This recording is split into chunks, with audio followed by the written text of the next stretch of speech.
It's for Monday Night Raw live from Paris.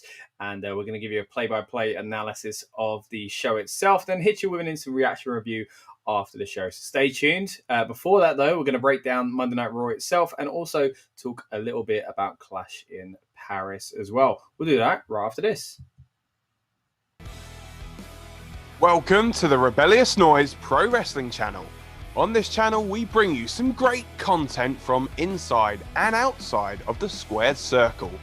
We will go through and offer some in-depth analysis of the biggest events of the year, as well as bringing you exclusive interviews with some of the industry's biggest names.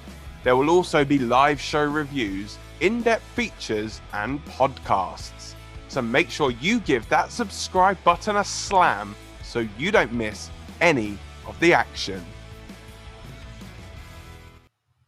Hello again. Welcome back to the channel, guys. Excited to say we've got one more watch along on this European tour, and I'm very, very excited about what we could see tonight. I think they're going to go out with a bang. It's almost, I don't want to say Raw after WrestleMania vibes, but it's been a big week or two basically in Europe for pro wrestling, and we had a huge show last night called Clash in Paris, and I'm feeling a little bit tired, I've got to be honest, but I'm very, very excited to talk wrestling again, because again I think we're going to get a pretty fun show. I think they're going to go out with a bang as far as this European tour goes. Aiden is in the house. Good to see you, buddy. Hope you're doing well. Aiden says no Scotland, no party. Always good to have the Scottish on board, mate. Thanks for joining us as always, and ask how I'm doing. I'm doing good, mate. Hope you're well. A little bit tired, as I say, because it's been a bit of a mad couple of weeks when it comes to extra content on this channel. But as I've been saying all along with this European tour, it's a great opportunity for us to take advantage of these times. You know, it's been shown at a reasonable time for us here in Europe, so it's a good opportunity for us to do a watch along for these TV shows, because we did the same for Clash in Paris last night as well. So thank you to everyone that tuned in to that as well. Aiden says, I'm good. Good to hear you're doing well, buddy. And also says, have you seen the announcement about the road to the Rumble? I have indeed, mate. And it means come January, we've got a lot more European TV shows once again. Very, very excited about that fact. This tour's been great. I think the last one's been fantastic as well. It really does shake things up. And of course, the audience always make it. You know exactly what I mean, Aiden, having gone to one of the shows on the last run, and you know, for joining us on these watch along experiences as well. You know, we've really enjoyed what WWE have done by going to these European countries, and again taking it outside the UK. That, you know, we used to get a lot of I say a lot, but we used to get international TV shows mainly based in the UK, and now we're getting them in the UK but beyond. And of course the next one is going to hit up Germany, so we'll talk a little bit more about that later on. I see you comment here as well about Clash in Paris, that you give it a 7 out of 10. I think that's a fair rating. Myself and Lucas, we rated it roughly the same, 8 out of 10 I think it was for both of us actually. And what we'll do in a moment is we'll replay our review of the show last night, so if you missed that, here's your opportunity to see what we thought about it. But yeah, we are, before we get to that, we are talking Monday Night Raw, of course. A little preview section here for it as well. Looking like a big show. Of course, the big announcement already is Dominic Mysterio versus AJ Styles, and I've got a good feeling about this one. I think it's going to be a fun match. I think the audience are going to be really, really behind it, and I think we might actually see a victory for your man on the left-hand side there. AJ Styles may be walking out with the Intercontinental Championship, and that would be incredible. Thinking back to him in Lyon last year, we couldn't really celebrate the fact that the fans were all behind him because he was a bad guy at the time. Now it's certainly not the case. It's not the only thing we're going to see tonight, though. We've got the Kabuki Warriors versus the Judgment Day, so that'll be interesting to see how that goes down, because of course the Kabuki Warriors are kind of entangled with Rhea Ripley at the moment, and she used to be part of the Judgment Day. So to bring her out and kind of, you know, messy the waters, it might look like if she was to attack them or something like that, that she'd be part of the Judgment Day again. I mean, she probably wouldn't because she's a babyface, but we'll see how that goes anyway. But again, they are intertwined almost in the storyline now, so got to wonder where this match is going to take us. Also, we've got the New Day and Grayson Waller, who's going to take on the War Raiders and Penta. That's quite the combination there, but we'll see how that one goes. I've enjoyed seeing what Grayson's done with the New Day, being their kind of lackey. You know, last week you'll see on the watch along, I really enjoyed him throwing the ticker tape in the air, or the confetti, or whatever it was, basically to celebrate the fact that the New Day were a little bit happier. They weren't in the funeral mode at the time because they'd got the victory. Well, Kofi had. Next up as well, we've also, as I say, got that IC Championship match. So I want to know if you guys think there will be a title change. I've got a good feeling about this one, but they've already treated the fans in France already to US title change. But if you see our review from last night, which again we'll play in a moment, you'll see why Lucas thinks that it is kind of a sure thing that we'll get Dominic Mysterio dropping the title tonight. Also, Adam Pearce will address the Women's Championship on Monday Night Raw as well. The Women's World Championship, I should say. Of course, Naomi pregnant, so she's vacated the title. Stephanie Vaquer was supposed to face her. They cancelled that. They didn't replace it at Clash in Paris, but it looks like tonight they're going to announce what they're doing. I assume it's going to be a tournament or something like that. I'm really surprised they've taken so long to explain whatever it is. It feels like it's because they didn't really know themselves. So it feels like it's been held off for that reason rather than a storyline reason. So it'd be interesting to see what they've actually come up with. Aiden says, talking about that January tour, Germany and the UK and SmackDown will be in London. But you said you won't be able to make it this time. But that's a shame that you're not going to be able to get there. But you said you'll be with us if we are streaming it as well. And so it's a bit of a way away, but hopefully we'll be able to do the same sort of stuff we've done for this European tour for that one as well. So appreciate that, Aiden. Always appreciate your support. And anyone watching now, whether you're lurking in the background or you're commenting along, we appreciate you as well.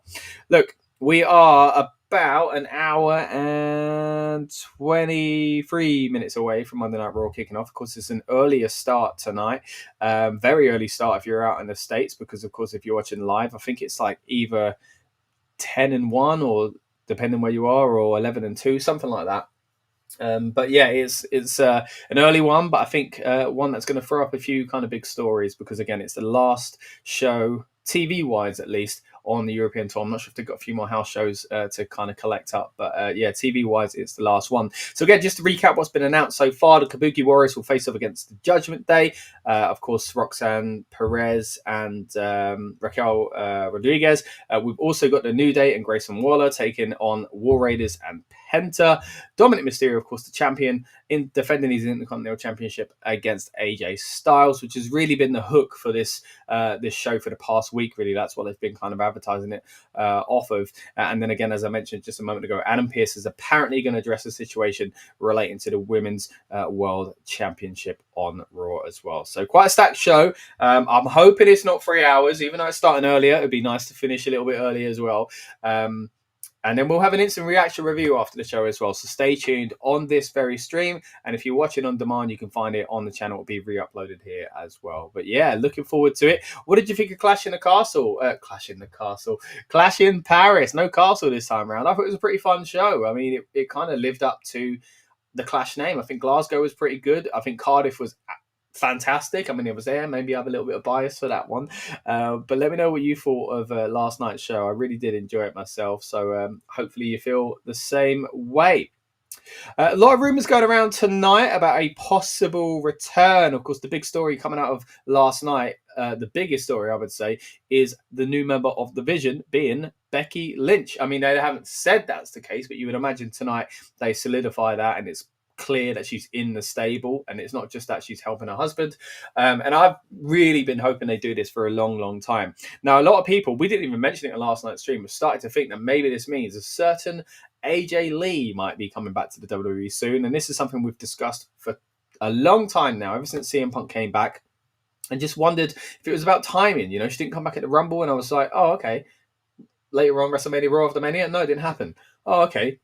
Evolution. Oh, and then I was a bit like, well, when is it? Because I know that sounds kind of too presumptuous, like, oh, she'll come back, surely. But I feel like she probably will come back. I hope she'll come back.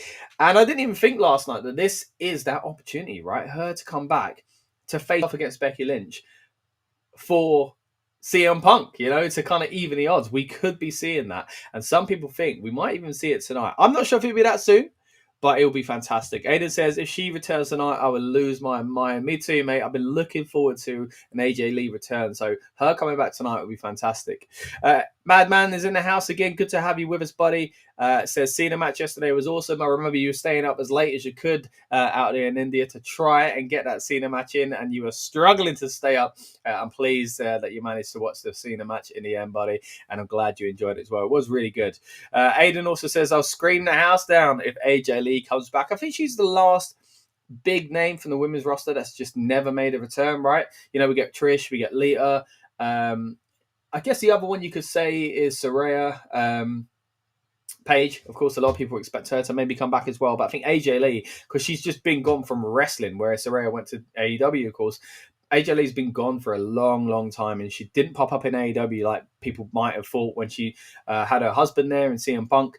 Ever since he come back to the WWE, again, people have discussed it as well. There were even hints yesterday. I think I saw someone quote it online, so I didn't actually see this comment, but I think Big E apparently referenced it. It says, CM Punk's got a wife as well. Something along those lines. I don't know if he actually did say that. I just saw a tweet that mentioned it earlier on. Something I did see, though, for myself and my own two eyes, was a clip of CM Punk reacting to a sign that someone had in Paris at Clash, talking about AJ Lee returning. And he kind of looked at it and, shrugged his shoulders and kind of pulled a face, essentially, as if to say, I'll be thinking about this.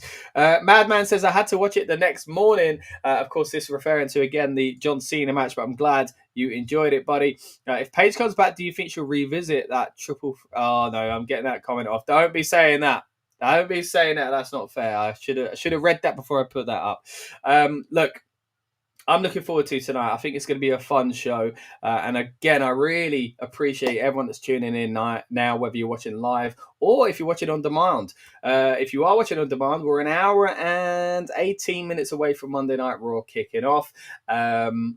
It is a show, again, that I'm very much looking forward to. It's the last of the TV shows in Europe, on this run at least, as we talked about earlier on, thanks to Aiden's comment. We will have another tour that involves TV shows coming up just before the Royal Rumble in January as well. But this is the last one of this run. And again, for that reason, I'm hoping they go out with a bang, and I'm hoping this stream will be a good one as well. Like I said, we'll get to our thoughts on Clash in Paris throughout this stream as well. And then later on, we'll have another live section where we really start ramping things up. We'll talk last minute rumors, things like that flying around. Again, there are a lot of rumors about AJ Lee tonight. I'm just not sure if it is happening this soon after that massive turn yesterday.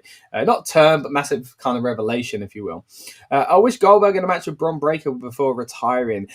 Yeah, I think that would have been cool as well, Madman, but I'm not sure that's fully dead in the water. Maybe it is because Bron's in the WWE and tied down, but I've got a feeling that Goldberg looks like he wants to scratch the itch again. Like, he didn't seem fully happy with his retirement in WWE, so I wouldn't mind betting he does something outside of the WWE to kind of go out on his own terms. I mean, he kind of mentioned that before, didn't he? Before he actually got the Saturday night's main event match confirmed. He was talking about, look, if WWE won't do it, I'll just do it myself. So we'll have to see. Is Cena announced for the next SmackDown? I think Brock is announced for a few in September. He's definitely announced for an upcoming SmackDown. I'm not sure if it's the next one. And Lucas was saying last night he's also announced for a Monday Night Raw booked. Apparently, there are 8 dates left. People were saying. Look, they could add some more on top, but the thing that makes me think they won't is because they had that graphic before. He could agree to some extra ones. He could think, you know what, this is running out. I need to squeeze more in.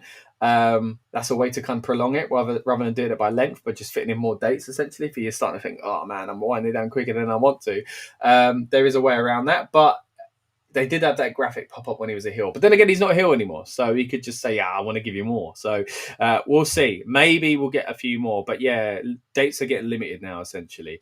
Like I said, though, what we're going to do now is throw it over to our Clash in Paris review. Thank you to everyone who joined us on the watch along and saw our play-by-play reactions to it. This now, what you're going to see, though, is our instant reaction review, myself and Lucas, breaking down each and every one of the matches and the big stories to come out of them. And again, as always with these replays, I'm going to be lurking in the background, checking out your comments, replying to some of them as well. And my favorites will bring up on the screen as well when we come back and discuss those in depth when we are live once more. Before we throw it over to the Clash in Paris review, though, Madman says, I came back to wrestling this year for Cena's retirement tour. I'm very casual watcher, so probably not going to do the WWE after December. Wow, that's a big statement that you're just back for Cena. Look, maybe you'll be hooked enough this year by other stories that you stick around. But that's an interesting comment, mate. I want to pick up on that later on as well. So, yeah, keep that. I'm going to keep that in the back of my mind because that's an interesting comment that you've come back essentially for Cena. Now, again, appreciate all your comments, guys. Keep them coming. Again, I'll be lurking in the background as well with you guys, commenting along. And again, we'll bring up some of my favorites when I come back live later on, just before Raw kicks off. We're an hour and 15 minutes away from that, but we will come back on air live before it comes on air itself to break down last minute rumors and stuff like that. But for now, let's throw it over to me and Lucas talking Clash in Paris. All right, welcome back, everyone, to the Rebellious Noise Pro Wrestling channel. My name is Scott, and you join us for the instant reaction review for Clash in Paris. It's in the books now, and it ended with a big moment. I'm going to bring in Lucas now to talk all things Clash in Paris. Lucas, overall, what did you think of tonight's show? I know on the watch along we talked about its length being quite an issue, but generally speaking, I would say fun matches at least. Yeah. I think they delivered well for the Paris crowd. Just I think obviously the stamping point at the end. I think obviously that'll be a big talking point. I think that will really help this Vision stable quite a lot. Find some chemistry and hopefully we get out of the pattern that Raw main events have become. With the interference and all that kind of stuff. I thought overall, I've got mixed feelings on it because I just think that they're really on the back foot off that first match going so long, and everything involved with that going so long. Yeah. And I really felt for the tag match. The tag match just basically came out to crickets and fought to crickets most of it because it would just be like the first segment did everything. You had, tsunamis, tables, It was a lot. stuff outside. Jey Uso came out, like Paul Heyman getting knocked. You had literally like a WrestleMania main event worth of stuff happening in the intro, match. And then you've got to send out, in our spot way, two teams that haven't really had much kind of build to anything they're doing at the moment. And I think that kind of struggled. But I actually thought that the surprise kind of sleeper hit for me of the night was the Nikki Bella and Becky Lynch match. And I have seen some clips already circulating of Nikki's. She botched she did with both of them really. They botched like Nikki doing a move off the ropes. Becky wasn't in position, so Nikki kind of kicked and hit nothing. But I think overall, like a lot of the match was very good, and I think it over delivered. I think nice. Nikki Bella isn't obviously the best women's wrestler that they've got, but I think that she's definitely able to hold her own still. And I think we need to kind of move away from a narrative that, she's just back for a paycheck or she's back for this, that, and the other. I agree. I think she's more capable of having a decent match, on a PLE, and she took a loss to Becky. And now I have a lot of questions about how this will now affect the Vision. Because obviously having two championships now within this, and you have to imagine that obviously the Brons aren't going to start spearing and tsunamiing the women. Yeah, imagine they start helping Becky win her matches the same way they help Seth. So I'm hoping it's a good sign of there's going to be a bit of a change coming. To the Raw main event, and it's much needed. Yeah, no, I agree. I think this is a positive sign for things to come. I've been wanting Becky to join the Vision since its inception, or even since before it. I wanted her to be Seth if they were both going to be heel anyway. I agree with what you're saying there. We'll get to the matches in a little bit more detail very soon. But I'm going to throw over to some comments here from Gary. Says 10 out of 10 show overall. Wow, was a great show. Gary really did enjoy it. And I think a big part of that was the audience, as Gary says here. What do you reckon was louder, Scotty? The Italians or the French? The Italians were good. I mean, all the European crowds have been good. But the French, man, the French are good. They're really good tonight. And I do think that was a big part of the show. So let's kind of start with the opening, Lucas. I mean, we did get some images floating around online. Of course, we also saw in the countdown that the stage they set up was not your average stage, and everybody's excited. I mean, straight away, this is where these WrestleMania comparisons come from, in the sense that it was, I guess, maybe WrestleMania Light, or that above your regular PLE, maybe a B show, almost. Not quite the C show that you might have expected, because the card was good and delivered. Again, we'll touch on that, but the presentation was fantastic as well. As soon as they announced this arena, I was excited because I knew it was the biggest arena in the world. It was 40,000 for concerts. They managed to get 30,000 in with their WWE production, which I think is incredible. It looked amazing. The fans were on fire. And again, the stage setup was fantastic as well. We had the kind of curved entryway with the curved screens on the entryway, screens behind that, and then a huge Eiffel Tower in the middle, which started off the show with lights and fireworks, which is always a good sign of things to come as well. But generally speaking, about the vibe, first of all, Lucas, before we get into the matches, what did you feel about the presentation of this show? Yeah, the presentation was very good, and it hopefully will be the start of us getting some of these more custom sets back. Yeah, that's been missing for a long time. It's just been the big screen, isn't it? Or now the little screen when they were obviously making the set smaller to accommodate more fans. But I think, just like little things like, I think they go a long way. Obviously, I was recently I watched some of the WCW stuff on YouTube, and they had some of the most bespoke sets to every single show they ran. Really, Yeah. Some of it wasn't the best. Was questionable. A bit like a Blue Peter or Doctor Who set. Very, very British comment there. But I think it just makes the show feel a bit more personable and a bit more like not just another one of this on the production line of like, okay, we're just doing copy and paste job. Yeah. And yeah, I think it was really nice. Particularly, again, I know that it was a match I said that some of the crowd didn't really care for as much, but in the tag match, when it lit up with butterflies, the Eiffel Towers, for the White Six entrance, that was a nice touch. Yeah.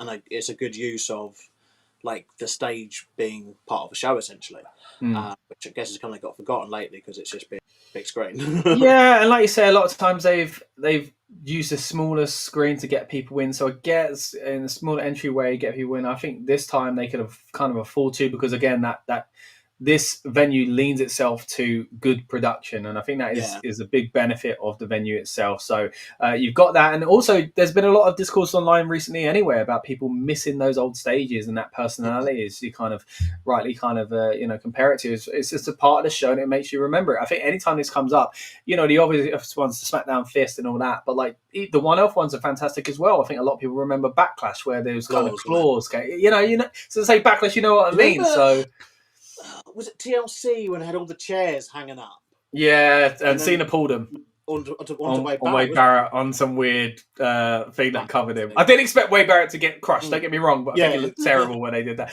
But the stage itself was cool. You said the big old chair for King of the Ring. It is a lost art, but maybe not. Maybe we're back to that as well. But let us know in the comments, guys, what you thought of the overall presentation.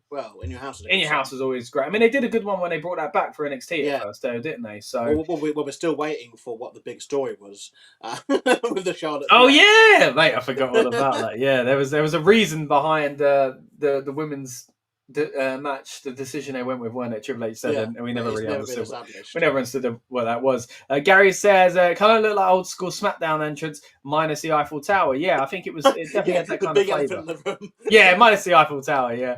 But yeah, again, a very enjoyable show overall that started out in a big way, as you mentioned earlier on. If there's any negative about this show, it is timing and pacing.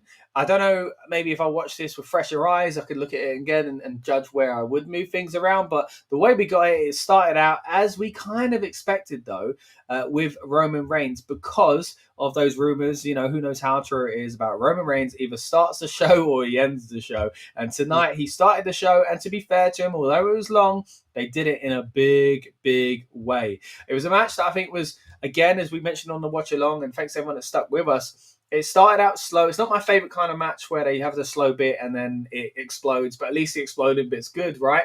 It did drag a little bit considering what happened at the end of it. It kind of could have trimmed about 5 or 10 minutes. But generally speaking, if we just talk about the match itself, pretty enjoyable. It did explode at the end, and Roman Reigns picks up the win. Has a nice little moment where, of course, the slimy Paul Heyman tries to kind of grovel and give him the Shula Fala.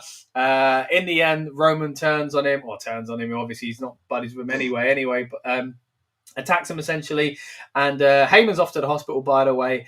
And he's celebrating. They're cutting the laces. And then out of nowhere, he gets attacked by Bron Breakker on the announce table. Bron looked like he'd hurt himself at first. But then I thought, no, he's just kind of playing that he's angry. A little bit of back and forth and trying to fight out of it. Bronson Reed gets involved because at this stage, I thought Bron's the next person in this feud. We're kind of forgotten about Bronson already. I felt kind of bad for him. But no, quickly it turned all into the Bronson Reed show again as he hit him with a tsunami. Not once, not twice, but thrice. And 2 of those times was when he was strapped up defenseless in a stretcher, which I thought was a great spot. Jey Uso did try to make the save, did it a little bit late, was beat up himself, and that played into the main event. Yeah, quite a bit late. But generally speaking, a very fun match and kind of segment after it. Just not sure if it was the way to kick off the show. Maybe it should have started with that tag team match. But let's just talk about the kind of presentation of it itself, in and of itself, take away the rest of the show. What did you think about Bronson Reed, Roman Reigns? Yeah, I felt the match was too long. For what it was. It was a very weird choice to make this one be first. I would have gone for something else potentially. I think that there's obviously going to be more to this. I'm assuming they're going to go down the route of a stretcher match down the line, or I don't know. Is it always just leading into War Games? In the War Game story, and the Roman Reigns returns obviously to be part of the babyface team at Survivor Series, potentially. But I thought the match itself, it was okay for me. I just felt that, we just needed to see this timed a bit better, and I think that even without the show, looking at the rest of the show itself, I think you don't need to. We can't really be getting back to having 20, 25-minute openers. But especially when you had the entrances and the backstage walk-in and all that kind of thing, it made it feel even longer. Yes, and the fact that it's a singles match and then only two other people getting involved with it, and it's only leading into one story really. It's just I don't know why they decided to have this on first. I think it is just that whole with Roman's not on last and on first stuff, but maybe it's one where he could have just gone on second just to kind of start the show with that tag, because that entrance that the Wyatts did was pretty sick. Yeah, it was amazing. And I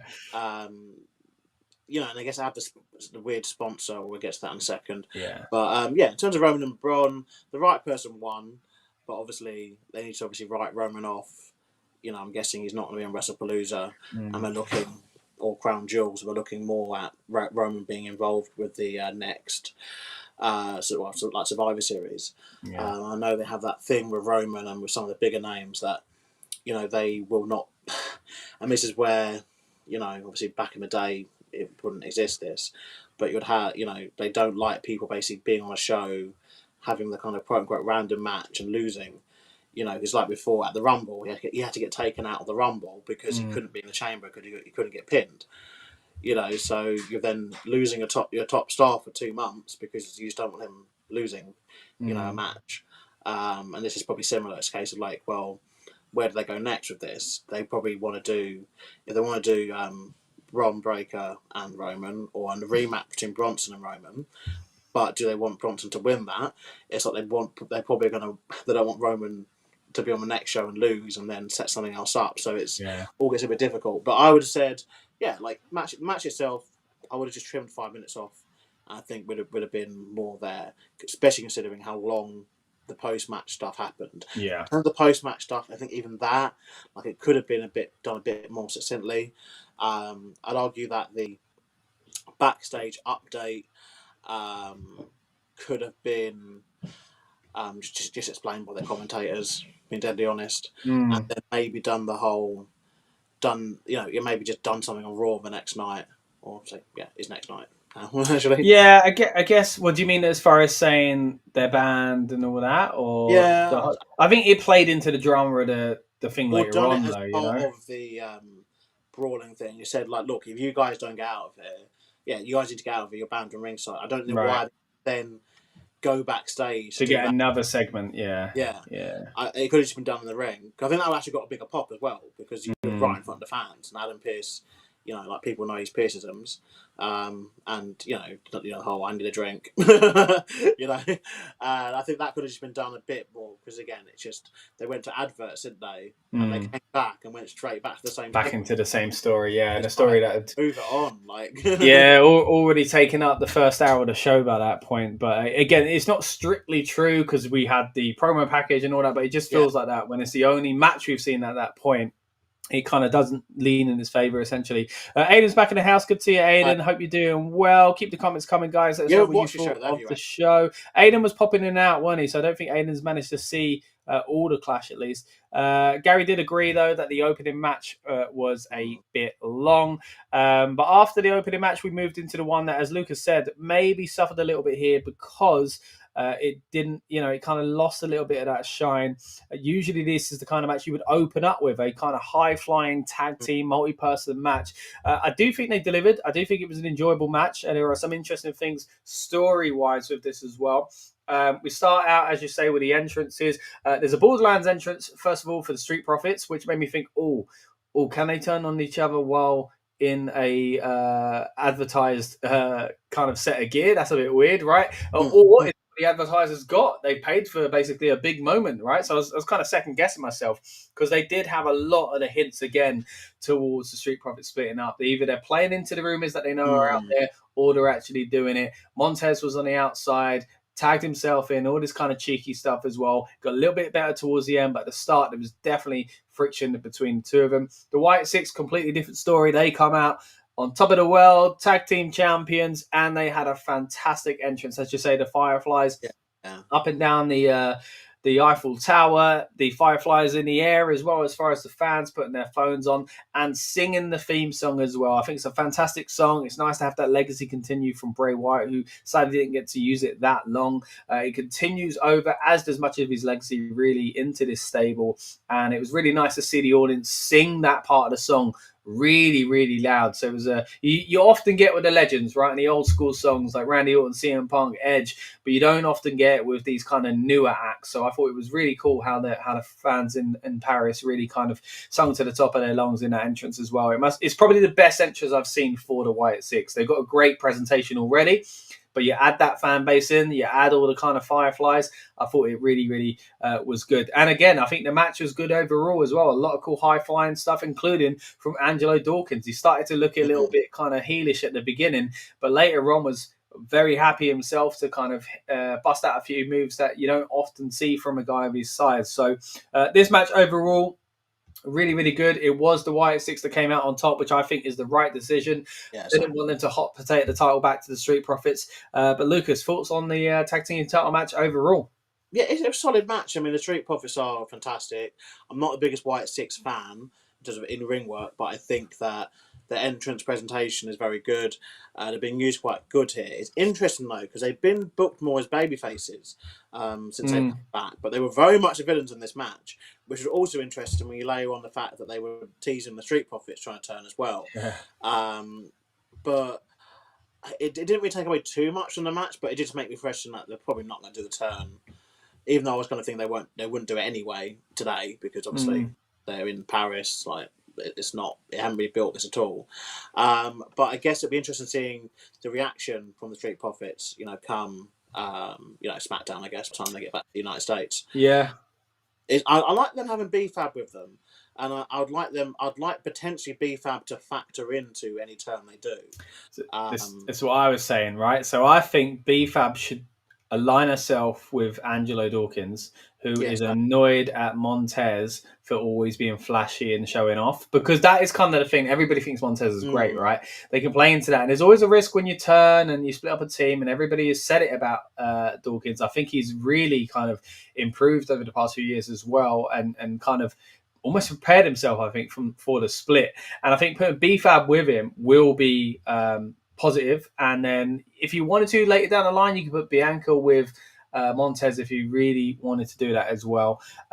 Maybe what we saw at the end of the match could play into it, though, Lucas. You saw distraction basically for him. He got distracted because he was so busy doing the old suck it, it kind of reminds me of, I don't know if you remember when Matt and Jeff had a bit of a falling out, because that time Jeff did like a move off the cage, and Matt was like, why do you have to keep doing this sort of thing? Like, we could have just won.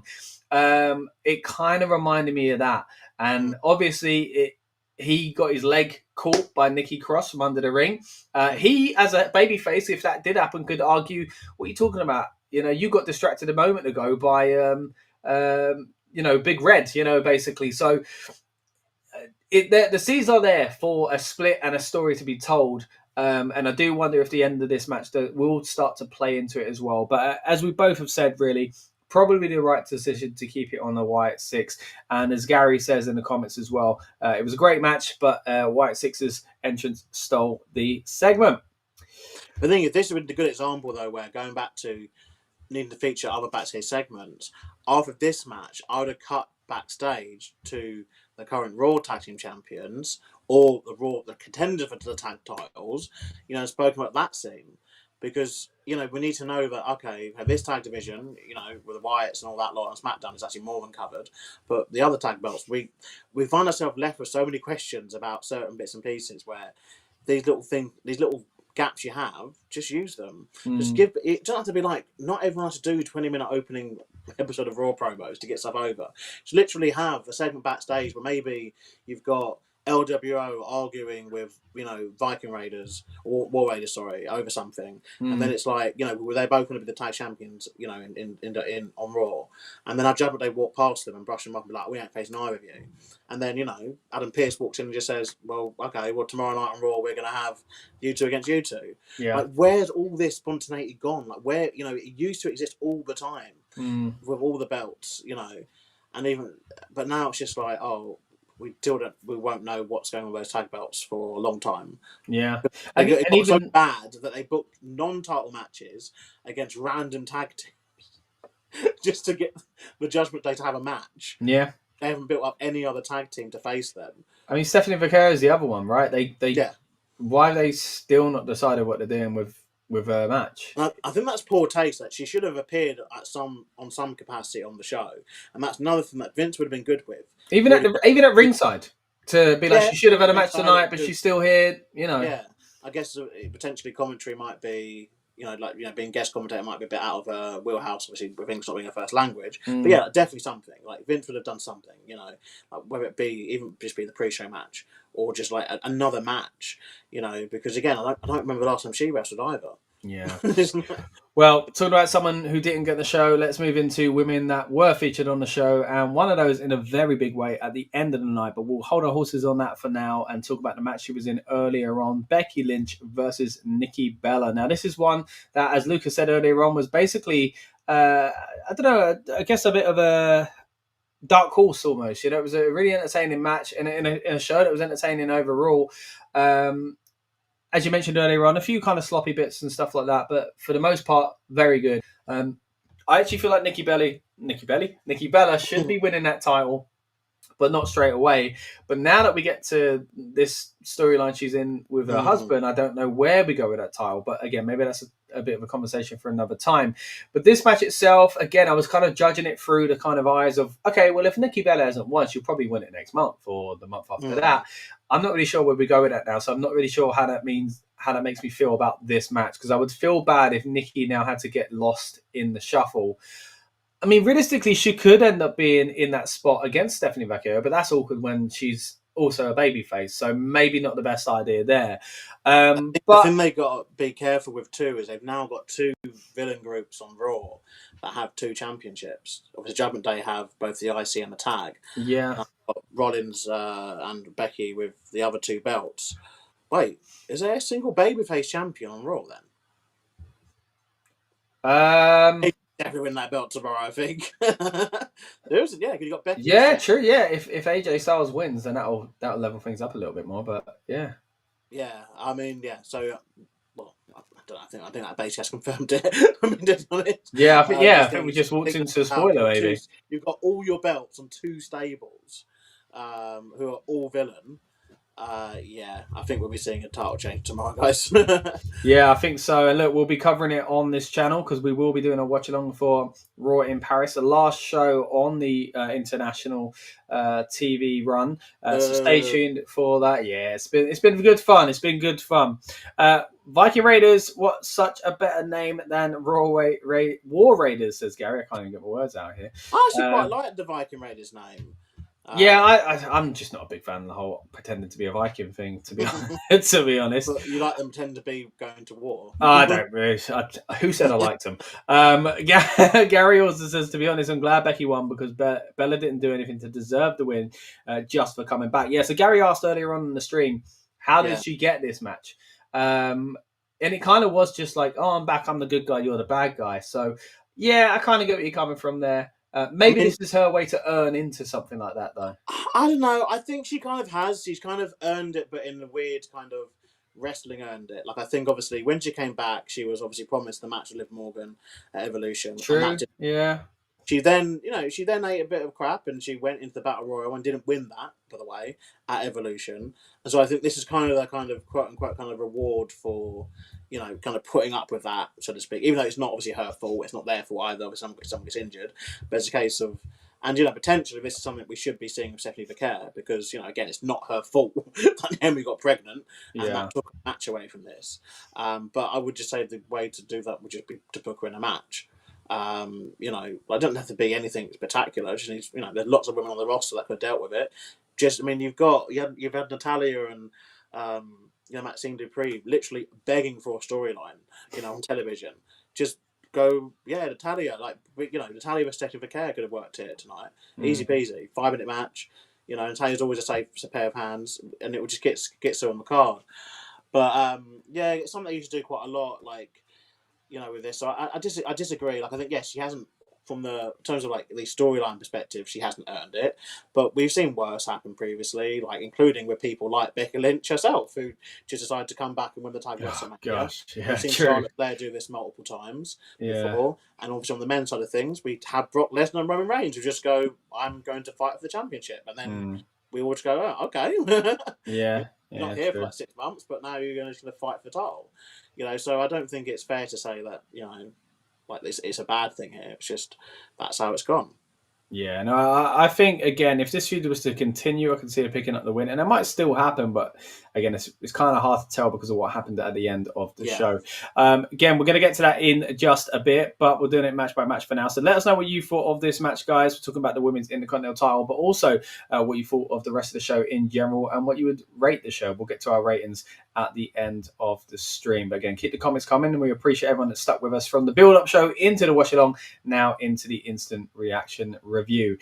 So let's move on to the next match. As I say, Becky Lynch leaves as Intercontinental Champion still. The next one, I think we had a lot of fun watching this one, Lucas. The Donnybrook match, the good old-fashioned Donnybrook between Sheamus and Rusev. Now, there were some obvious spots, we saw the barrels there, and you rightly said, I think someone's diving up. I think you specifically said the move that was going to happen off of it as well. It was set up for a long time with the tables there, but still, fantastic use of the props. It ends with Rusev breaking the shillelagh over Sheamus's back and then pulling the shillelagh so far up over Sheamus's mouth with a modified version of a accolade, pulls him all the way back, and Sheamus ends up tapping as well. They made a point on that on commentary, by the way. Michael Cole said Sheamus tapped, and he didn't pass out because Rusev is such a badass. I think this is exactly what Rusev needed. Look, we've kind of waxed lyrical on the channel about Sheamus potentially becoming IC champ eventually before he hangs it up and how we think it should happen. We were talking on the watch-along about his kind of match at Clash at the Castle a few years back with Gunther as well. But I felt that this was it's a completely different match type, don't get me wrong. But still another time where Sheamus is just showing how good he is, and he belongs in these big matches, in these big moments at this big old age that he's at as well, So for me, very, very entertaining. And I think, again, one of those that did exactly what it needed to do. It made Sheamus look good again, but it also gave Rusev some of his shine back as well. So, I'm sure you'll echo my thoughts on this one, Lucas. Yeah, I thought it was brilliant. I like it. This could have even been a good way to open the show, to be fair. Yeah.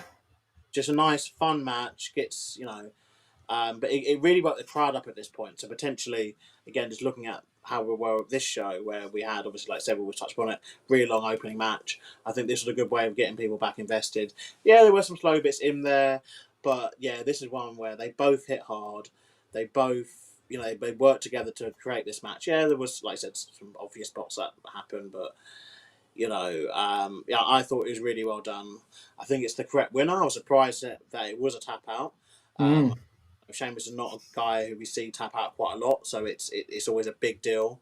And you can't even help but think that maybe that's something he's called himself. I just wondered that myself. Yeah. But yeah, I think that this was definitely the right way to go.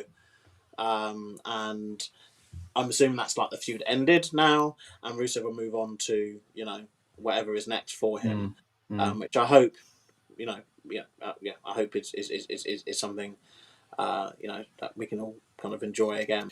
I just thought though about what could be next with Rusev, and this definitely isn't it. And I was trying to picture who he'd be working against that would kind of be, you can, it makes sense. And it's Cody Rhodes. I think Cody Rhodes versus Rusev is a match that you can picture it, right, because of the kind of American Nightmare and all that kind of stuff as well. So as far as the last match, Becky versus Nikki, Gary gave a 6 out of 10, and then talking about this one here. So another match I don't quite understand, wasn't the best mates at one point. Then Rusev got injured and went away for ages, came back all angry. Yeah, well, we left the WWE, then we went to AEW. And yeah, he definitely come back all angry. I haven't been the biggest fan of how they've used Rusev since he come back, but I know what's in Rusev, and I know what I've enjoyed about Rusev in the past. So I'm really hoping that we get back to something like that at least. And I agree with you. I think this is kind of almost that first step in something like that to move him on to something else. Hopefully Sheamus gets rewarded for this great performance as well. But yeah, the big spot in this one again was that the white noise, is it white noise? Yeah, white noise off the barrels through the tables, and just loads of fun hardcore spots. And again, it ends with the tapping out of Sheamus. So big statement there for Rusev indeed. That was probably one of my favorite matches of the night, actually. But then we get towards the end of the show. We start winding down with two big matches that we weren't sure which one was going to main event, depending on which one went out with the craziest shenanigans. And this one, the opportunity was there for a progression of the Brock Lesnar storyline. We didn't get that, so you got to assume he might be showing up next week on SmackDown to start building towards WrestlePalooza. I wasn't against it because my big thinking was, if he did come back, what would he do? He'd either ruin the match or do the same thing he did last month, which I didn't think was would have been as special as far as a shocking return, right? Instead, what we got was again quite slow pace match from the start. John Cena versus Logan Paul, of course, but one of those where, yes, there might have been a few sloppy moments. There might have been moves that didn't hit quite in the right place, or there was a bit of blood coming out and stuff like that. But generally speaking, these guys worked hard and they took the audience along for a great ride. I think Logan did some great heel work here. Cena did Super Cena stuff and babyface Cena stuff to a T as well. What were your thoughts on the John Cena Logan Paul match, Lucas? It's a match too hard, really. Like, I think, look, this is tough for me to say it because obviously I love John Cena, but I think that while this match was good, because he's not able to do some of the stuff as snappy as he used to be able to do it, it becomes more noticeable towards the end. Yeah. And I also just fear that the AA is just absolutely buried now. Dead. It's dead. Every Tom, Dick, Harry, Larry, Mary, Sarah, are always, and Logan. Logan, are always kicking out of it. And it does lead to a large part of the back end of his matches just being, I'll lift you up, they drop down. They go for their one, I'll lift you back up, drop you down. You know what I mean? Like, it creates a thing. And I do think that, we do need to sometimes have matches where it's just a one and done. Even if, like I say, people can fight out of it, they can reverse it, they can counter it. But there needs to sometimes be, and this could have been the match to do it in, to be fair, because Logan's very good at kind of reversing stuff, and Cena could have still done like his other moves, but could have got the STF in there, could have done like 5-knuckle shuffle, that kind of stuff. But just have it be that Logan keeps getting out of the AA, goes to that punch, and eventually one AA and you're done. I think this was the match, because I think we need to re-establish it, especially as we are at the end. And we have to imagine next month, we're getting a lot of AAs against Lesnar. True. If Logan Paul can kick out of this many, how many can Brock Lesnar kick out of? And I think as well, like there'd be a case for Lesnar to, for Logan to have just been pinned by one of them, because he's still kind of a rookie. The story was kind of like, I've done more in my X amount of years than you've done in 20, and I've done 23 matches, and he's like, you've only done 23 matches. There was a story to tell there, but they didn't really do it. He kind of held his own, but then you also have to kind of hold up the fact that Cena is on the way down. So while this guy isn't quite ready, Cena isn't what he was, so they do kind of match up like that. So it kind of makes sense. The theory that I'm having off the back of that, though, is that Lesnar is going to squash Cena next month. What, and then he needs one last kind of hurrah. Then Cena has to fight for that final match. To get back to things. I think 26 minutes he's having a match. 26 minutes like tonight. I don't see what you're going to get out of Lesnar. We know Lesnar match is never long. I don't think he's on a match above 10 minutes since he returned. Even if it's not squash, I don't think it's going to be far off one. I don't see. And the numbers are kind of dwindling, man. We ain't got much time left. I mean, this is not the time or place at the moment to dive into who Cena's last opponent could be, but we are getting close. Yeah. I mean, that's we've got 8 left. A conversation we'll be probably having quite soon, because as you say, we've got 8 left and we're not very far from it. I mean, it's very emotional, by the way, seeing him come out and the fans sing his song, and like he really seemed to take it in, because we mentioned it on the SmackDown stream as well. We had heard everybody say that Leon was the best crowd, and I think Paris was just up there as well today. They're the massive arena full of fans singing his song, and it really hit me when they said on commentary, this is the last time Cena will wrestle in Europe. And I was like, man, I wish I went already. But now, and I'm not even the biggest Cena fan, so it really is starting to feel real. You saw the banner in the background, which was perfectly kind of placed as well from the fans in Paris. So really kind of emotional stuff, but all in all, a decent match. And I've got to bring this comment here. Gary says, and then Cena hit a Styles Clash. My goodness, I popped for the Styles Clash. I mean, I said at the beginning, I felt like it was going to be a slow match that again exploded similar to the opening match. But my other point was I felt like Cena was going to hit a few moves that we don't expect him to hit. And he started, he did the Hurricane Runner, he did things like that. Then he hits the bloody Styles Clash, man. It was crazy. I was terrified when he had that Logan in the position for it. But it went smoothly, and he pulled it off. And overall, just fun. It is what it is. But yeah, what were your thoughts when you saw Cena setting up for the Styles Clash? I mean, it made sense. Like it is his way of homaging it, and it may even be his sad way of telling us that we're not getting him versus Styles part of this. Which is such a good feud, man. Yeah, we can't get all the greatest hits, can we? I know, but that's one which is a big omission, and I think obviously Styles was able to go back to TNA this year in terms of appearance, but I think if he doesn't get this match against Cena as part of Cena's final run, I think they need to let him have a match at TNA because we will talk about this as the months go on, but we are looking like obviously potentially next year or the year after will probably be Styles' last kind of thing, it's coming, it's coming. But I think not before he beats Dominic Mysterio tomorrow night. But I thought that the back end of this match was. It reminded me, what it reminded me of? The weird greatest wrestling match ever that Edge and Orton had. Oh, yeah. Where they just, towards the end, they just did everyone's finishes, basically. That's kind of what it felt. That's kind of what it felt like. Sometimes this is kind of needed, but obviously just looking at the card now, and, to be fair, obviously a very long show, but I think also a lot of wrestling on this show. Like the last 3 matches were all over 20 minutes long. The opening match was 20 minutes.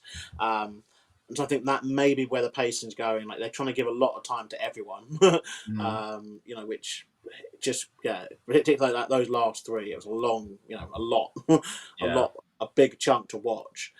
So maybe they got a thing, but I think obviously this also is like Cena's last match in Europe. You kind of got to give it to him, right? He's earned it. So I guess if he wants to go 25 minutes with Logan Paul, let him, I guess. Isn't it? Yeah, exactly. And again, prove that he is a very, very good wrestler. And that's just it, really. I guess. And he's getting better and better each time. So it's 24 matches now, isn't it? Yeah, 24 in the book. He's 25th. And I said it earlier, and they said it in commentary as well. On commentary, they said he's never had a bad match, and I was basically saying, well, I agree with that, but I also would say he's never had a small match. Like every match he's been in, and it's because of his position. Don't get me wrong, he's being used in a certain way, but he's lived up to it. He's been absolutely excellent. So, more praise from there. Another comment here from Gary talking about the Rusev match. He gave that one an 8 out of 10. It was a lot of fun. And then says with this one here, I'm just glad that Logan didn't beat Cena. And then says for this one, 8.5 out of 10 for Cena's match. So yeah, Gary really enjoyed the John Cena Logan Paul match here as well. Let's move into the main event though. This is one, not that one there.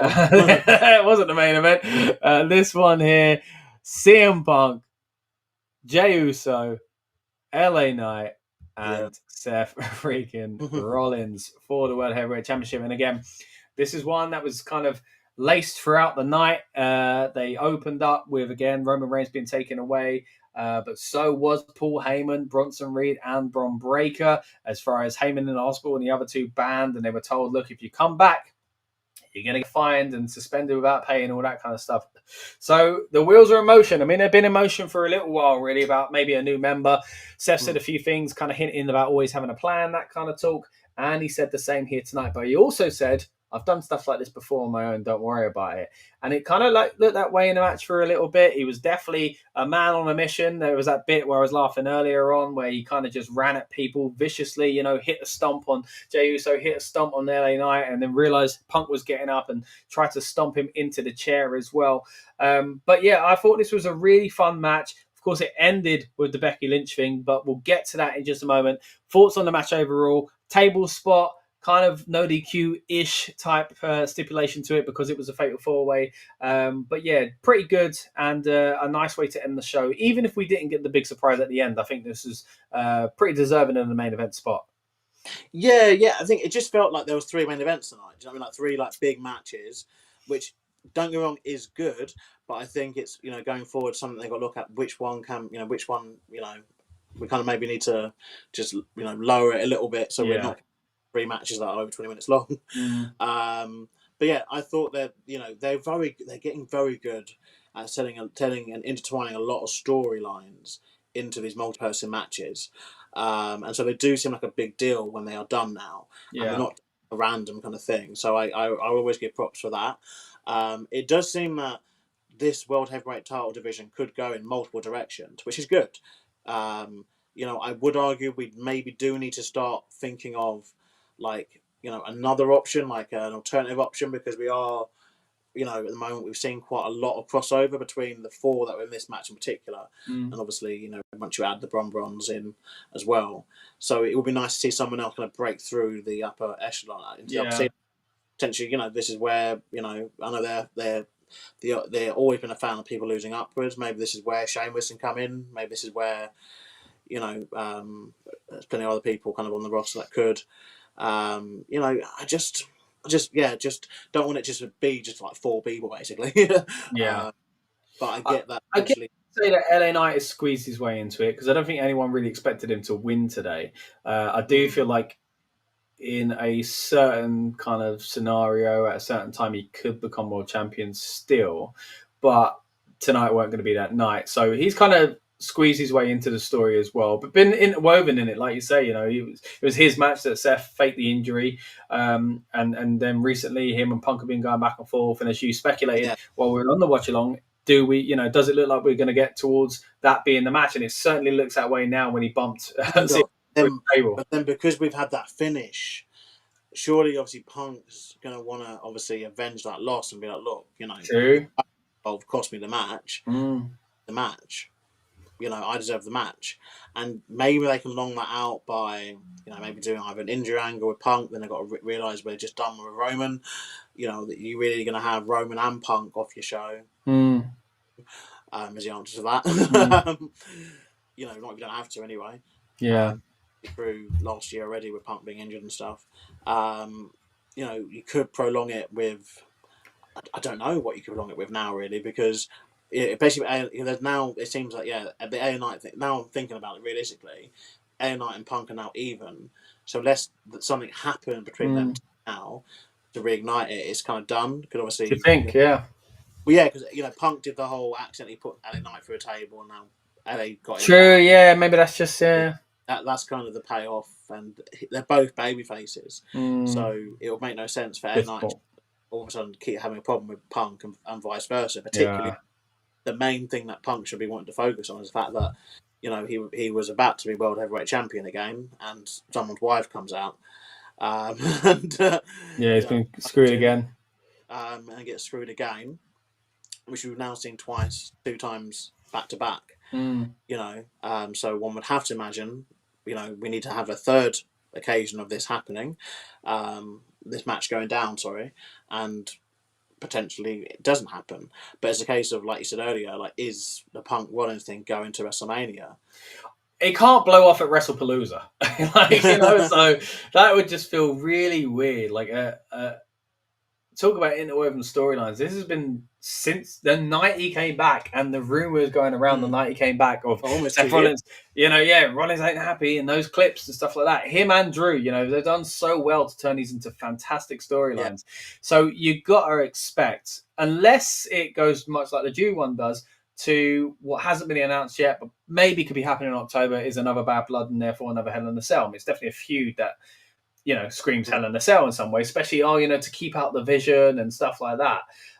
So I could kind of see that. And then you kind of take your foot off the gas a little bit and then let it heat back up before WrestleMania. There are still interwoven things again, as we mentioned earlier on, with Roman Reigns and the rest of the kind of the Vision as far as he's concerned. So there's loads, there's absolutely loads. There's a lot they can do.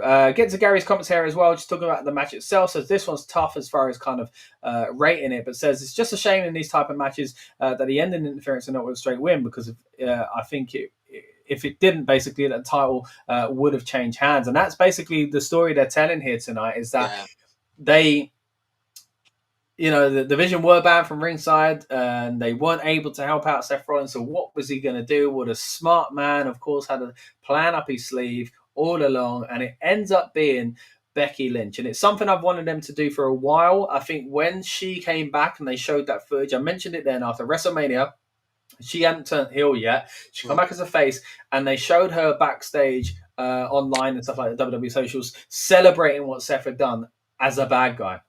And I thought there was a real disconnect there, because people know and whatever else. Sometimes you do get, Renee Young has interviewed her husband, who's a horrible person, while she's so sweet on commentary. Like, they've done that can happen. Don't get me wrong. But when they're both wrestlers, it's a little trickier, because Renee kind of acted like, oh, it's my husband, but like, even I don't agree with this or whatever, because she's commenting on it. Whereas Becky is sitting there backstage clapping what her husband's doing. He looked a little bit off. She turns heel basically straight after that, and I thought, this is it. We're gonna get them together. They start building the stable, and I think they are finally getting to a place where the stable is starting to mean something. It's got a name now. I do think they're gelling a little bit better than they were before, and I think Bronson Reed has done better in the stable than Bron Breakker has. I think Bronson's, especially after the last feud he's done with Roman Reigns, started to shine a little bit more, which I think has helped him. Now we've got Becky Lynch in the mix. It's going to be interesting to see what the dynamic is. But finally, we get someone who's a kind of a vicious and callous heel in the women's division, linking up with her husband. It makes complete sense. And like I said when we was on the watch along, if you are with a partner, you're going to have the same views as them, generally speaking. If you align in kind of personality, which they do in character, because they're both bad guys, then she's not going to like CM Punk. She's going to hate him. She's going to come home every night with Seth moaning and think, oh man, you got to get him, and then think, you know what, I'm going to get involved. So that's basically what they've done here, and I'm really excited to see how they do this. Look, we've done husband and wife teams before, boyfriend and girlfriend teams before. We've had Miz and Maurice, which is fantastic. We had even Nikki Bella and John Cena. We've had, you name it over the years, good combinations. But this is yet something different, with a different kind of character, someone who's a Hall of Famer in her own right in Becky Lynch, and kind of at an interesting part in her career as well. So I'm really looking forward to seeing what they do here. If you want to see mine and Lucas's reaction as it happened, check out the clip on the watch along itself, because we were reacting to the show live. But yeah, now that you've had a few moments to think about it, Lucas, what are your thoughts on the kind of developing story of Becky Lynch potentially, surely being the newest member of the Vision? Yeah, it's definitely the right direction. Like I said on the live reaction, I think that there was gelling issues in the current iteration of it, and if the one story we only touch upon, but which could come out of this, obviously, is one of the Brons turning on Rollins, and that kind of dissension that usually happens with this kind of stuff. Yeah. But it opens up them to do much more things. Like I said, my only concern at the moment is that they've got all 4 Raw belts on 2 stables, and so we would need to break one away, and I'm assuming that's what they would do tomorrow night. In terms of how it's played out, like, it was fine. Like, Gary, I know you said obviously about the interference and stuff. Like, I get that, but these matches kind of are always a vehicle for that to happen.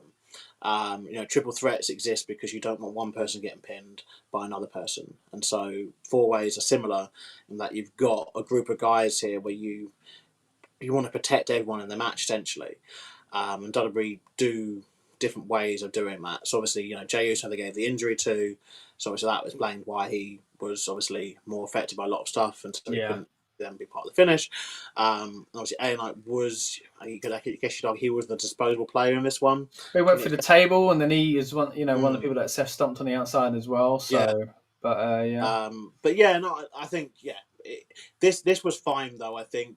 Particularly because obviously early on in the show we had run such a big angle with a lot of interference. I think it was fine just having the low blow, Becky do the low blow, reveal, stomp. That was fine. I think it would have been anything more than that is where I'd have gone. You know what, like it's taking the mick a bit. Yeah, sometimes it's kind of a simple story to tell. Again, Gary's not the biggest fan of how it happened, but as Lucas says, these matches tend to be here for that reason, and I think. I guess you could say, oh man, again, another piece of, another shenanigans and another shenanigans and another new member of a stable, and CM Punk's been screwed again. So if you can look at it that way, certainly. But if you try and look at the positives, then you're like, this is a vehicle for something bigger and something where I don't think next month at WrestlePalooza or whatever else we need another new member. I'm hoping this is it now. And this kind of is what drives it. I'm just thinking about the belts overall, actually. I think we're pretty much villain heavy with them all. Yeah. At the moment. I know you got Cody and Tiffany over on SmackDown. I mean, Tiffany, you don't know if she's a face or a heel, so that doesn't help. She can't seem to get on the show anyway. The White Six don't know if they're faces or heels. They're meant to be faces, but they came across villains tonight. But we are very villain heavy, though, I think. Judgment Day. But particularly like the 4 Raw belts now, all being on 2 stables, and obviously Julia as well. But again, she can't get TV time, so it's. But it just seemed like we do maybe need a couple of these feel good moments, which again I guess why they've done the Sami Zayn winning the US belt, and I guess potentially tomorrow AJ Styles winning the IC. But I don't see a universe where AJ doesn't win. I think it'd be very daft if he doesn't win tomorrow. Yeah, Dom's at it for a while now as well, so I do think. The time is right to kind of shake things up, and it gives a whole load of new matches as well. It shakes things up with the Judgment Day itself, and much like what we've seen on SmackDown, it just kind of freshens things up with Sami doing it as well. As I say, we'll be live tomorrow doing the watch along and instant reaction review for that. So if AJ Styles wins, John Cena is scheduled for a Raw. Like this Raw, as in Paris, no, for a Raw in a few weeks. Okay, you know what? You know what? Just do AJ and Cena them the IC title on Raw. That'd be cool. That would be cool. And Cena could win, mate. Cena could win it because Grand Slam, mate. Imagine if they wrapped it up in a nice little bow that quickly, man. I think sometimes you've got to just do it. Like I think you give, because obviously AJ was so over the parrot with the French crowd. So give him his moment tomorrow, and then just have him say it. I think. They're in this realness era now. Just have him say it. What we know he needs to say. Essentially, he knows he's winding him down himself. He's admitted in interviews that the contract he signed recently is the last full-time wrestling contract he's ever going to sign. And just have him admit, look, there's 2 things that I want to do before I basically retire, and I want to have one more match with John Cena, and I want to wrestle in TNA, and just put it out there. Yeah. And I think because even in this whole, and recently on you got TNA, Trick Williams is the current TNA World Champion, and he mentioned AJ Styles in the promo a few weeks back, and everyone was just chanting for AJ Styles. It's just things we want to see, and I think this is meant to be the era where not saying we have to let the fans kind of run roughshod, but I think if people want something and you can do it. Logistically, you can do it. Like, just give them the match. Yeah. Because, like we say, 8 appearances left for Cena.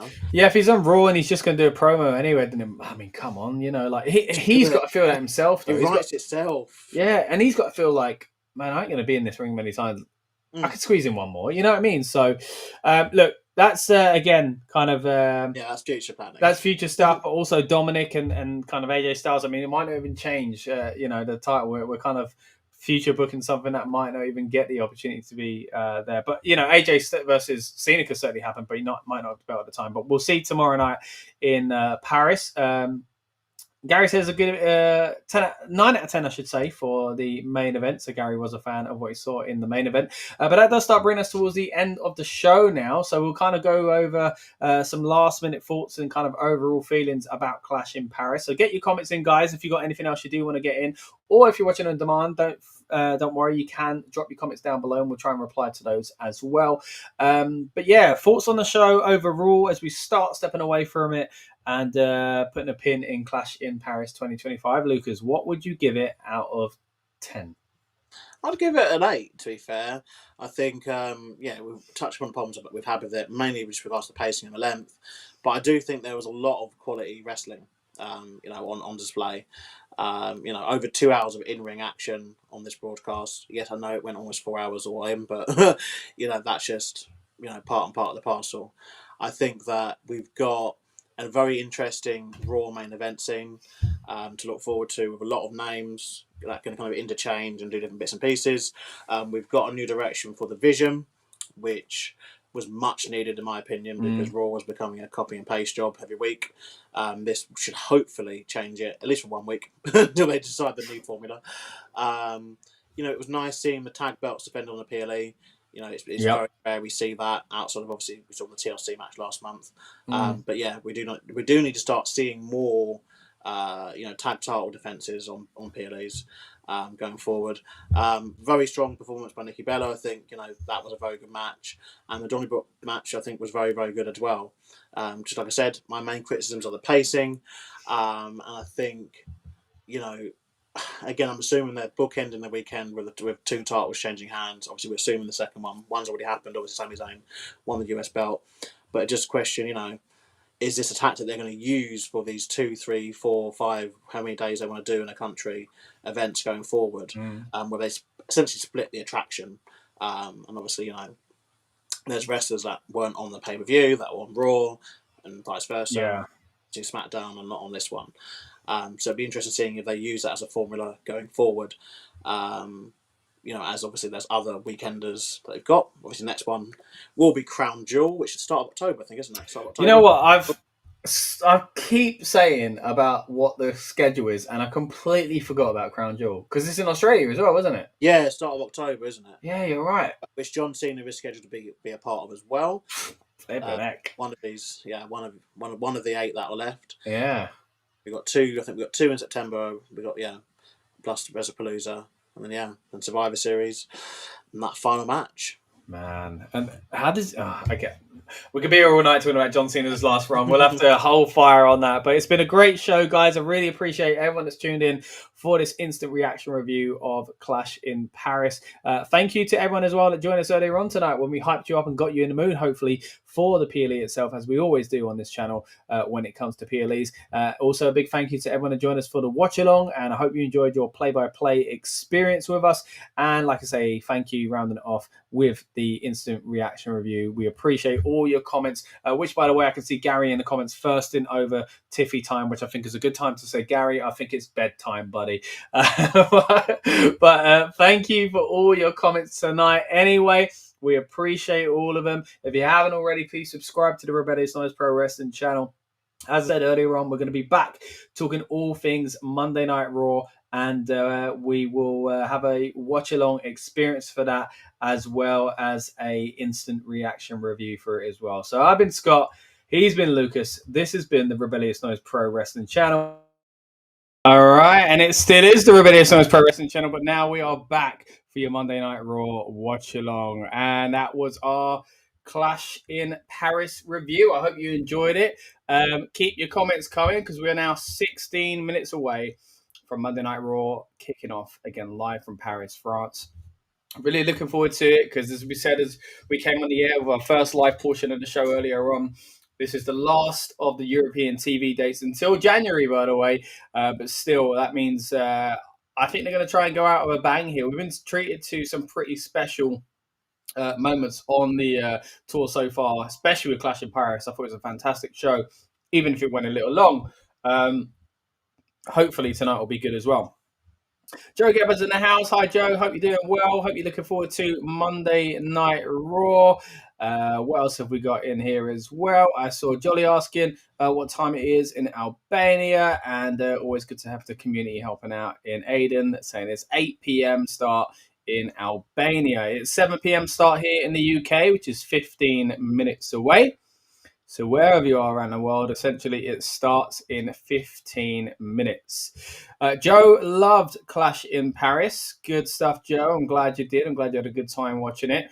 We did as well. And again, thank you to everyone that joined us for the watch along on last night's show. We don't often get to do these on this channel because, as you may be able to tell, I am European and we have to watch these shows at 12 or 1 in the morning. So being able to watch it at a reasonable time is fantastic, and it means us here at the Rebellious Noise Pro Wrestling channel can sometimes slot in a little bit of extra content for you guys as well. Joe, cannot wait till Friday. I'm assuming you're talking about Friday night SmackDown there. Yeah, a lot of fallout coming from some of the big stories you saw on Clash in Paris. I think on Monday Night Raw, though, going to be interesting to see what happens with Becky Lynch, but not just that. Let's get to some of the stuff that's been announced for Monday Night Raw. We've got a 6-man tag match going on. The Viking Raiders, the War Raiders, I always forget what they're called these days, with Penta teaming up against the New Day and Grayson Waller in a 6-man tag action.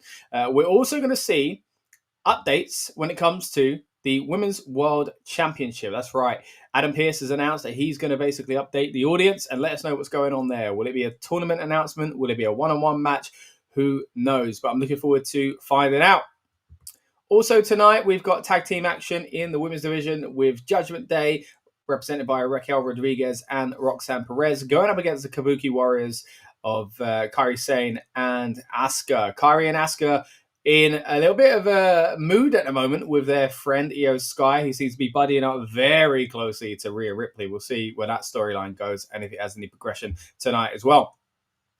Now, here's the big one. This is what they've sold the night on all week. Even last night, they were hyping this one up. It's the Intercontinental Championship on the line, defended by, of course, Dirty Dominic Mysterio, up against his current arch nemesis in AJ Styles. Someone that gets a fantastic reaction in France, and you got to imagine he's going to get the same tonight. And we got a sneaky feeling, if you saw our review from earlier on, we feel like maybe tonight we'll see AJ Styles picking up the victory to shake things up when it comes to the heel-face ratio of championships. Talking about good reception, though, we're going to bring on Lucas in just a moment. He's going to be here for the watch-along experience as well. But we are 12 minutes away from the show actually starting, so get your snacks in, get your drinks in, and make sure you're ready for a big night out from Paris. Of course, again, Monday Night Raw, wrapping up what has been quite a fun European tour and a fun set of streams as well. Again, very, very much appreciate all of you guys that have joined us for all of the streams we've done. Dublin, Birmingham, Lyon, and then Paris twice as well. It's been fantastic, again, including Clash in Paris just last night.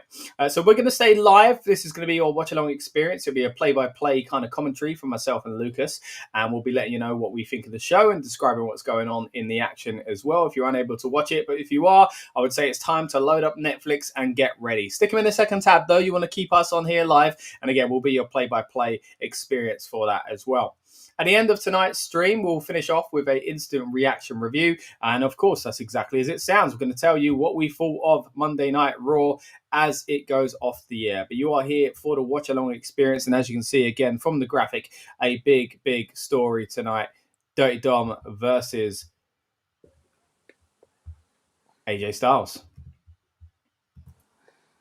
So again, get your comments in, guys. Let me know what you're looking forward to on Monday Night Raw. For me, it's all about the IC Championship match. A few comments here from Aiden as far as prediction goes, so let's dive into these. Says, my prediction for Cena's last match in order. Brock promo on SmackDown, AJ Styles, where Cena wins the IC belt. We did talk about that being a possibility on the Clash in Paris review. Says that will happen on a Raw. I think so. WrestlePalooza versus Brock will be a 4-minute match where Brock Lesnar wins, and then at Crown Jewel, he thinks we'll finally get another CM Punk match as well, where Cena also wins. Man, you are really fantasy booking this here, cramming them all in, but I think they are going to be all heavy hitters. Will we get another Punk one? I don't know. It's the Survivor Series. He thinks it'll be in the War Games match, and his team will win as well. and then rounds off the year with the retirement match, saying that Saturday night's the main event. He thinks he'll face Mello in a passing of the torch moment. That would be a huge moment, of course, for Carmelo Hayes. Get your comments in, guys. Let us know what you think is going to happen tonight, and fantasy book your final run in John Cena's career as well. We'll have to spend a bit more time in that as the months go on and we lead towards December. But yeah, we're here for the ride. Speaking of being here for the ride, we've got Lucas on board as well. So just going to bring him into the stream. Hey, Lucas, how you doing? Hello, Scott. Hello, guys. Yeah, we're 10 minutes away from Raw, live from Paris. Obviously, I know they've announced 3 matches, and obviously they're going to also look to dive into the current Women's World Championship picture. We're going to hopefully find out what is happening with that. Obviously, it was left off of Clash last night. And obviously awaiting, finding out what's happening. But yeah, I'm quite excited. I've just got obviously the Netflix kind of thing on in the background.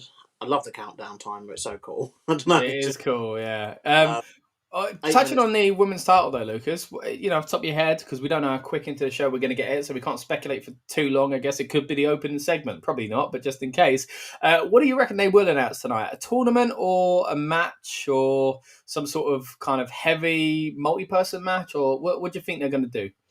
I really think they need to endeavour to get more people onto pay-per-views. We were speaking about this last night, wasn't we, a little bit? And we've spoken about this, I guess, the past few PLEs. So I would like to. I mean, I think it's hard because Stephanie McCare obviously has the title shot. So it's like if they do a tournament, then it'd be a tournament to face Stephanie McCare. One would imagine you couldn't make Stephanie already qualified for. But I would just I'd maybe do something like that. Like do they're found the little triple threat things, aren't they? Like 2 or 3 triple threat matches, and the winners then go on to face, join Stephanie McCare as a fatal 4-way. At WrestlePalooza potentially, I think that would be a fun way of doing it, because that way you feature obviously 9 women in the 3 fatal triple threat matches, and obviously you feature 4 women on that match, at the PLE, and potentially throw in someone different as well. Someone begging for throwing in a Natalia, throwing in Maxine Dupree, even there shouldn't just be okay every time there's a women's match it has to just be Rhea, Io. Yeah. I think it could be, like you say, that triple threat tournament type thing they've been doing lately, and then end up with a triple threat where Stephanie McCare's in it, but then 2 other people as well. So it doesn't just like Stephanie because if you take Stephanie out of it or make her kind of qualify, that's unfair. But also you could also say that the person to face her, it's not like they're facing the champion. So why do they have to go through X amount of matches where Stephanie didn't? So in order to kind of downplay that, I think they could do a triple threat, and they seem to really like these triple threats. I've actually really enjoyed them as well. Aiden's giving a nice hello to you, Lucas, and ask how you're doing. Always nice to see you. Yeah, we are excited for the show. Aiden's also got transfer deadline day on in the background as well. Nice triple streaming it. Monday Night Raw, the watch along from Rebellious Noise, and transfer deadline day, of course, a big day in the Premier League. It's bonkers though to think that I mean, I don't know about you, Scott, but when I grew up, I didn't have a TV in my room until I was about 8 years old. Obviously, it was like the main TV downstairs. Yeah, we've gone from that to the fact that now people double, triple screen. You can watch as much as you want. Yeah. It's like all your TV. It's amazing. Yeah. It's amazing, but it's terrible. It's crazy. It's crazy. Look, we're 6 minutes away from Monday Night Raw, though. Kicking off, as Lucas said, on Netflix. We've got the countdown at the moment. Up then? So you said you don't think it'll be the women's title announcement? Vision stuff. I think it might be. Yeah, I think it could be the Vision. I don't know if we would get answers. Maybe we will. Maybe Becky will straight up kind of make it clear that she's in the stable, because at this stage they've not officially said that she's a member, or I mean, it could be that she's just helping her. It could be. I don't think it will be. Like he disbands the stable because they weren't around for him, and he just goes on with Becky. I don't think that's the case. I think it's better if she does just join the stable. But yeah, that's probably where it opens for me. I think you know what? It might open with a backstage bit where Adam Pearce says, "This is what we're doing tonight," and the tournament begins. You know how they kind of do that sort of thing, and then go to Seth Rollins making his way to the ring with Becky Lynch like that.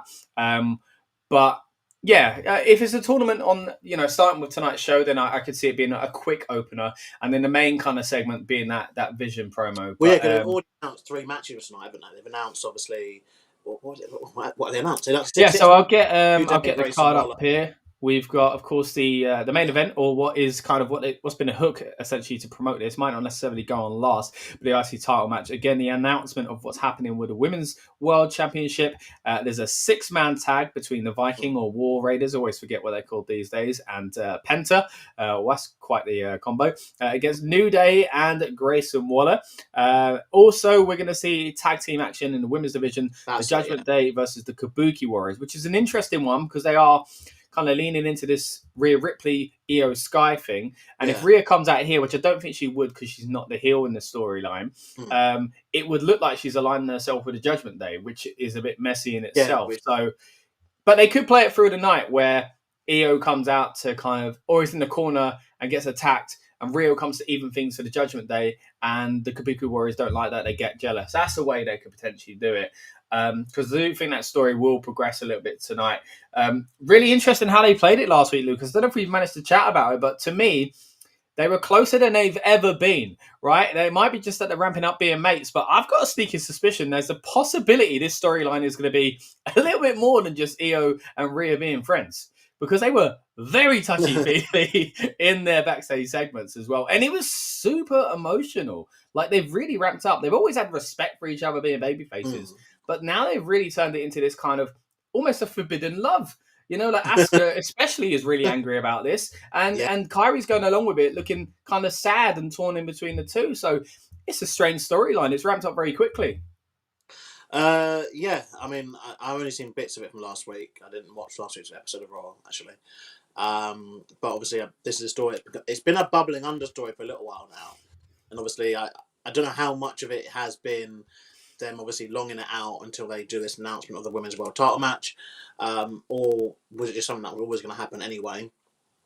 I'm not the biggest fan of it. I just find it a bit. I don't know. I find it. I think we need something. We need something tonight, maybe, to kind of fully kind of say what's going on. I guess potentially.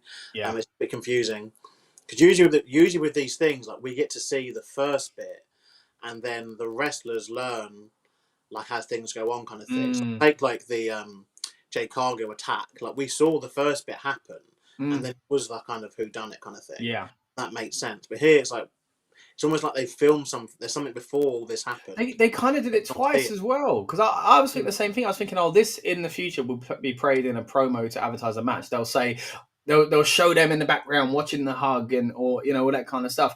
But then they did something twice in the background, backstage bit, and then in the ring she like straight up saved her, and then they had the confrontation backstage. So it's like we've kind of sped into this, you know, like in one show they've kind of given away that kind of, as you say, the way they kind of usually play it. Going to get to some of these comments here as well. Joe saying hi as well. Hi, good to see you, Joe. Hope you're doing well. Says I need to tell you something. What are you going to tell us, Joe? I hope it's not anything controversial. All right. You're going to SmackDown on Friday. That's why you were looking forward to take out Rollins. What do you mean take out Rollins? Come on. We can't be talking like that, Joe. Fantasy in your mind, maybe, but you can't be. I hope you're not referring to attacking wrestlers or anything like that. You can't be doing that. Young Edwards says, if Dom loses the IC title on Raw episode, I'm going to lose my mind. He is such a good wrestler and he deserves to keep the belt. I think he's had a good run.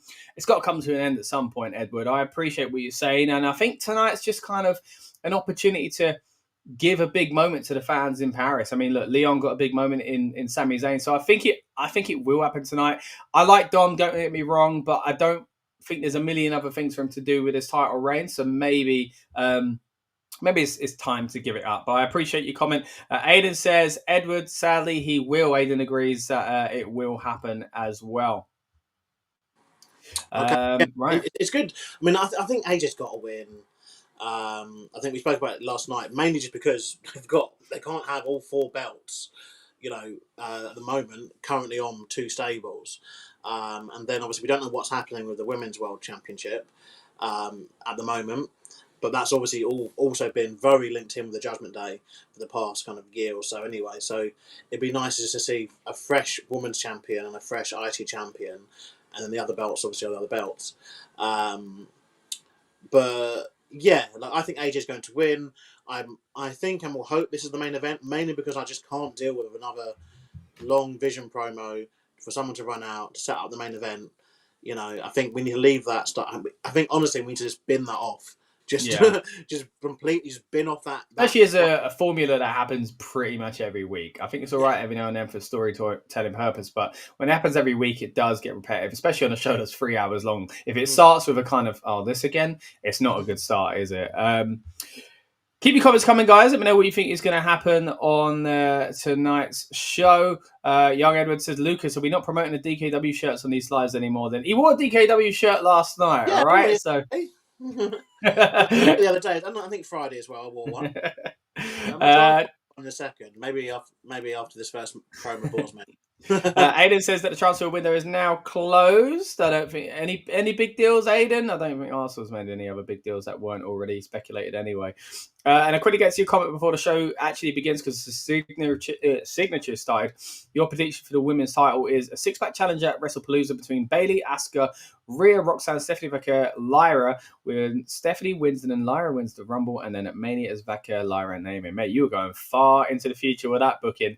But look, I could see it. I could see similar kind of things to what you're saying there. We can see the Eiffel Tower in the distance. So I wonder if they're going to have the same stage they had yesterday, Lucas. We're about to find out. Oh, we shall see. Is it the same venue then? Yeah, apparently so. Yeah, it is. Yeah, Defense Arena. Yeah. Wow, so that's big for Raw then. Because obviously, if it does get 30,000, yeah, there was a comment yesterday saying the one in Saudi. I think it was Madman said in Saudi. There we go. There we see the Raw logos next to the Eiffel Tower statue. But apparently, Raw in Saudi had to build that and then take it down after a day. True, yeah, not in the same venue. 23,000 Raw in Saudi. Apparently, that's the record breaker so far. Wow. If this is above 23, which it could be, especially if they've done promo combo tickets, I should say, this could be the biggest Raw in history, and it's looking packed. It's looking busy. Let's hope they bring that energy tonight as well. I hope so. Like this means I can't obviously fully hear to hear the audio as much, but let's see the energy is good. Young Edward, hot take, but Vaquer deserves a title reign. Yeah, this is the thing. I mean, this is something we can discuss tonight, obviously, as and when that happens. But did we think, and people in the comments, did you think that when it was going to be Stephanie against Naomi, did we think that Stephanie was going to win the championship then? I didn't yet. No, Naomi was too hot. Yeah, exactly. Too hot an act, and they would probably just do something screwy like with it, and maybe potentially 1-2 months down the line, maybe done the change. But I don't think, particularly with how hot Naomi was, like at the time of her announcing her pregnancy, that they would have made the change. But then, do they now do what they were going to do with someone else? So whoever essentially faces Stephanie Vaquer, and this is obviously assuming it's a singles match. Whoever ends up facing Stephanie Vaquer, do they become the champion, and then do they tell that same story that they were going to tell Naomi and Stephanie, but with someone else? Or do they just go, you know what, you meant to be in the match anyway, award to Stephanie, and then you go from there? Yeah, anytime something like this happens, you try to, again, look at it the way you think it might have been booked if it didn't change. And then you think, well, is that still the plan? But if what's happened is shaken out so much, then you start to lean towards, even if you don't think that was the original plan, you start saying, well, that's plan B almost. But then sometimes you get like back in, what was it, about 3-4 years ago now, when day one happened and that kind of changed the face of wrestling history because a match didn't take place. It kind of went in a completely different direction to what I think many people expected the original booking to be. Aiden talking about, I think snacks here. I've got Tony's chocolate. Is that the big one with the block logo, like the big block logo? Yeah. I've never had that before. My is it chocolate, to be fair? Is it nice? I've never had it. Yeah, I really like it. It's good when it's an offer. Sometimes in the soup, I don't like me saying. Wait, we're talking about not taking brands. You're saying a brand. Come on, the supermarket with an orange logo. Yeah. Look, they ain't paying us. Neither are Tony's, but still. The orange logo. But yeah, so it's a rich man's chocolate, is it, Lucas? Is that what I'm hearing? It's Benny. So okay, you're doing all right, Aiden. Well done, Aiden, mate. You've had a good month of work apparently. Where you can afford the rich man chocolate. I'll have to try it, mate. Maybe I'll do it on stream in the future. It is very nice. It's very chocolatey. If that makes sense. But see, Regan Blade deserves a title. Yeah, well, he's one of my guys, so potentially he will do down the line. There we go. I'm sure you'll crop that out, Eddie, and you'll use that against me for eternity. For those uninitiated, Lucas, of course, big part of DKW Wrestling Academy here in England. So if you're ever in, I guess, what would you say, the south of England, Essex, London area, and you want to see a wrestling show, then hey, check them out. Or if you want to train to wrestle, I mean, that's what it's there for in the first place. Yeah, indeed. That's a training school, and obviously we have trained people that have actually been on the WWE, including like Elton Prince. Was one of our guys. Obviously, currently injured, I think, isn't he? But former NXT Tag Team Champion, of course, part of Pretty Deadly, and Wade Barrett, the commentator. He started at DKW, always, and the general manager of SmackDown. Actually, didn't call this, but yeah, plenty of people. Not a bad resume, mate. Not a bad resume for the school. For the Brits. They're just re-showing what happened last night. I'm not a massive fan of them showing like everything. Like, I mean, I get when there's like this bit of show now, the big angle and stuff. Do you remember before when they wouldn't? They'd show screenshots because they wanted you to buy the pay-per-view replay. Yeah. Like they were like, no, we still ain't showing you exactly what happened. You need to know what happened because of the story, but you can't see what happened. So, yeah, these days with YouTube highlights, I mean, themselves, they took a long time to put their own highlights up. Okay, so we'll start with a backstage shot of CM Punk. Is he waiting for someone? Like, they're not doing this already, are they, Lucas? Oh, no, he's waiting for Seth. I thought he was waiting for someone to even the score, which we'll get into, I'm sure, on this stream. A lot of rumors flying around about one AJ Lee. Again, we'll get to that later on when we get to Seth and Punk segments properly. Nice Rambo shirt there from AJ Styles as he steps off the bus.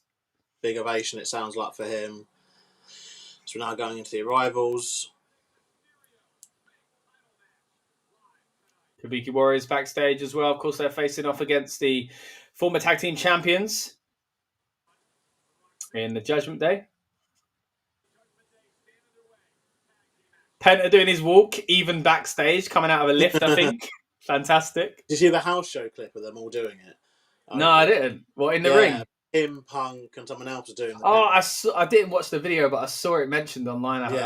Because I forgot, I mentioned it the other day, I didn't see him do pop rocks either, CM Punk, or get it done to him. Apparently happened like 3 times, so... Oh, Jey Uso is... Why are fans...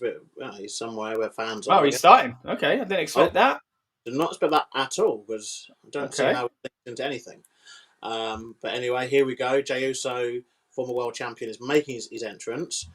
To be fair, I guess this actually makes sense. It's a very good way to start Raw with the energy, and it shows off the crowd quite a lot. That's it. Yeah, good point. A lot of Yeet glasses next to him there as well. Look at that. Yeah.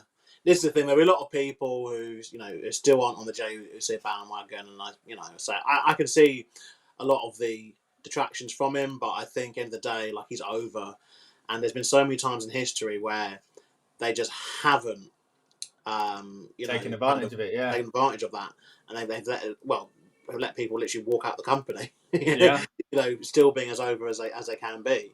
So I think they may as well ride this wave. But the only but I'd say is, I'm not a massive fan of him doing it during the matches. Like when the matches are on, he started doing the yeet. I'm thinking I was like, this is getting a bit much now. When they run it back, it was funny once or twice, but you can't keep doing I think the WrestleMania kind of honeymoon period, and that suited it. Do you know what I mean? And then they made a deal of it when obviously Gunther then attacked him during his entrance. But it makes sense because it's like the same thing I had with last night. Like, why is Bronson Reed like happy to, be the tribal thief and steal his shoes and have like attack him?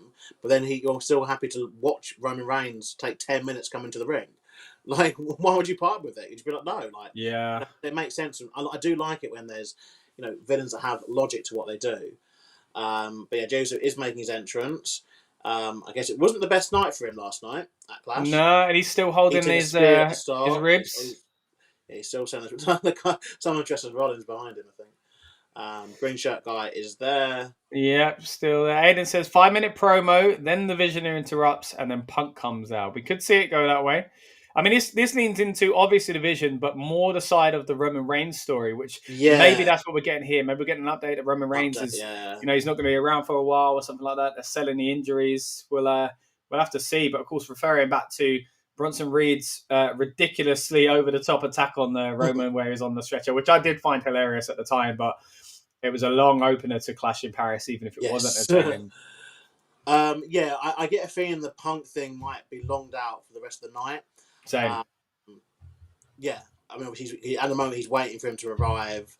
I think Rollins will arrive later on. So I definitely, this segment is nothing to do with Rollins or the world title.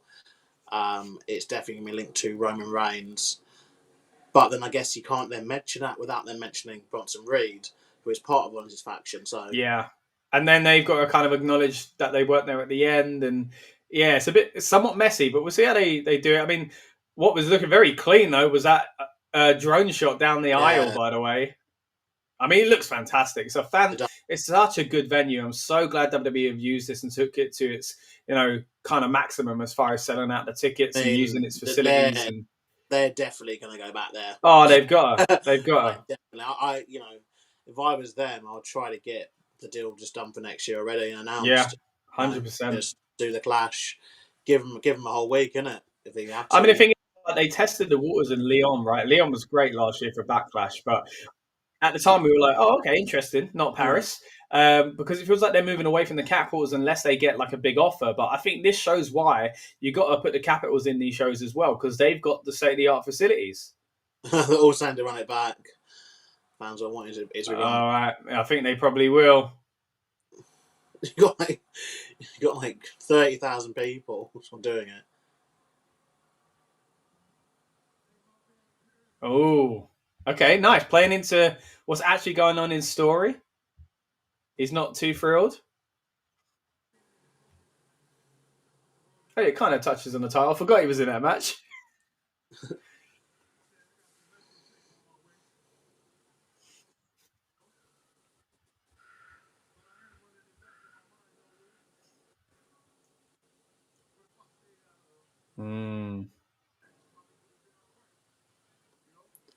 Seems, yeah. Nah, you got too much honour, mate. You can't say that. You're a good boy. There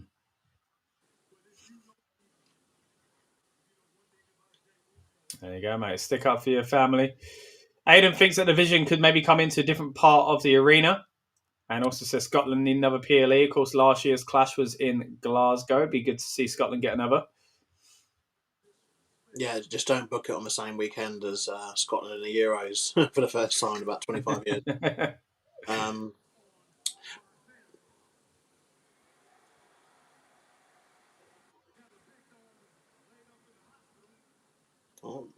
the local medical facility. Yeah, they moved away from that. The big dog's in the hospital. But people forget they brought it back for a little bit. They brought it back for a little bit, and then they changed again. So they weren't sure. You never know. Okay, so he asked. Okay, this is interesting. Who did he ask for specifically? All three of them? All three of you. Yeah, he's saying all three of you bring your mind. Oh, so okay. So we speculated last night about CM Punk and LA Knight going into a feud, and thought, well, Punk's maybe a bit busier now, and a face-on-face doesn't kind of sound like the best idea, but it looks like he's going in that direction, but with Jey Uso potentially. Or is this going to be a showing of respect where someone else interrupts? Someone else has got to interrupt. Tag team match, maybe these two versus the two Bronze, as you call them. The Bronze. Either tonight or at WrestlePalooza. Yeah, I'm not sure where they're going with this, and it's a bit concerning because I think they announced things already that could have started the show, and there's more interesting things that could have started the show. But I am just pleased that it's not been like a 10-minute promo from Jey. Let's just see what LA Knight has to say for himself. And it says also, Lucas, that was the second time since we qualified in 2021. Fair enough, that's a good point, but still a rarity, and that's not. Hey, I'm not digging. Not digging, just a fact, you know. Right, LA Knight's now got the microphone. Obviously, neither of these two were pinned last night, that Clash.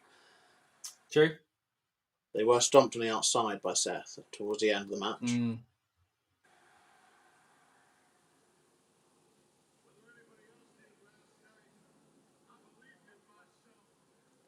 Saying he believed in himself. I think he was the only one. In that match, at least. I love LA Knight, but in that match, he had no chance. Yeah, I don't think he was going to win the World Championship last night. Yeah. World Cup next June, as Aiden says. We'll try and cover that on the Rebellious Noise Pro Football channel, I should say. So stay tuned. We'll try and cover that as much as we can next year. It'd be good to get back to some more football content. Is it the USA one next year, isn't it? Yeah. It is, yeah. US, Canada, and Mexico. So it'd be interesting to see how that works. Yeah, North America.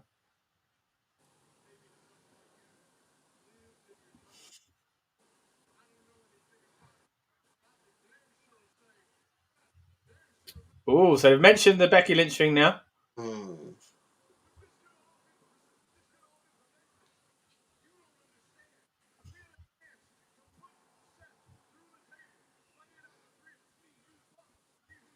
Ah, yes. Okay, so you maybe will go after Jay.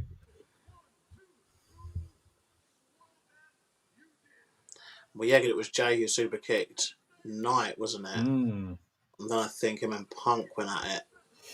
I'm starting to worry for LA Knight, though, because I said this a few weeks back that he could get lost in the shuffle here. He's a strong babyface, but not as strong as Merch Seller Jey Uso, Legend CM Punk, and the heel that Seth Rollins, but everybody loves to cheer still. So it's been a bit of a risk for him at the moment, and I think he's skirting on being a bad guy here. Potentially. Maybe that's what they do, though.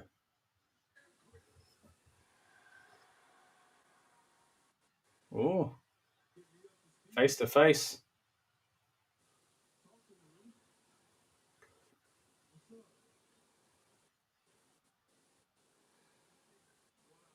Here they come. Okay, so this is interesting because... Are we going to do another, like I say, maybe a tag team match, but the two of them ain't getting along and then they explode the WrestlePalooza, or where are we going with this? One Bron is in wrestling gear. But, I mean, I'm getting concerned is if we have started Raw like this, like, for eternity, it seems. It's the same thing.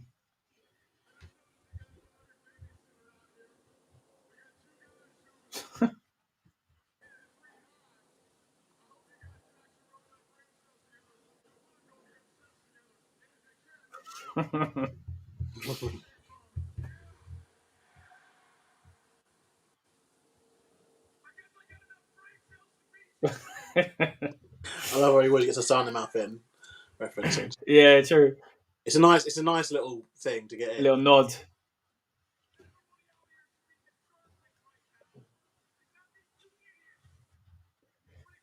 Okay, now talking about Paul Heyman being in a hospital. Few comments coming in. I can see about deadline day. We'll get to that in the break as well, guys. Don't worry. I'll refer back to your comments there. One's in the air for the OTC. Notably, LA Knight not doing it.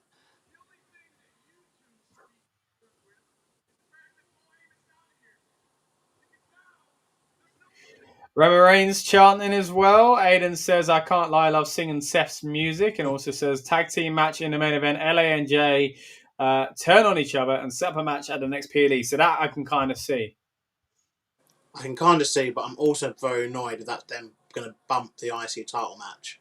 If that's the main event.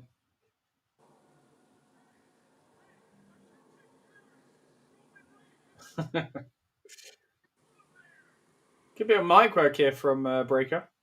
They've got to be careful with this because obviously, they're kind of teasing Roman Reigns quite a lot now. Yeah. True.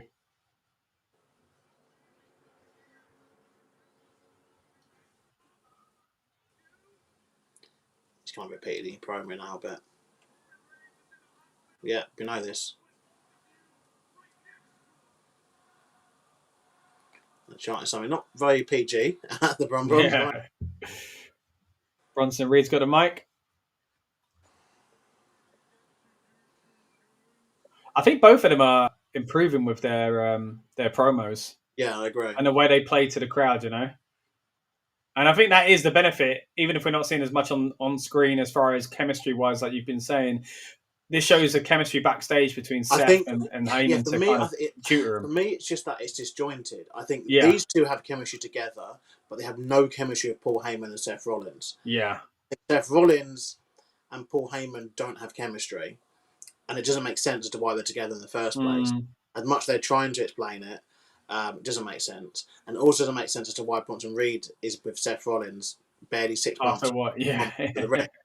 I guess the only people that do have solid chemistry, obviously, is Seth and now Becky. But yeah, we are just getting, like a repeat of everything that's happened. Yet to see anything new in this episode, it seems. Yeah. This promo. You're next, he says. Goldberg, eh? Okay, so do they want a tag match tonight? Or WrestlePalooza? Or do they want singles matches against these two? And again, hopefully not singles and longing it out even more. There you go. Here we go. Looks like a tag team match tonight.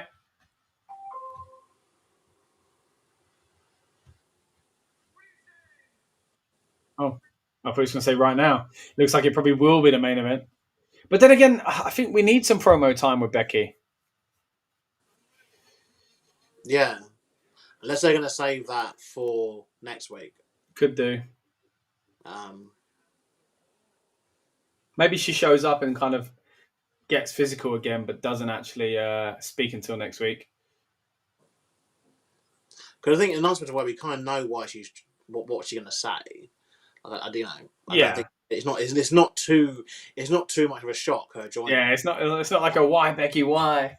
Yeah. So. Okay, LA said, me and you can do this another time. It might be WrestlePalooza. All right, looks like we are going to get a tag team match. So that's 3 tags tonight then, isn't it? Because we've got the 6-man tag. It's a lot of tag team action, yeah. Guess it's a way of getting more people on. But yeah, it was Xbox just. I don't know what it weren't me. What was it? It was one of your devices, Lucas. Was it? Yeah, I think it was the Alexa thing. It's flashing.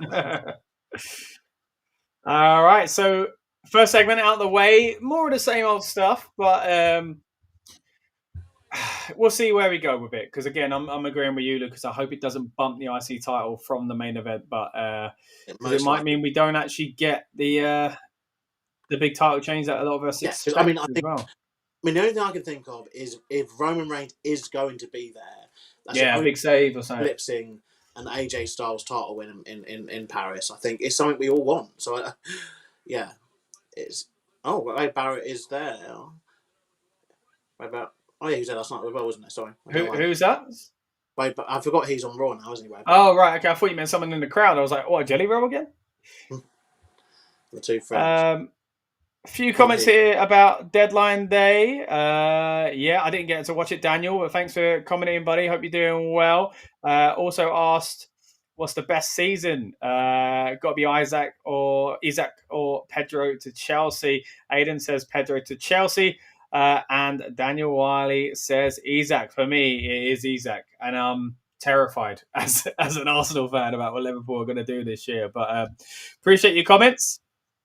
We're now looking at last Monday night on Raw in Birmingham, where Rhea Ripley folded up her opponent like a pretzel, as she always does, but then gets attacked by her opponent's body in Raquel. Of course, we saw Io Sky make the save, but the Kabuki Warrior is a little bit annoyed about that. I love that uppercut she does. I love actually everything Io Sky does, to be fair. Yeah, she's fantastic. Look at them. Look how close they are. Look at that. She's stroking her. Yeah, something's going on, man. Yeah, and them two are both angry. Yeah, and Asuka's the most angry as well. It didn't show it there, but Kairi's trying to calm them down, isn't she? Exactly. There we go. So you've got Kabuki Warriors backstage. There you go. They're backstage. Big cheer for Io.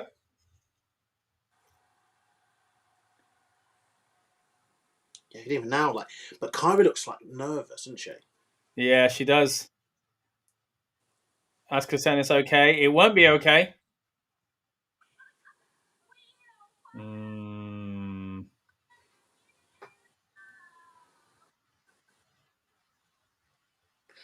assuming this tag match is starting. well, it's not starting, but it will be the first match we see. Woof! Catty there from Asuka. Unlike Rhea, we don't need help. Kairi said, yeah, you can come out there, but Asuka's saying no. Oh. I think Asuka's obviously salty because EO turned their help down a few weeks back as well. Okay, Kairi sticking behind for a little bit longer.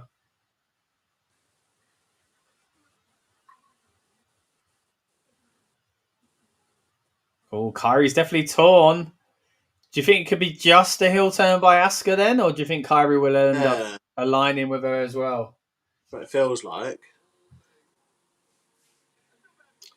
Yeah, Michael Cole kind of acknowledging that as well, what we're seeing play out. Kairi saying seems to be caught up in the middle. We've got the Judgment Day making their entrance now.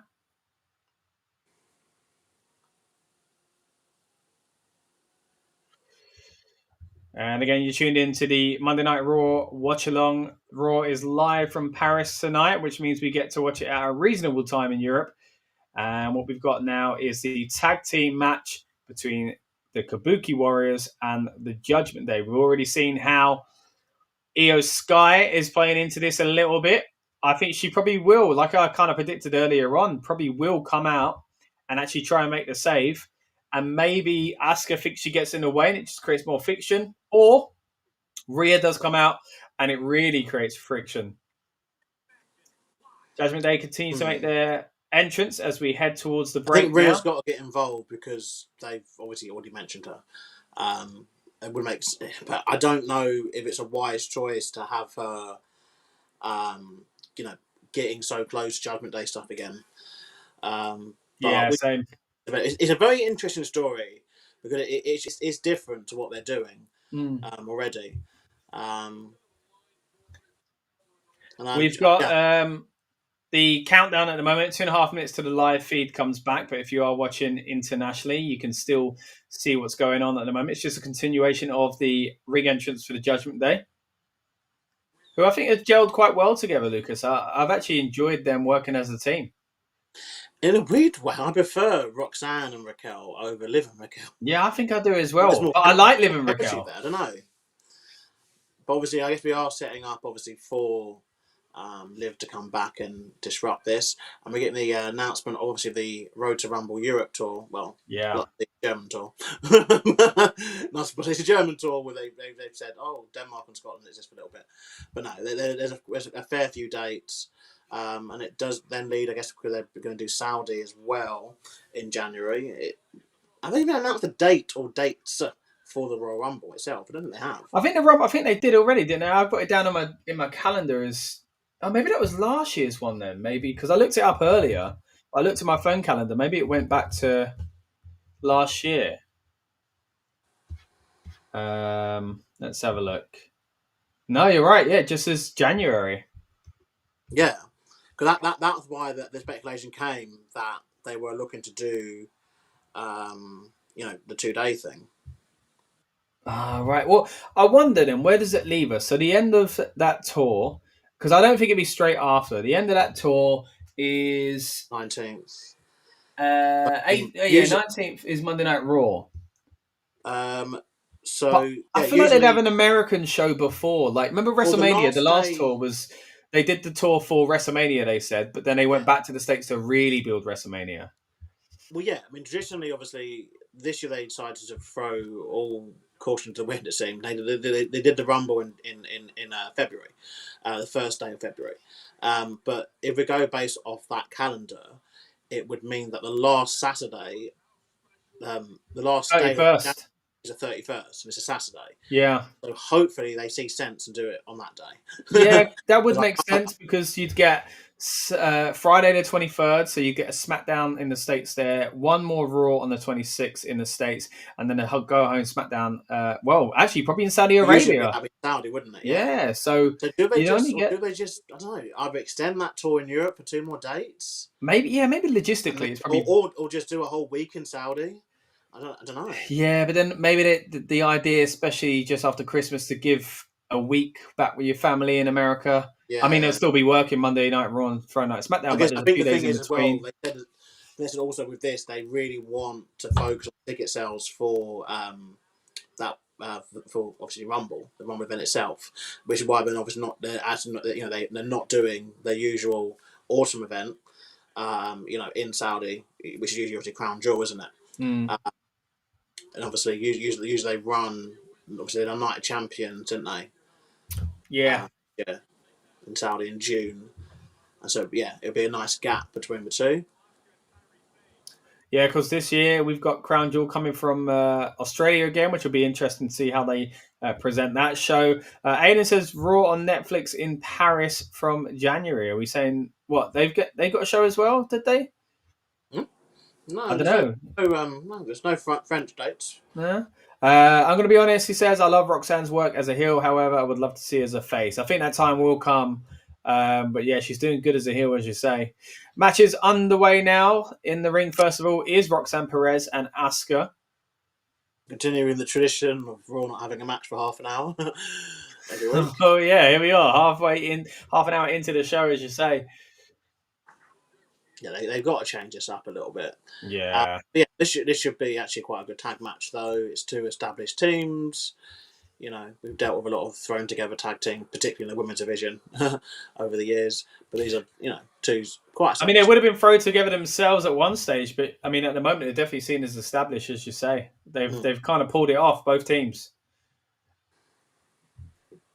Let's go ask a chance from the crowd. I mean, they are technically in this match playing the babyface role, even though it looks like Asuka especially has got ulterior motives.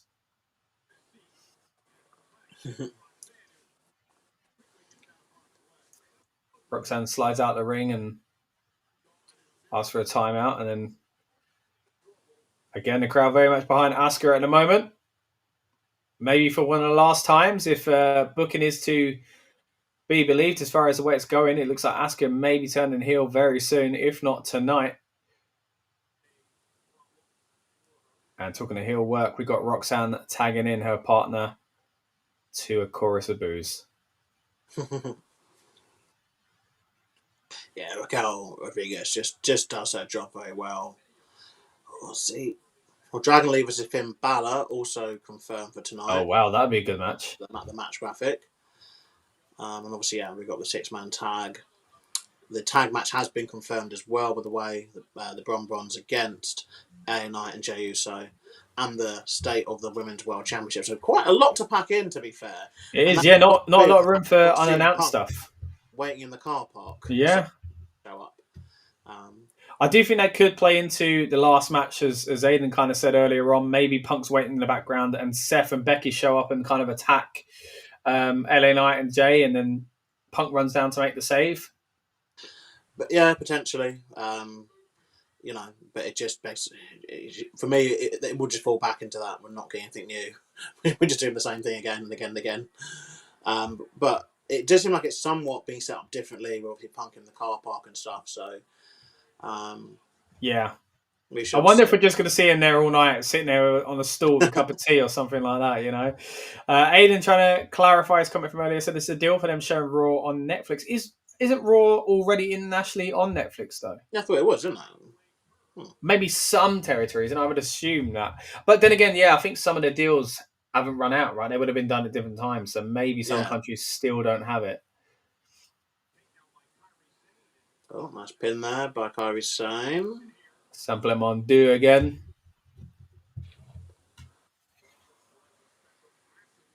Nice roll there from Kairi.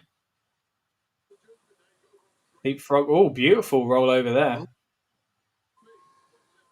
These girls work very well together. They're both very good, but what's Sam? Yeah.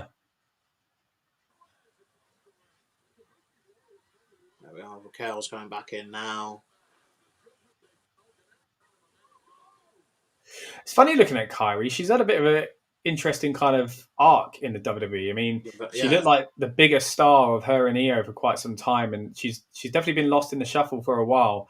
I mean, I think she's still great. She's still respected, but she feels like her leaving that kind of killed a lot of the hype around her, I think. The what did, sorry? Her leaving and coming back. Yeah, for sure. But yeah, she still feels like she could be, and this is no dig on Io because I love Io. I think she's amazing, but she could be a bigger star than Io. So, well, yeah, I mean, obviously she was heavily featured in the Mae Young Classic, wasn't she, Kairi? yeah. All right, we're heading to a break now as Roxanne throws Kairi into the barrier. And the show, I assume, there we go, is continuing internationally on Netflix. We're just under 3 minutes away from the match, the show coming back globally, at least, in the USA as well. So if you are watching in the States and you're getting ads at the moment, let's fill you in with what you're missing out on. Roxanne has thrown Kairi back into the ring and is going for the pin. Also, if you're watching on demand, I understand that they actually put ads or they cut these spaces even internationally, which is very odd to me that they do that. But if you are missing this, essentially at the moment, Roxanne Perez very much in control. And we're just over 2 minutes away from the main feed coming back. But at the moment, again, Roxanne's stomping into the chest of Kairi Sane. He bounces like a fish over the rope. And then falls into the Prime bottle. Oh, God. 2 minutes to go, but now Roxanne is out of the way because Raquel wants a bit of the action. Also knocking Kairi into the barrier as well. She's now picked her up on her shoulders and is plonking her down quite hard onto the hardest part of the ring side of it. For the Perth takeover. So obviously they're doing SmackDown, Crown Jewel, Raw. Oh, yeah. SmackDown Raw as well. 3 event combo tickets. Wow, okay. What a world. Ain't going to be cheap. Don't know if you saw the WrestleMania Elite Premium Plus ticket prices. I was watching a video earlier. I watched quite a lot of Dutch Mantel recently. Oh, yeah? Yeah, but they're talking about the premium seats for WrestleMania. Guess how much they cost, Scott? Wait, I think you said yesterday. Was it 80,000? Oh, just a little bit less. Okay, go on. What was it? Yeah, $70,000. That's for the front row, the middle of the front row. So I think it was like seats 11 to 18. Crazy. In the front row on the opposite side to hard cam. So obviously you're literally we're green shirt guys at the moment. Those seats basically. They're 70,000, and I think there was a whole host of things you get with it. Including obviously the ones I don't get as a VIP perk. Yeah, and I don't know if anyone, maybe Aiden, because he's eating Tony's chocolate, isn't he?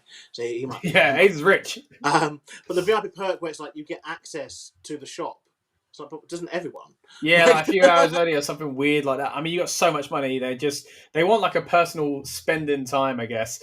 Aiden says, I can see green shirt guy once again. He's got to be rich. Talking about money, mate, and tickets. That's for sure. Aiden also says, what's that for 3-day combo? So that's the tickets of SmackDown, Raw, and Crown Jewel. I mean, yeah, I don't even know how much that would be. I mean, it's not WrestleMania prices. Don't get me wrong, but might check. Well, this is yeah.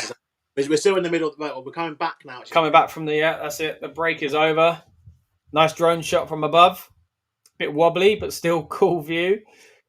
Roxanne hits Kairi in the corner and tags out for Raquel to also knock into Kairi in the corner. Roxanne tags herself back in. Looks like they're going to hit with a double team move here, but Kairi tries to prevent it and sloppily does. That was a bit awkward, but double team move now from Judgment Day. I'm not that rich, says Aiden. If you stop eating the chocolate, you might be able to afford the Crown Jewel triple tickets. Yeah, man, it's crazy. I mean, they've done it for years now, of course, with WrestleMania, the combo tickets as well. And they used to work out as a pretty good deal. If you wanted to go to the Hall of Fame and Raw and SmackDown, NXT, or whatever else was going on around Mania week, it would save you a bit of money. But these days, they try to make you commit to as much of it as possible, which I think is a very tricky move.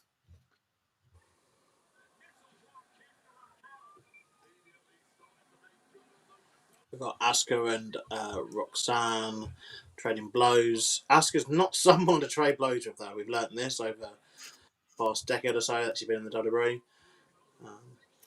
Lines her up in the corner. Back elbow. Kick to the head of Raquel. Falls to her knees. And Asuka rolls up for an armbar on Roxanne. Elbow drop from Raquel, though, to break it up. She pulls her partner to the corner so she can tag back in herself. And Raquel picks up Asuka. There are fans chanting, "Let's go, Asuka." They're really behind her, so it'd be interesting if they do end up obviously turning her. Yeah, especially if it's tonight, it might not go down as they hope. But that's always the risk, though, with international crowds. As we've said a few times before, we're kind of starved of the action sometimes. So not so much these days. We're getting a lot more European dates, but of significance as well. But a lot of times, especially when people come for the first time in years, it's about giving that person the praise that you haven't been able to give them for all the years. So it can be a risky move to do something like a heel turn in a place like this. So I've managed to find the Lovely from Roxanne. ticket prices. Yeah, for Crown Jewel. Yeah, the Crown Jewel combo tickets. So the prices were for the floor. The most expensive seats were $5,500. Wow. It's Australian though, actually. So how much is that in real money? Real money. 5,500 Australian. Oh, 5,000. to 2,661 in our money. You know what? That's not even. I mean, it's bonkers. I think. How are you saying that, Lucas? Do you really want to drop nearly $3,000 on some seats? Like, but it's not as crazy as some of the other places. Is what I'm going to. Yeah, true. Like, I mean, you're like that's floor seat for 3 events. That's all 3 events. Yeah, it's combo price. Yeah. And like, I mean, it's still a lot of money, but it's not good. Oh, lovely elbow drop there from Kyrie to the wow. outside. A beautiful, insane elbow on Raquel. Roxanne looks to hit the pop rocks. Asuka's hyping up herself. And a bit of an awkward booty hit. Oh, awkward again because she tried to roll it for the pin and pushed it back. That was a very.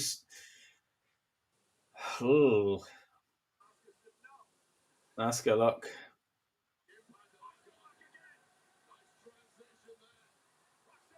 Obviously, a lot of Aussies having Roxanne taps, and we're at the end of match 1 of Raw. About a 12-minute match, I think. That's it. 12 minutes. But yeah. No EO interaction. Not yet, at least.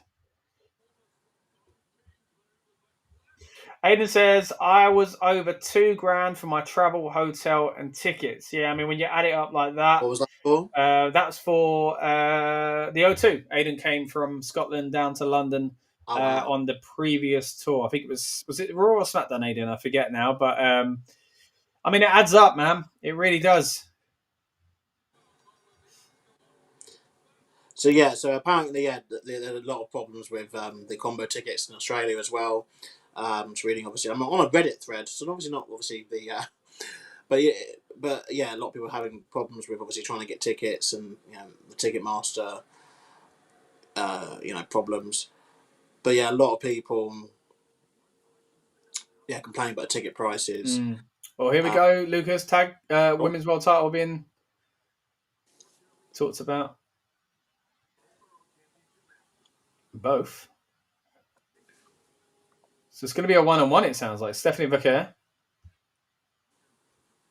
for winning the Battle Royal. I guess he Sky. Yeah, he called it. Are we just going back to where we were then? With Io Sky being the champion again? Why did you long that out for like a week? It felt. I mean, longer really because the announcement was made about Naomi a while even further back. So I got a feeling that so it's a WrestlePalooza. Stephanie Vaquer just announced WrestlePalooza. Stephanie Vaquer versus Io Sky. Going to be a very fun match because their match on Raw was incredible. Was it the Raw after Mania when Stephanie Vaquer faced off against her? I thought it was really, really entertaining. But that is the announcement. The World Championship in the women's division has now got a kind of goal in mind. It's going around with the waist of Eva, Io Sky, the formerly Vaquer. So yeah, Lucas, thoughts on that? Look, I mean, I know it can sound a bit weird, like I'm a bit ungrateful. that this is what we're getting, because I think the match would be fantastic. But I was just hoping that they'd do something a little bit different. Or at least have a. But I guess it's hard because I guess you already I think it's because you already qualified. Yeah, and they want the safety of it. I honestly think they're going to give it back to EO, and Asuka might go after it after this. That kind of leads into that. They're setting Kieran up a says lot of challenges, aren't they? 3 weeks. 3 weeks, bruh, as far as how long it's taken. Aiden agrees, not really happy with it being EO. Look, I kind of get where you guys are coming from, even though I know the match is going to be a banger. I can't wait for that. Greedy girl, says Kieran, as far as EO give Rhea the match. Rhea's had so many matches herself. Yeah. Do you know what I mean? At what point do you have to just move on? But I think Rhea will be a part of, if not this match and feud, definitely the first feud for whoever wins the belt. I think Rhea's going to play a pivotal part going forward. Yeah, maybe Asuka. If Asuka takes it off of VO, there'll be a lot of hot potato in, but some of it couldn't be helped, of course. But it's not what they planned. So wherever they're going, they got to find a way to get there. Kieran, I see your comments about JD McDonough not wearing a football top. Is that reference to him wearing the Liverpool top the other day with Isak on? Of course, he's just been announced as signing for Liverpool, so he can get it done for real now. But we're back. And also just to clarify, we are going straight into match number 2, right? Yeah. For WWE at least. It does look like we are getting a match within 5 minutes of the other one finishing. And we had an announcement during that time as well. This is what I don't get. They're really weird, because even like last night when we were watching the show, the first match took an hour, and then they got through the next 2 in quicker succession at least. Kind of to make up for it. So it's almost like if they know that things are going too long and they go, okay, we've got to catch it back up a bit. But yeah, we are getting Finn Balor against Dragon Lee.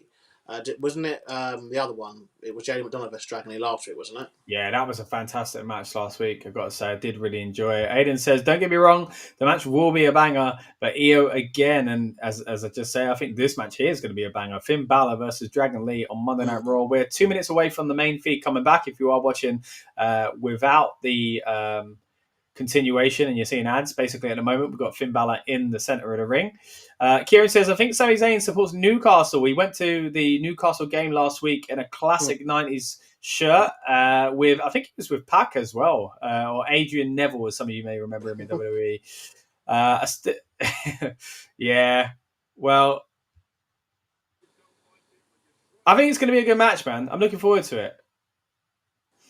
But it doesn't mean there's 3 Judgment Day matches in one night, isn't it? Yeah, because obviously we've still got the IC title match to come as well, which we thought would be main event, but it may have a slot somewhere else. I guess maybe the next after this one. We've got a 6-man tag, haven't we? Maybe we get that next. Do you think it being on last would have a bearing in the result? Like if it came on earlier in the night, do you think it's less likely AJ Styles wins? So yeah, I thought that the 2 best places for me, in my opinion, for that match to go would have been on first or on last. And I mean first, no bloody 20-minute promo. Just open the show with that match, because the entrance of AJ Styles is going to be a huge deal. It would have got a huge pop. And if you are going to have him win the belt, even more so, you're starting off the show like really, really hot with something like different, something cool, something we can all talk about. Whereas at the moment, the talk of what we have was like, well, Raw's just doing the same thing again. Like he's just doing the same thing it's done for like 3 months. But I do. Yeah, there is always that worry that if it does go on potentially, just before the main event tag, I guess it made sense. It probably makes sense that he will do the 6-man tag next to the New Day, then the IC Championship, and then obviously the tag team main event. That will probably have lots of interference and lead into the Rollins Punk thing. I think pacing wise as well, as we get back to the show now, we're going to have, of course, Dragon Lee and Finn Balor. I think this is going to be a fast action match, and then you get the slow 6-person tag, and then you get the faster, I would imagine, AJ versus Dom, and then again slow down with that main event style in the tag team match as well. So that could definitely be the way we go. I say though, I do like he's taking them off now, but Dragon Lee's wings, by the way, I think they look pretty cool. CM Punk backstage, still waiting for Seth Rollins.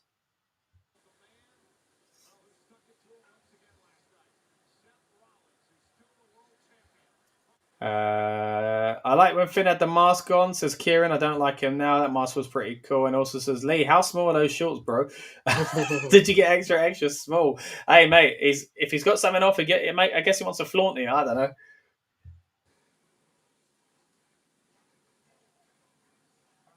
And here for Worlds Collide, of course, AAA and NXT show. Oh, but you're right. They are extra tight. That's for sure. Yeah. You can see Dragon Lee's dragon.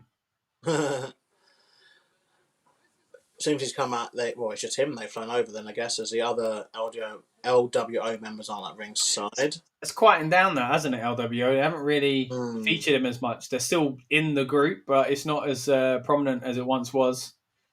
Well, they had a fantastic match, didn't they, for the belts, a few weeks back against Judgment Day.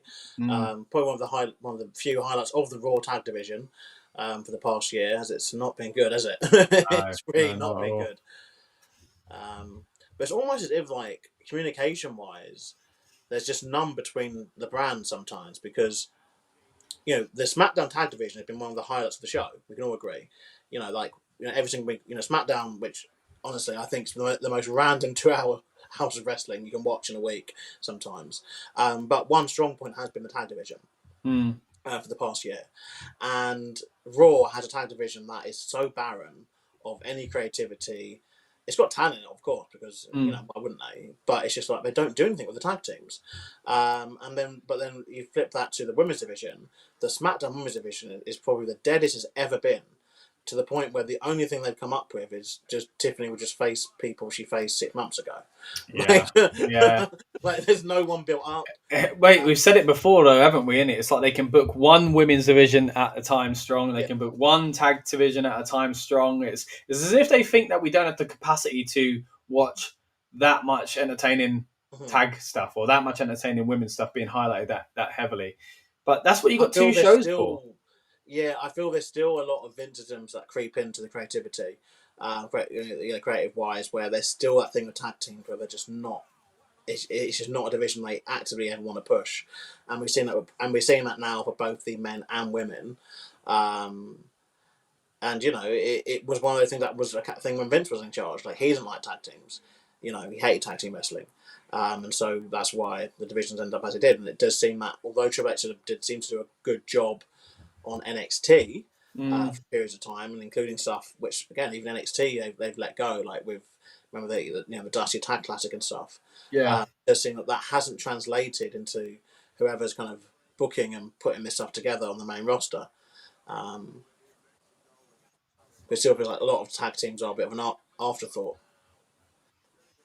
Yeah, for sure. And like you said, the talent is there. I mean, we're seeing examples of that here. You got the tag team champions, and yet one of them is in a one-on-one match, which I'm sure I'm going to enjoy. But this could be a tag team title match. They could be doing something with it. Yeah, I think especially the belts that obviously aren't getting featured on the PLE as often, but they should make an effort to put them on television. Obviously, we spoke about it more recently with Julia and the Women's United States Championship. That belt's not being featured on the PLE story. Fair enough, but very close that dive out of the ring. Finn just has an interesting way about dives and catching dives. Oh, mind the security, Dragon Lee. He's trying to do his job.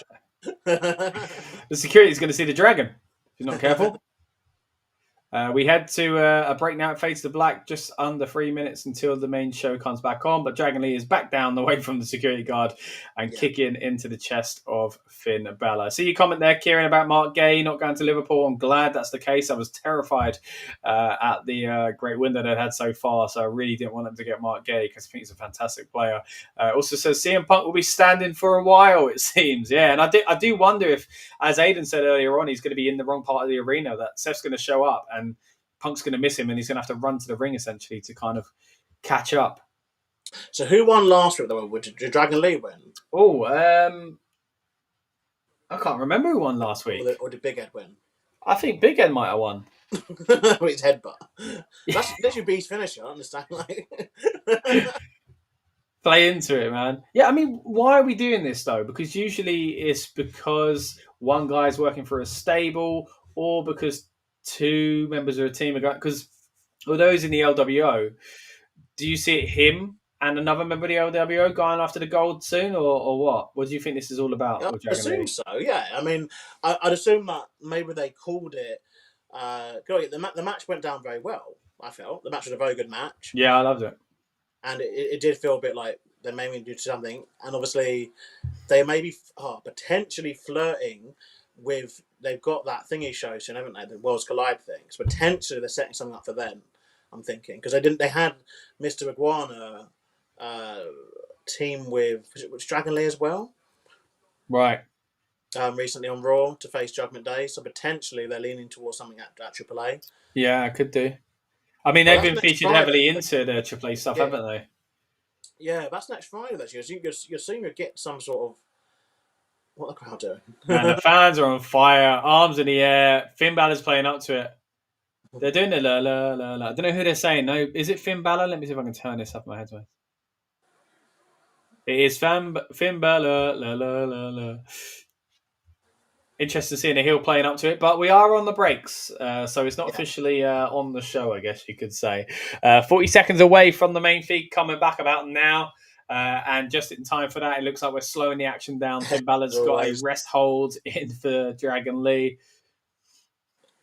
Dragon Lee trying to get the crowd behind him to give him a bit of strength, it would seem. Dragon Lee to the tune of... oh, mate, I've gone blank now. Daddy Cool. Yeah. Boney M. That's it.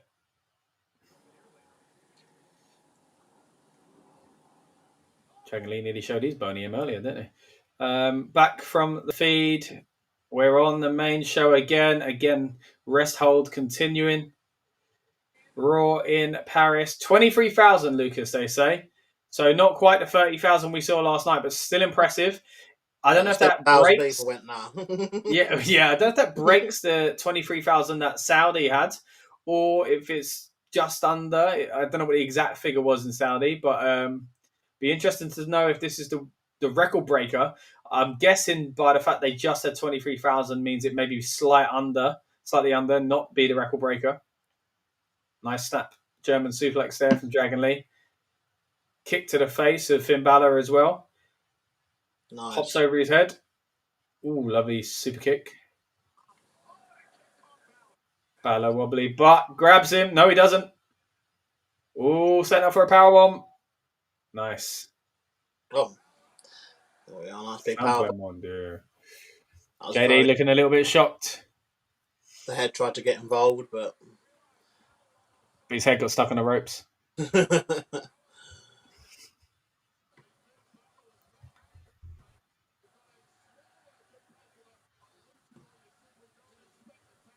It's such a refreshing atmosphere, isn't it, Lucas, to see these international shows and just shake Raw up a bit. Yeah, and I think we say that, but then we get the same show. Yeah, but at least the atmosphere makes it feel different. They might find themselves with these. But yeah, it's interesting. 23,000, not 30. But I do see a blacked out section at the top there. I don't think was there last night. So potentially they've moved everyone, rightly so, like as many people as possible. It still looks great. Yeah, it still looks fantastic. I mean, 23,000. I mean, I don't mean this to be a slight on AEW, but AEW couldn't dream of doing this for a week of TV at the moment. No, big shows do quite well, but I think even then, wasn't All in Texas of like 25,000 fans or whatever. So this is literally the same. Close to that, yeah. And that's no diss. This is a company that people will convince wouldn't be able to sell. What was it? I can't remember, 10,000 or whatever the original bet was for the original All In. Of course, that wasn't AEW at the time, but it's what kind of led to it. So it's amazing that they can do what they're doing at the moment. And this is a company here, WWE, are on a big wave at the moment of success and of popularity, and of course, many, many years behind them. So full credit to what AEW are doing. But as you say, there are levels to this, as the kids say. So, Dragon Lee went for something, but shotgun dropkick into the corner. Looks like we could be getting the coup de grace. Fans are very much behind Finn here. Up to the top rope. Nope. kick and a boo from the fans who wanted to see the coup de grace. JD getting involved. Distracting the ref. Oh my gosh. Wow. Oh, wow. So I'm a little bit behind you, Scott. But yeah, that was really impressive, that jumping Rana over the ropes. So smooth. I don't think he even skimmed the rope. Hurricane Runner diving, not like quickly into him, turn around, and then like one swift motion. Amazing. Oh, he pulled at the mask. Ballas pulled Dragon Lee down. He sets him up again for his coup de grace. I think, yeah, it was nice that try. What are we? Oh, there's some extra oomph from that one. But yeah, there was. Dragon Lee was making his way up as he got kind of squished back down. But it's a victory for Finn Balor. But the highlight of the match for me is that amazing Hurricane Runner to a guy who weren't even in the match. But fantastic showing from all three guys. Weird thing to say when it's a singles match. But got to give credit to JD for the way he took that Hurricane Runner on the rope. I mean, we've seen a replay of it here as well. Beautiful. Absolutely beautiful. Yeah, just literally a nice, clean jump and clean landing as well. Yeah. Very professional. And a professional win from Finn Balor. As you see a replay here of the coup de grace. Win Balor. Win Balor indeed. Extra bit of sauce on that finishing move as well. But I must imagine it would be setting up a tag match. The crowd are going absolutely mental. They are, man. Look at that. They're loving Finn Balor. Love appreciation. Again, it tends to happen a lot with the European wrestlers who work a certain style. So we're 1-1 for the Judgment Day then, aren't we? They just lost to the Kabuki Warriors, the girls. Oh, there's Nikki Bella.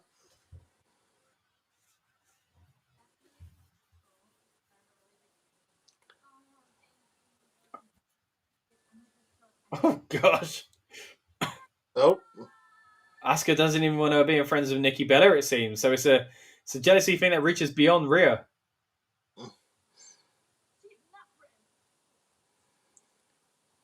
Seems to be some sort of control element that Asuka's. Yeah. And eventually, maybe the two of them break out of it. So maybe it's not so much about Rhea after all.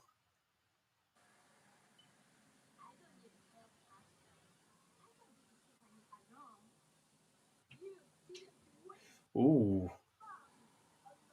Io saying we can help. I don't need your help. Like Asuka didn't need her help. Everyone's playing this job very well, you know. Yeah. Because Kyrie looks almost scared to say anything around. She does. Oh, she's been called away as well by Asuka at the end there. So yeah, it seems like that is the dynamic we're getting. It's not so much about Rhea, it seems. I've been one of their many podcasts. Yeah.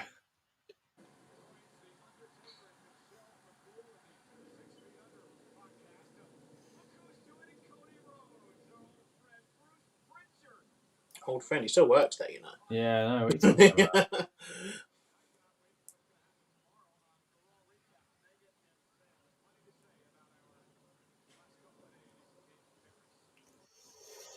New Day making their entrance, so it looks like we are about to get the 6-man tag match on Monday Night Raw from Paris. Just to refresh your memory, we've got the Viking War Raiders, again I keep forgetting what they're called these days, and Penta, versus the New Day and Grayson Waller, who I'm actually enjoying together. This time last week I was questioning why Grayson was with him, but I'm very much enjoying what he's doing with him. Oh no, Woods has got a big hat. A big what? His outfits have been on point. Oh, that top hat and towels he had last week, but with the cut-off sleeves. Oh, my God. And the neck brace as well. Obviously, there was speculation about whether or not his injury was legit because, he just dropped someone's phone on the floor. Oh, my goodness. Let's hope the right person gets that phone back. I would be panicking if that was me. He's still getting it. Oh, that's not real. That's not real. That's a spot. It's got to be a I mean, it's still a very good thing, but... That's a great spot. Look, yeah, so they're ripping up signs and stuff like that. What?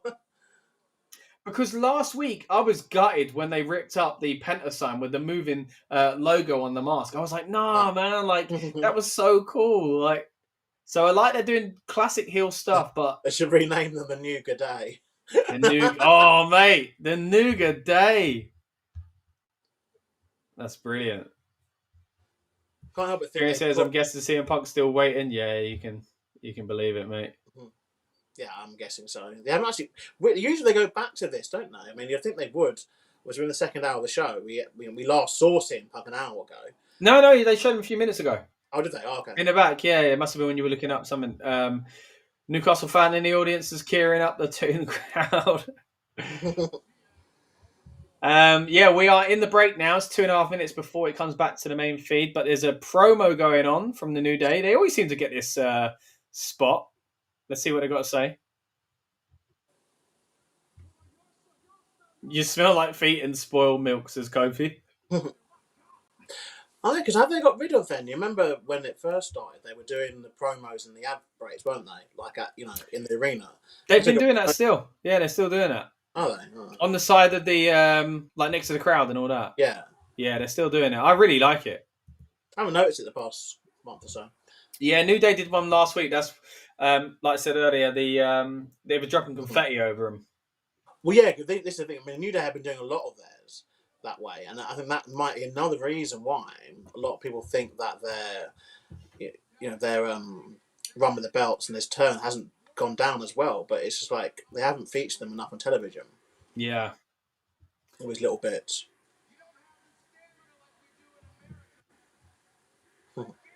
they're saying they're the worst crowd in the world, and they don't have the stamina like America, so just G'ing them up essentially to be even louder than they've already been. We want Big E, they're saying, and Xavier's saying you're talking about the guy that don't kind of work anymore.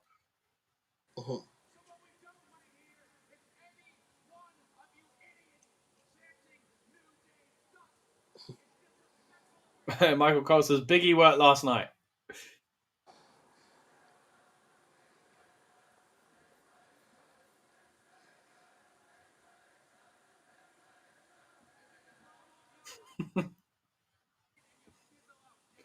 They're really hyping him up, like so that when the TV cameras come back on, the fans are hot. He's basically said, "Look, you're going to fizzle out, and you can't possibly chant New Day sucks for the whole match. Do not curse at me," as they chant "Shut the F up."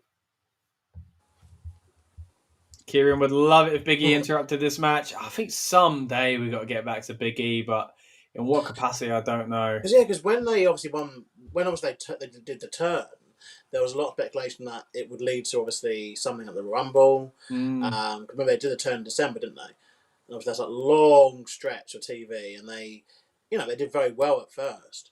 And then they won the tag belts at WrestleMania in a match which, as we know, only existed because of the sponsorship, which is bonkers to think that's a way to get the tag belts onto a show nowadays. Yeah, and the long-awaited New Day turn as well. Yeah, and they didn't do anything, with them for ages. And then obviously, it very much seems now they're not doing. What combo tickets we got? Oh, for the next Saturday night's main event, November the 1st. Oh, okay.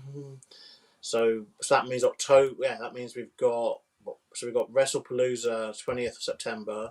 Then is it 3 weeks later? Oh, we've got the Judgment Day backstage at the moment. Oh, Dom as well.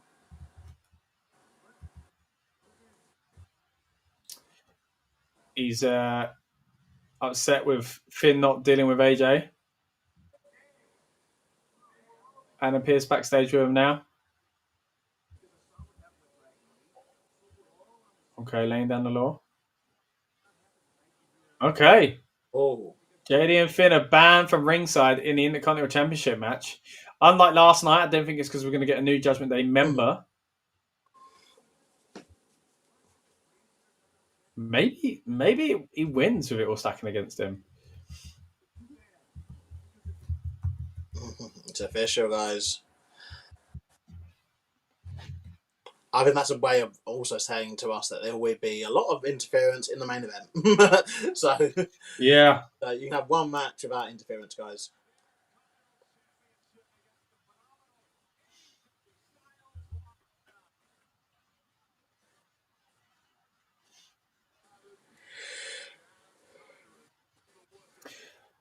We got the New D and Big G, as Michael Cole called him, in the ring. Can't with them, obviously featuring Waller quite a lot, obviously leading into Crown Jewel. Makes sense. Oh, great. Yeah, I didn't realise that. That's a good point, man. Well, here comes Penta who I don't know. People in the comments, things have kind of cooled a little bit of him.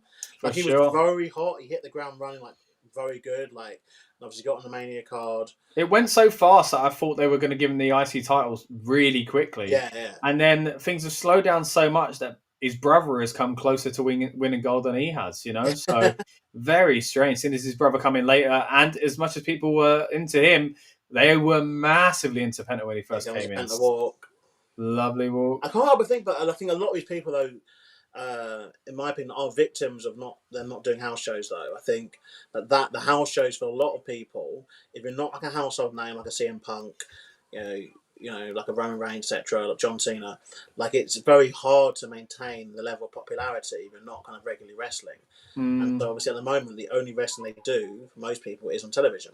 And so it's a case of if Penta's not on TV for like 2 weeks, 3 weeks, 4 weeks, you know, then it's a case of he's not gaining any popularity, and anything, he's just getting less popular because people. Yeah, the groundwork behind the scenes sort of thing. Whereas at least when they had the house shows, you know, could be able to like spotlight them still. Yeah. Kieran says Dom would just bring the girls out. Good point. Just because Finn and JD are banned doesn't mean he can't get some help from the women from the Judgment Day. Yeah, I did find it intriguing. He did obviously say just them two. Yeah, good point. War Raiders now making their way to the ring. I got my name right that time. Yeah, it's only because I read it on the graphic. Big letters on the screen. Yeah, I lose track which one they are. Also, what happened to entrance videos? That logo of the guys. The name. No. Sometimes I like the graphics they use because it does work, but I like a video might be out of place in some of the modern sets. But yeah, I used to really love the. Do you remember the best one is David Flair? It's just him and his dad. Like 2 clips cycled around for ages and ages. Or like for me, I always loved the Stephanie McMahon one when it was just like I think it was like her slapping the Big Show. Yeah, her walking around backstage with a clipboard, then her slapping Dan O'Brien, and that was it. I liked the car crash scene on Mick Foley as well. Watching that car smash. Some classics. The whole glass break and the shatter. The Rock with a microphone as a Brahma Bull flashes up, and the Rock logo as well.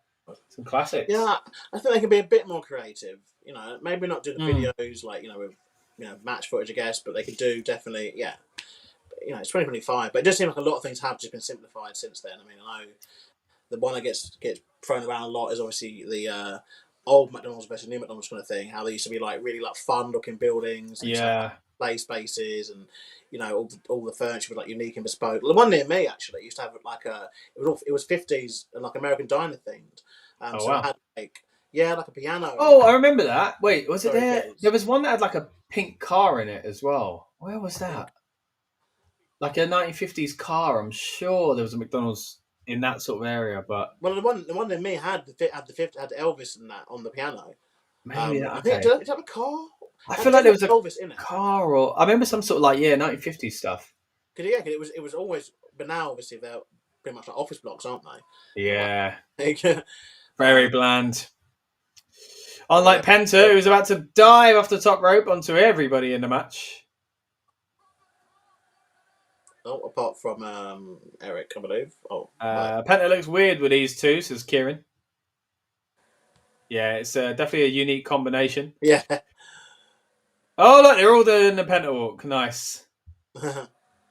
As we head to the break, again, we'll keep you up to date with what's going on. If you are getting ads at the moment, we are continuing the match. Fans are very much behind the baby faces. Well, they're really behind Penta. A few people there have a Penta t-shirt, but actually a Penta mask in the background as well. I must admit, we I guess we do sound biased as we're European fans, but I think we just bring it. We really do bring it. Yeah, again, there are levels to this. No offense to American crowd. There are some notoriously amazing American crowds. New York, Chicago, going into North America with some of the Canadian places as well. But these European audiences, and I know part of it, as we keep saying, is because they're kind of starved of the action sometimes and significant shows. But at the same time, a lot of it is just European culture and the way our football matches are, our parties and stuff like that. A lot of it comes from that. Yeah, Fan culture is just different in Europe. Yeah, I think as well. Like we're not kind of afraid to, speak our minds as well. I think, America is a very, even just if you take out the political side of things, it's just a very kind of country where you just don't know if you say something, are you gonna cause a major problem. Yeah, and I think as well, when you think about us in the UK, and Australia is the same for this, not everybody's like this, don't get me wrong, but for a lot of the public, the C word is a term of endearment sometimes. Yeah. So like that's the kind of humor that these people went into kind of mix it up with as well. And I think it's interesting as well. I mean, this is maybe a wider topic for another day, but the cities I mentioned earlier on, like New York and Chicago, are traditionally quite rabid in themselves, and you got to think they've got a history of heavy kind of immigration and kind of European culture to some extent. If you go back a lot 100 of or so Irish years, obviously moved over to New York. There you go, and those traits kind of continue generationally. I think in some of these places, that's what make these kind of fierce, tough cities in some ways. Well, yeah, this is where you see a lot of the villains' offense and time doing stuff is during the commercial break. So in this match, for example, we had the villain promos in the commercial break, and we've now a lot of the villain offense inside of it as well. So, it's very difficult sometimes, I think, as a villain to get over in this company. With the home watch at home fans. Yeah, especially for the New Day, as we said, though, a lot of their best stuff is, or kind of a lot of their time on on screen or on the mic because they film everything. Just put it online after. I don't understand. They could easily upload those promos, exclusive clips. Maybe they do, and I just don't see them. But no, they don't. They really don't. I mean, and am I right in thinking that, because I remember you said before, if you watch this show back tomorrow, for example, it won't show it? Oh yeah, not even that. But they basically live edit it. When I watched SmackDown the other day, and I was on delay with it. I basically caught up because they cut out all this stuff. What? While you were watching the live show, but behind? Yeah. Wow, I didn't even know. I didn't know they did that. Oh, Xavier mocking the pent-up hook. Big kick to Eric from Xavier. Goes for the pin. Simple Mondu. There's a lot of history with these two teams. Obviously, they did a face-off at WrestleMania where the War Raiders lost the Tag Team Championships. I believe New Day only had one title defense before they lost them back to the Judgment Day, which was in a very weird context. It was a very good match, but one where very much so the Judgment Day were the baby faces. For that, in comes Ivar, and Grayson Waller. Oh my god! Ivar now. He just makes all this stuff look so easy. Big splash.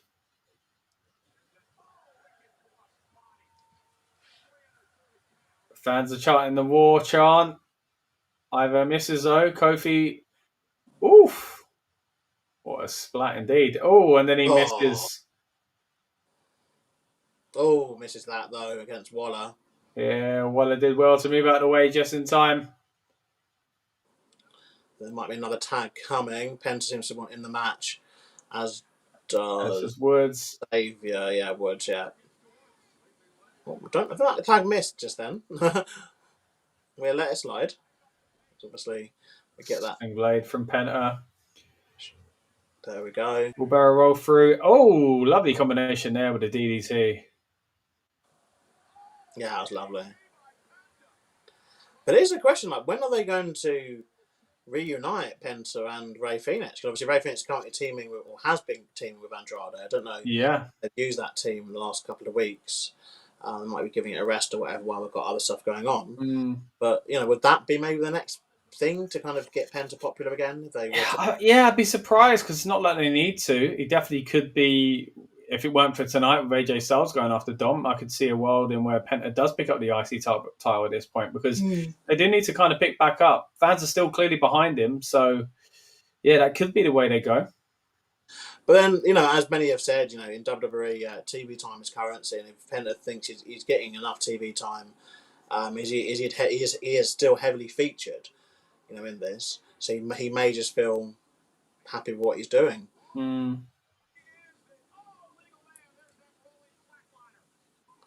I love that rolling flatline, but I prefer it when he does it from literally out the ring almost, on the ramp. But yeah, splash there from Kofi. Onto the broken back. Up Penta. Big knee from Grayson. Goes Good. for another. It's a very clear format. Oh, caught by Ivar. Lovely spinning heel kick. Almost X-Pac like that. Oh, we're gonna hit that DT of his. Oh, the headbutt, and is a knee going to come in a second? No. Stumbling around, but gets tagged in. Well, tagged out even. Oh, okay. Now, Ivar's a legal man for a second, but it's now Penta. Oh, didn't like that. This is going to be horrible. Oh, he threw him. That could have worked well, but it did not. Oh! Yeah, from Mexican Destroyer? Yeah, straight off the back of Ivar.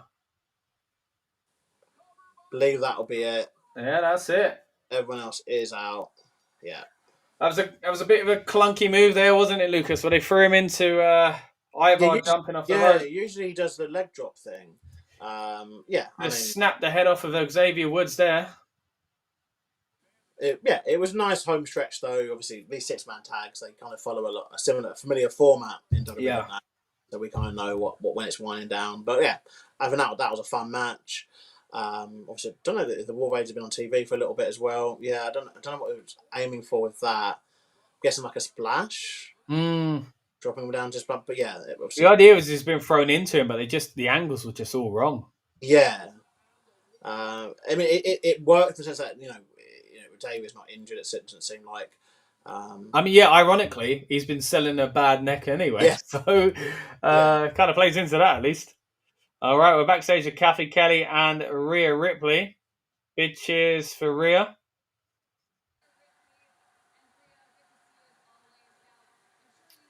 Okay, being asked about the WrestlePalooza Women's World Title match.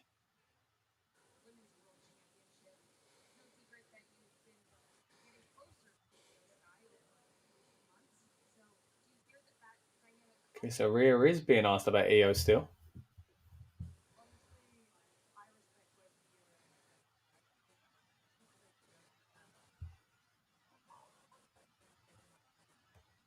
Oh, this could be where we go then, because Crown Jewel, Australia, you'd imagine she would be going after the gold. So maybe it is Stephanie Becker. Uh-oh. Oh, bloody hell. Asuka's everywhere tonight. Yeah. So you win a title match before EO even wins.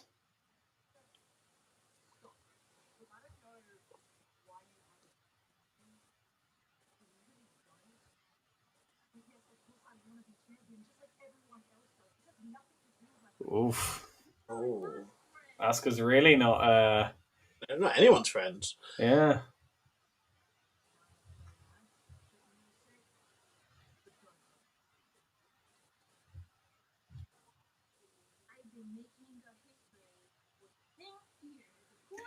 Really strange to predict where this goes.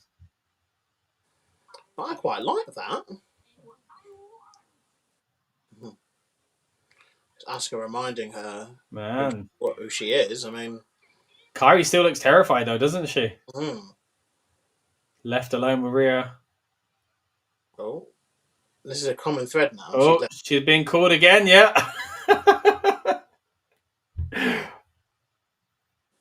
I quite like this. Yeah, I mean, look, it's different. You could kind of see again Rhea maybe having a prominent match in Australia for the title, but maybe not. Maybe there are two stories being told here. Maybe there are just one.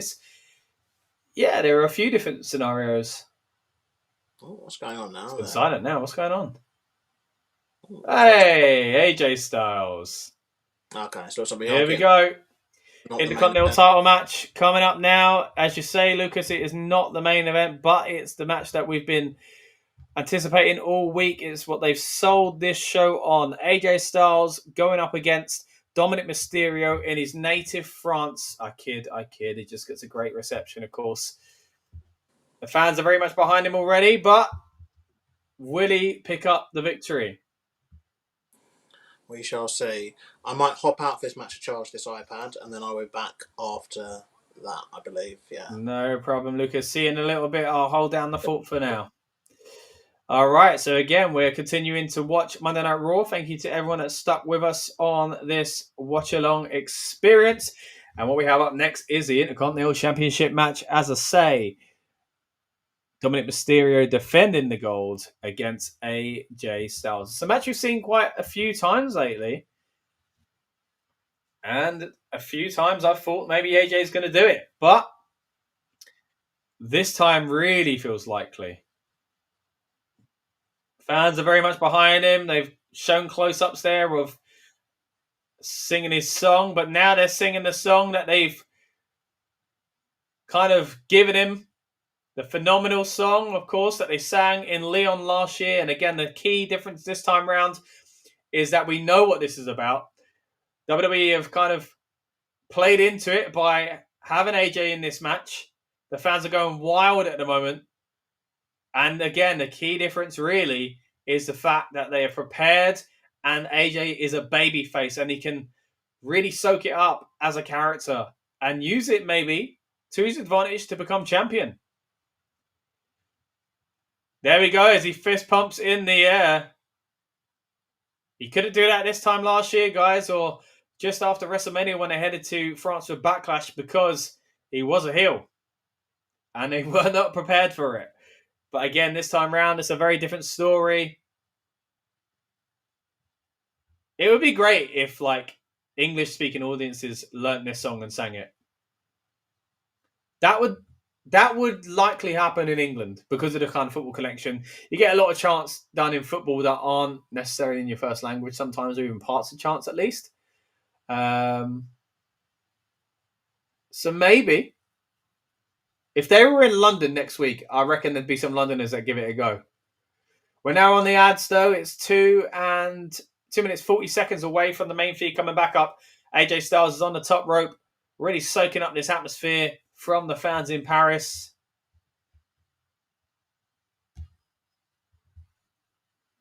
Kieran's right. The music, indeed. They're serenading the number one contender for the Intercontinental Championship. Will they give him the boost he needs? It's a song about phenomenal. I don't remember the lyrics.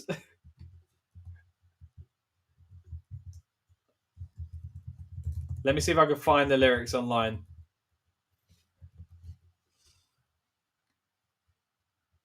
I'm not even going to try and butcher it.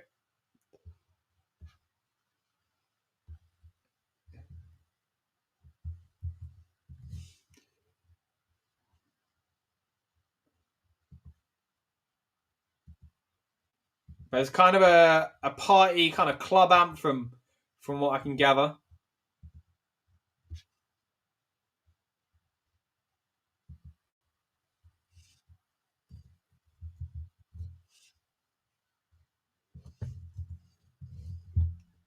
And they're still singing. See, this is wise of them to... They can't take up TV time doing it. But this is something that they can use where they basically sing it for nearly 3 minutes, I would imagine. Apparently translates to he is truly phenomenal. Or he is really phenomenal in English. Which really works for AJ's character.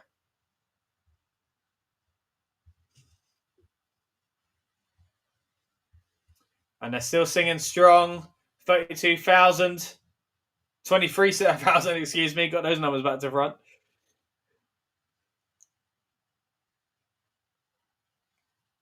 The subtitles on Netflix just says crowd singing in French. AJ smiling to the camera there. It's actually a tune, says Kieran. Yeah. Again, I think if Raw was from the UK next week, I think there'd be some fans trying to sing this. 25 seconds away from the main feed coming back, and they are still singing. And you got to imagine that even if they don't see this on the main feed, coming back from the break and they're still singing is going to be quite the image in itself. We're 10 seconds away from that, and I got a good feeling that the Parisians are going to be still singing in full force. 5 seconds away, fades to black, the audio fades, and we're about to come back on there. And you guessed it, they're still singing along to AJ Styles, who is now amping up the crowd as well. Just before we came back, we saw the referee speaking to him, surely delivering the message from backstage to say, look, hype up this crowd, AJ. This is going to be a moment that we can replay and replay. Except for green shirt guy, as Kieran says, just chilling in the front. Come on, green shirt guy, learn some French.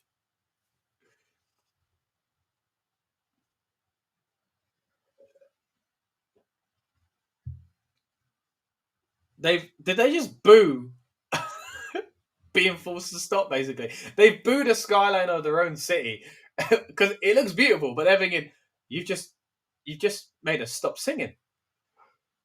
Man, what an amazing reaction for AJ Styles, as expected.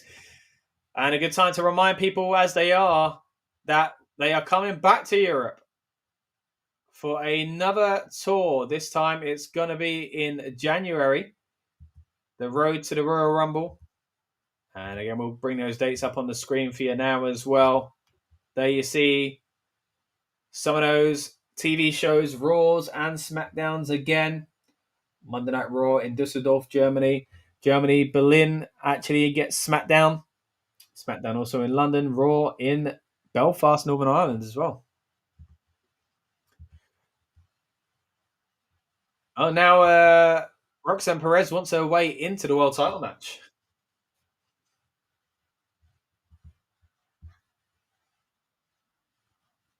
Finally, it stops at Kieran. I could easily get to Glasgow, says Kieran. You thinking about going to one of the European shows? Lyra there as well. Oh, yeah, Bailey.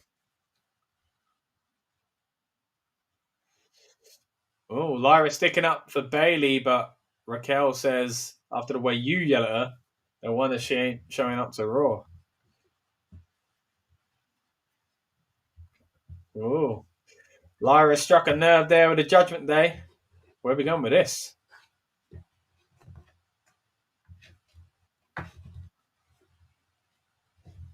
Okay, Lyra's in the crosshairs of the Judgment Day, it would seem.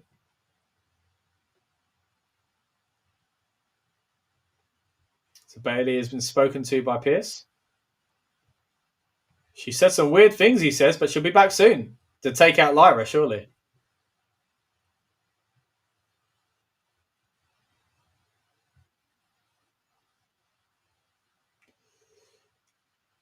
Give me one of those guys.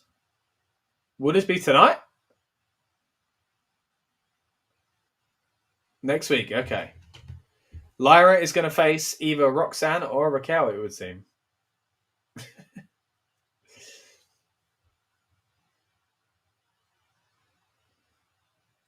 Lyra's showing a bit more personality. Here we go. Dominic Mysterio is making his way to the ring to a big old amount of boos as the Eiffel Tower lights up in purple. Dominic Mysterio's colours. Could this be the last time we see him enter with the Intercontinental Championship around his waist on this run? Yeah, as you say, no one's with him, but we just saw backstage the Judgment Day women, as mentioned in the comments earlier on. Could be right with that one. But he's on his own at the moment because Finn Balor and Jaden McDonough have been banned from ringside. You got to think that plays into the hands of AJ Styles here, but maybe not. Maybe we've had our moment with AJ.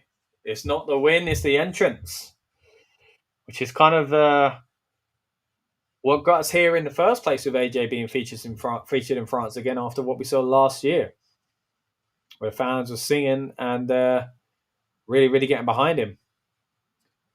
As Lucas said on last night's Clash in Paris review, there aren't many opportunities to do big things with AJ anymore, it would seem, because it seems like he's winding down his in-ring career in the WWE at least. And will he be adding the Intercontinental Championship to his kind of swan song period? Alicia Taylor now about to make the announcements for each wrestler.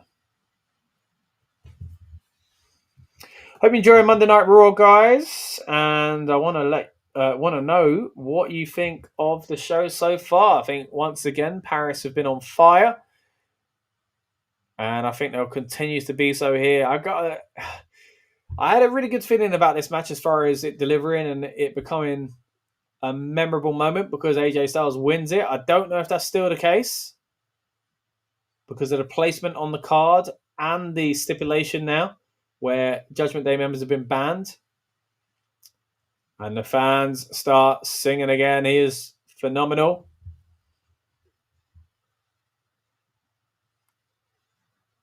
It looks amazing, doesn't it?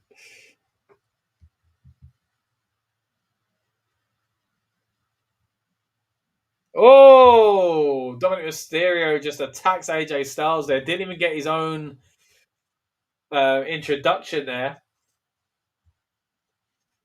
And perfect heel heat. I mean, taking advantage of that opportunity there to really annoy the audience, to take him out with a cheap shot, but also ruin their sing-song moment.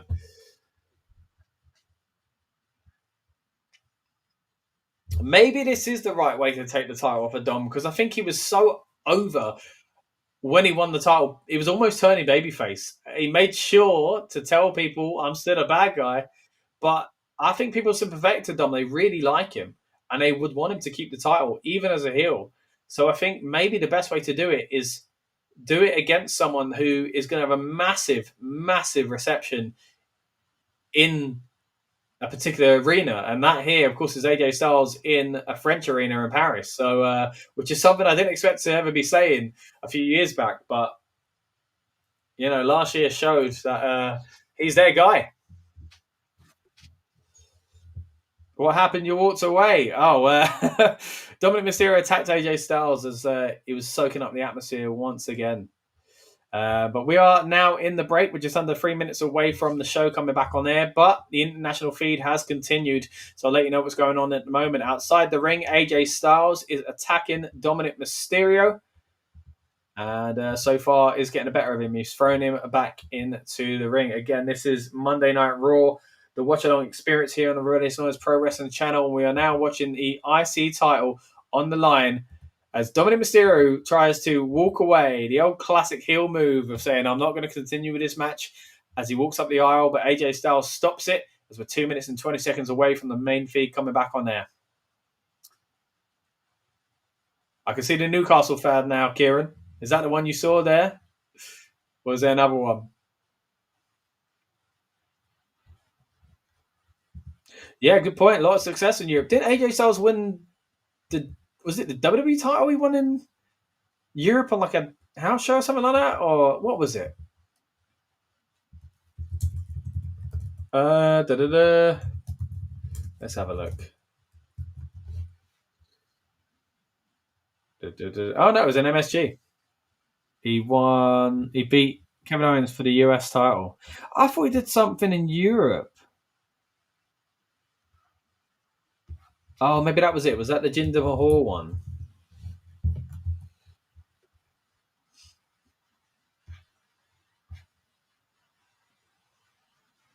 Yeah, okay, yeah. He beat Jinder Mahal in, where was it? No, that was in Florida. My goodness, maybe it weren't Europe after all.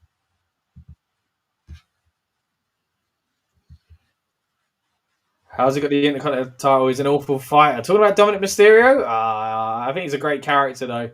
Yeah, that's the guy, says Kieran. I noticed that Dom has a cow costume. Yeah, that's his kind of get-up, actually. It's a mixture of inspiration from Rey Mysterio's gear and Eddie Guerrero's gear for the most part. Like early Rey and early Eddie stuff. The end may be nigh, as Wade Barrett says, or judged by Dom's gear, as we just said, the end may be moo. Terrible joke. I'm sorry.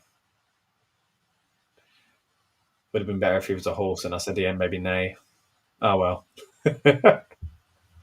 You work with what you got, guys. But hey, thanks to everyone that's joined us for the instant reaction review last night on Clash in Paris's watch along stream. We're going to do the same thing tonight for Monday Night Raw. So this is your play-by-play watch along experience. By the end of this show, once it goes off the air, we're also going to hit you with an instant reaction review where we're going to talk about all the big stories coming out of Monday Night Raw. As I say, though, right now you're watching the watch along experience of Monday Night Raw. And again, at the end of this, we're going to break down the show with a huge review as well. The last one we're doing on this European tour, so stay tuned for that. The drone is now getting close to Dominic and AJ. Wow, what a stat. In the early 90s, we had an IC title match there saying Bob Backlund versus Shawn Michaels on French TV. Lovely Hurricane Rana there from Dominic Mysterio. Gets thrown outside the ring on the apron. Clotheslines his opponent to the mat.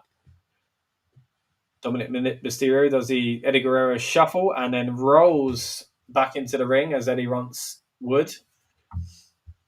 Simplement deux. Only two. Kieran's got the best thing to drink, a can of pop. What kind of pop?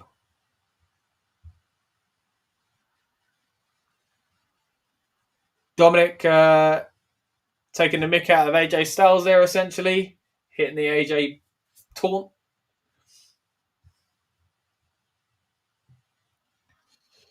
Could you imagine the boos? I mean, maybe that's just worth it alone. The boos for Dirty Dom if he wins. Really kind of cements him again as a bad guy. When people were starting to kind of cheer for him. Not tonight, though. They're all behind AJ Styles, who takes control again. Phenomenal forearm.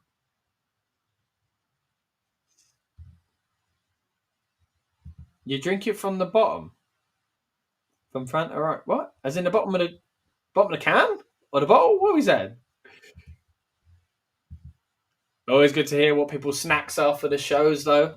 If you're lurking in the background, let us know what you think of Clash in Paris and what you think of Raw in Paris. It's been a big weekend for WWE in the French capital. And again, drop your comments and let us know if you're enjoying the show. And if you enjoyed last night's show as well, I really did. The atmosphere's continued. The fans in Paris are not tired. They are waving their arms in the air and the song has just started again. Phenomenal.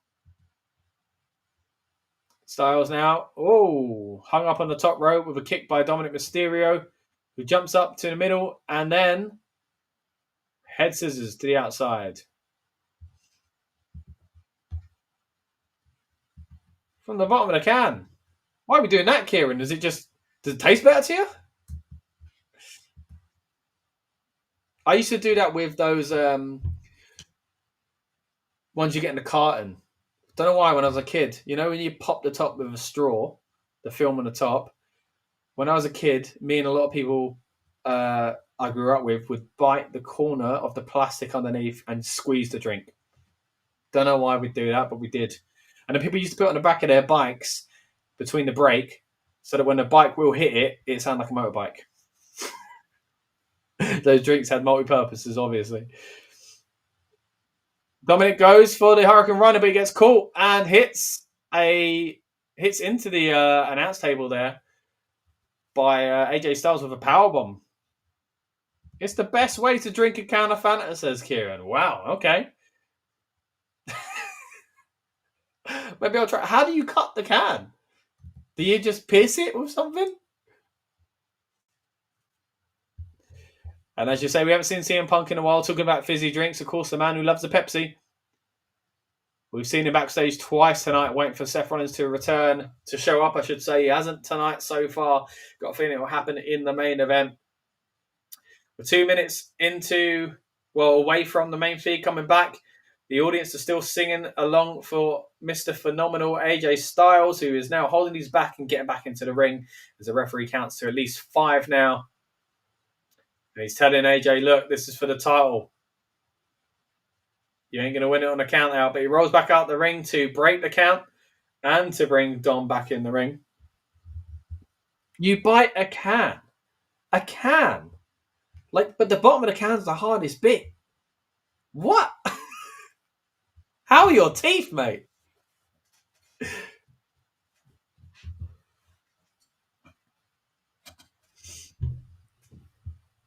AJ Styles now got Dominic in the corner. He's put him up on the top rope. We're just over a minute away from the main feed coming back as they advertise taking over to Perth next year. Again, October 10th, 11th, and 13th. With SmackDown, Crown Jewel, and Raw coming to you live from Western Australia. Your teeth are strong. Oh, mate, good. I don't know if they'll be strong for much longer if you keep doing that.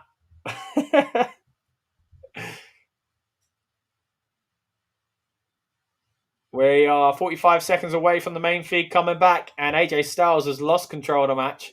Dominic Mysterio has thrown him off the turnbuckle and is about to fly. But he's caught. A knee right to the old crown jewels there. Talking of crown jewel. We are just over 20 seconds away from the main feed coming back. So it looks like AJ Styles will be back in control by the time Raw comes back on air in the USA. 15 seconds away from that now as he puts Dominic back up on the top rope, which seems like the spot they were maybe setting up for before they did the last one. Maybe they mistimed it, but they're back on the top rope now. As the feed comes back on with a wide shot, they're still messing around on that top rope. Dominic Mysterio hits a beautiful, you can only see it in kind of a small way because he's very far away from the camera, but we had the wide shot there, but a tornado DDT.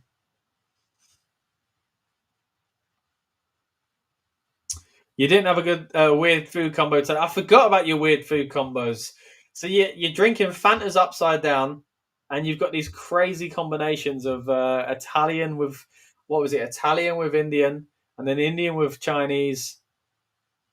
Mate. You got an interesting diet, Kieran. Oh, neck breaker there from AJ Styles. I'm feeling less confident, guys, that AJ's going to do this. But maybe he will. We're an hour and 46 minutes into the show, guys. Again, Raw, traditionally a 3-hour show. Will we be going all the way up to 3 hours tonight? I'm not sure. AJ Styles only gets the 2 there. You had German sausages, beans, and eggs, so not that weird today. Still a bit of a mixture there, but I appreciate it. AJ setting up Dominic now for the Styles clash. John Cena's move, obviously. Joking, of course, we saw John Cena hit it last night. AJ Styles counters it, though. Maybe it is Cena's move if Styles can't deliver. Dominic counters, excuse me.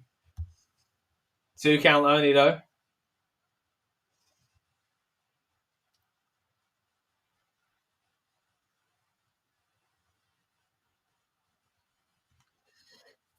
Dominic Mysterio now in control of this match.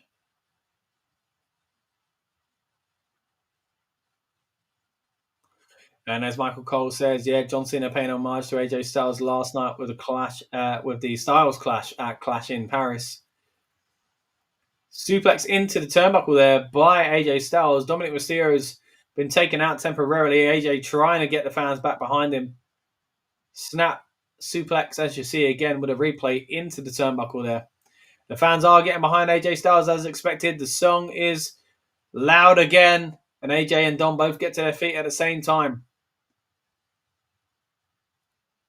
Kick, though, from Dominic Mysterio as AJ stumbles back. Grabs the foot this time. AJ hits him with another kick, though. Dominic, excuse me. And he throws AJ into the turnbuckle with his shoulder.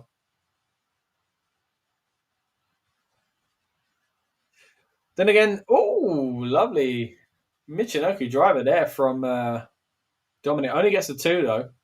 Maybe Styles is gonna do it after all. I don't know, man. I'm back and forth here.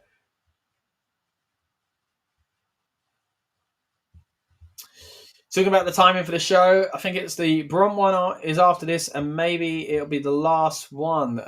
Yeah, because the extra stuff they announced was that, and Finn Balor and Dragon Lee. We've seen that already. So yeah, maybe it isn't going to go the full 3 hours. Three Amigos there, talking to three. Hits all of them. Dominic goes to the top rope though. Eddie chant from the fans in Paris. Looks like Dominic's going to go for the frog splash. Got a feeling he's going to miss this. Oh no, he connects. He's going to kick out, surely. Ooh, he kicks out. He kicks out just in time. Wow. I really do keep going back and forth about who's going to win here. Let's bring Lucas back into the fold and see what he thinks from what we've seen so far. Lucas, I keep changing my mind, mate. I was a minute ago saying AJ's not winning it, and I'm back to thinking he might just do it. What do you reckon? I think he's got to win it, surely. Crowd is so behind it. To kick out of the frog splash, it's looking good for him now. It is. What, 619? Block that attempt. Oh, my God. It's a Stars clash, but he's holding on to the rope. He's holding on to the ropes. No. We're trying to. He pulls him off. That's not as smooth as it could be. Foot's on the rope. No.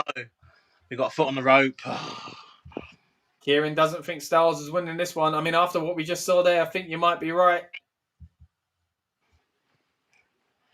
Annoyingly, the actual transition was really smooth, but the pin was the bit they messed up. Yeah.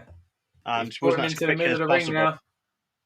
Oh, ooh. My angle GT.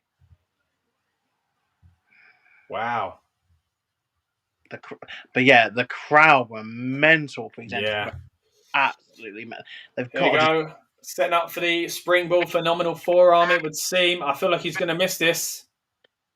Or maybe this is where the women get involved. No, Dominic. Oh! No. Grande Americano. I forgot all about him. And the mask. Oh no. I did say, though, if AJ loses here, there's a massive heel heat. I thought it'd be for Dom, but no. It will be transferring to El Grande Americano if this happens.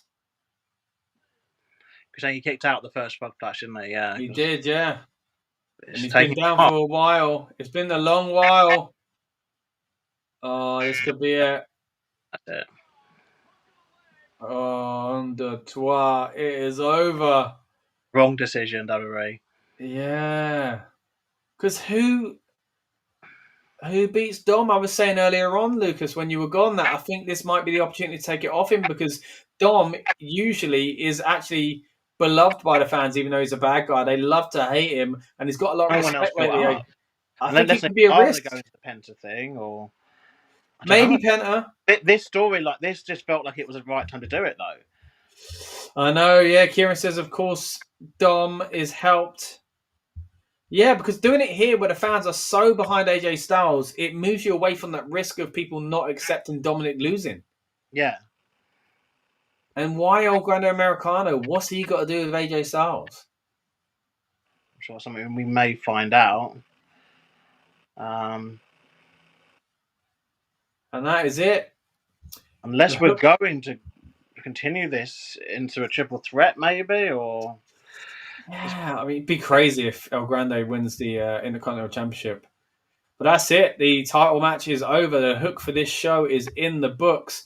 There's still another, though, that got announced tonight. Of course, the tag team match to close out things tonight and the update of whatever's happening with Division. But when it comes to the Judgment Day and Dominic Mysterio, he still reigns as Intercontinental Champion. Again, maybe the wrong decision. We'll touch on that a little bit more with the instant reaction review later on. But we're moving on now to the next segment as they start talking about the AAA connection again. There's Dominic facing for the AAA. Yeah. So you'd think losing the title would be good then. Because he could take that. Well, I think that would be another good example of another good reason of why to make him drop that belt then. I don't know. That's what I mean. But mate, he's getting massively cheered in Mexico, and Vikingo is getting massively booed now.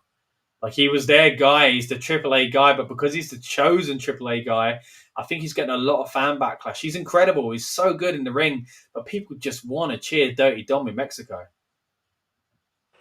Yeah, I agree. But it just have come at the expense of AJ Styles, and all I can hope is that at least if AJ could just be featured on TV still, because it just seemed like every feud he goes into, they just don't want to feature like matches. Like the Karrion Kross feud that went on for about 4 months, it was like one match. Yeah. And Someone so, who ain't going to have a match anytime soon, it would seem, is Roman Reigns as well. We're seeing the highlight package of what happened at Clash, was playing into what we will see at the end of tonight's show. but I think because they're showing this though, I don't think we're getting him on the show though. No, he can't. This is really emphasising he's not there, innit? Yeah, because they've showed this at the start as well, didn't they? They showed obviously. Just a reminder, guys, he's hurt. But sometimes that is to kind of hit you with a big surprise. But surely, this is to write him out for a little bit. Yeah, I think particularly because we haven't had the answer of obviously, what's happening with Seth and Punk. I imagine Punk's the big pop, later on. Even though we know he's there. Yeah, but making the save or something like that.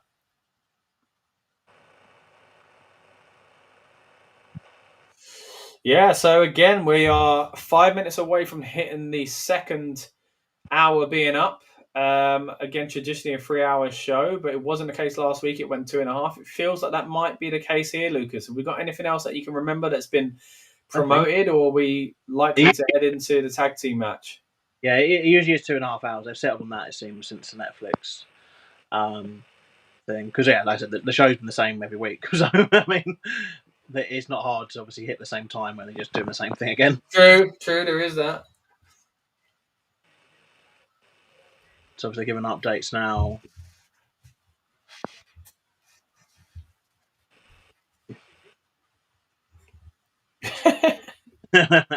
Damaged vocal cords.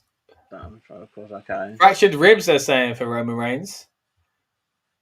For the tsunami, okay. Multiple fractured ribs, okay. Yeah. Becky Lynch backstage. AK is not involved with Wrestlepalooza, so therefore he has to be written off. Yeah.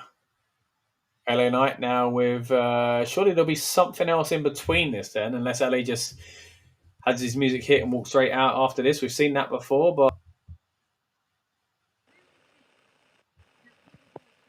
Okay, playing up to Jey Uso and LA Knight not seeing eye to eye at the moment. All these backstage interviewers are little bleep stirrers, aren't they? That's what's in it. They just really want to ask these questions to wind people up, don't they? They do, yeah.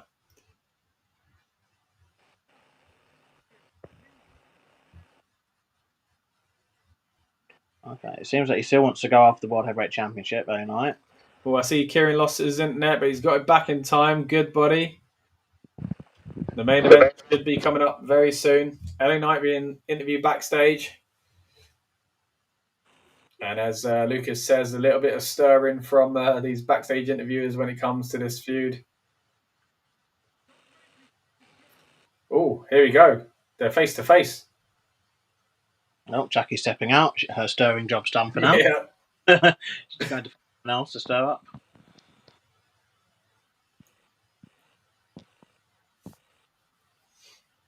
This is a revenge job for Jey Uso, he's saying.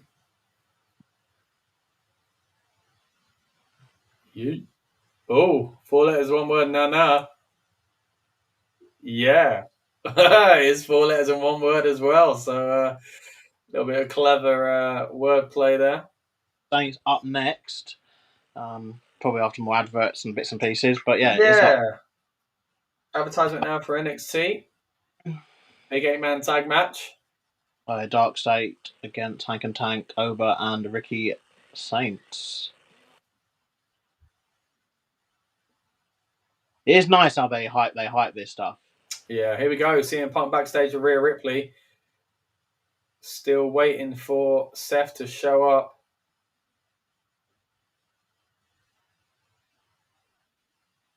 Punk probably still chilling, says Kieran.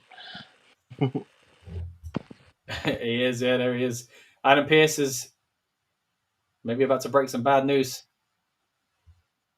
Oh, he's in the building.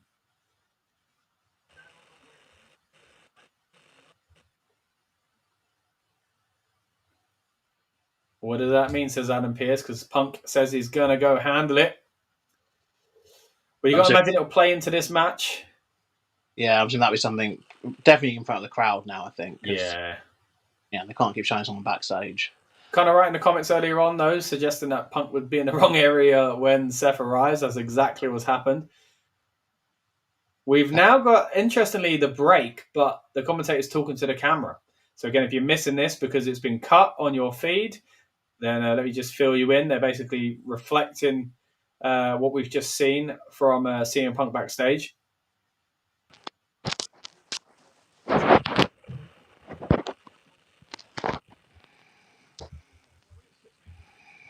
And while Lucas fades to black, I'll continue the stream for now.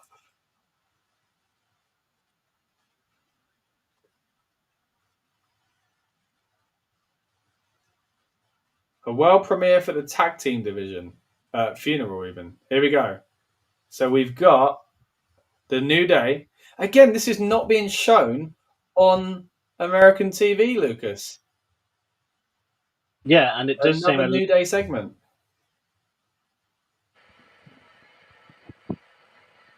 We're 1 minute 50 seconds away. I love the New Day being in all the kind of morning gear. But again, in black. third thing with the New Day that's not obviously, you know, the promo earlier. It's great to get this bonus stuff, right? But it doesn't do a lot for the New Day in America, where mostly they're going to be in front of the audience. They think about the tag division. That's possible way. In what? Sorry. Shows what they think about the tag division. Yeah, true.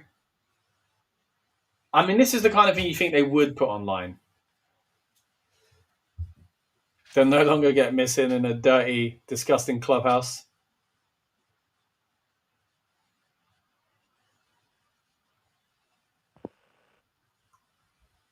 This again, I'm enjoying what they're doing.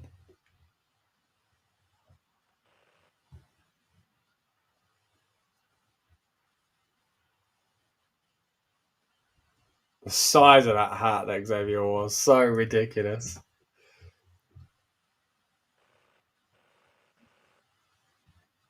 Xavier's picked up the urn. What is this going towards? Do they want the tag titles back? No, yeah, they must. But they lost earlier. Yeah.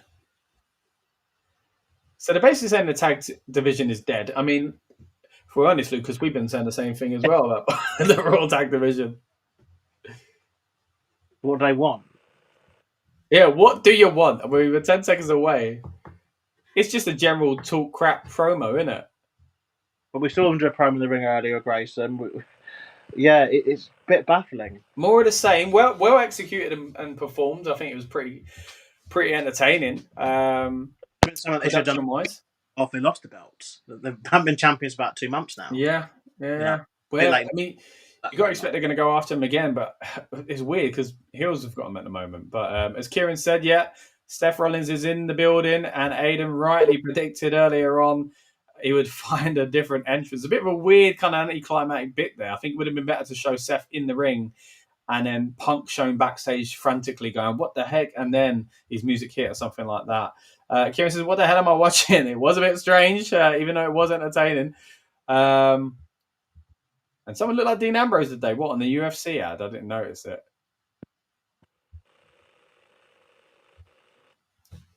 Oh, no, it's boxing. Yeah. I would find it a bit odd promoting boxing in a wrestling show. Yeah. I guess we're going to see a lot more of this now, obviously, with the merger and stuff. And obviously, boxing's in a bit of a weird state at the moment. Obviously, it seems unless you're a YouTuber, no one cares. That's why they're trying to get some hype around this match, whatever it is. Yeah, it's been building for a few months now. They've been promoting this quite a lot. So, all right, looks like the main feed is coming back now. Oh, Rusev promo talking about Clash in Paris. fantastic match last night. Really hard hitting. I think I speak for both of us when I say up there is potential match of the night. Really entertaining stuff. How handsome I look. You what? Sorry. We just said, "Look how handsome I look." Odd. So I don't really know what Rusev's back for, though. Yeah, what does he do next? Because obviously we were yesterday that potentially if AJ was to win tonight, exactly. I was just going to say that. Yeah, contender for that. But he can't go after Dominic. I mean, he can, but it'd be weird. Yes and no, because we've established that Dom is kind of beloved, isn't he, by fans, where Rusev is not. So even though it would be a villain on villain match, it kind of wouldn't be because Dom gets.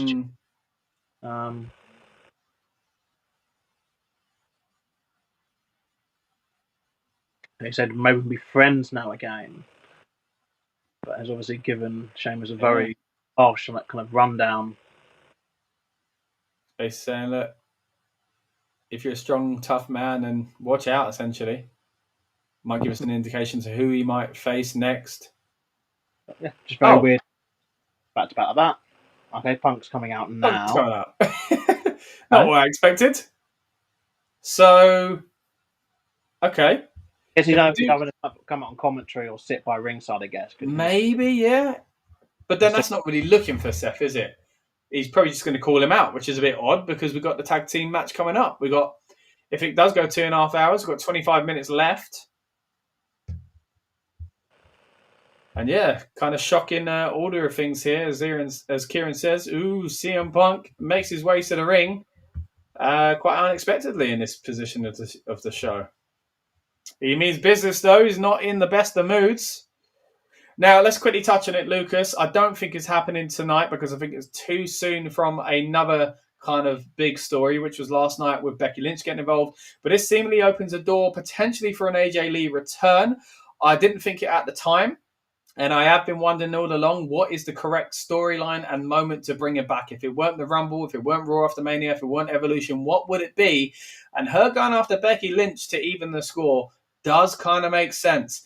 There was a clip from after the show last night where a fan was holding a sign about AJ Lee returning, and CM Punk actually took it off of their hands and responded with a kind of funny face, essentially. So it feels like they are playing into it. He also put up a story on Instagram. I don't know if you've seen this, talking about how these tours are difficult because he's so far away from his dog and his wife, which is the kind of thing they do when they want to misdirect you, but also the kind of thing they want to do when they want to misdirect you because they know what people think as far as wrestling fans go. Do you think we're going to get AJ Lee back in this storyline?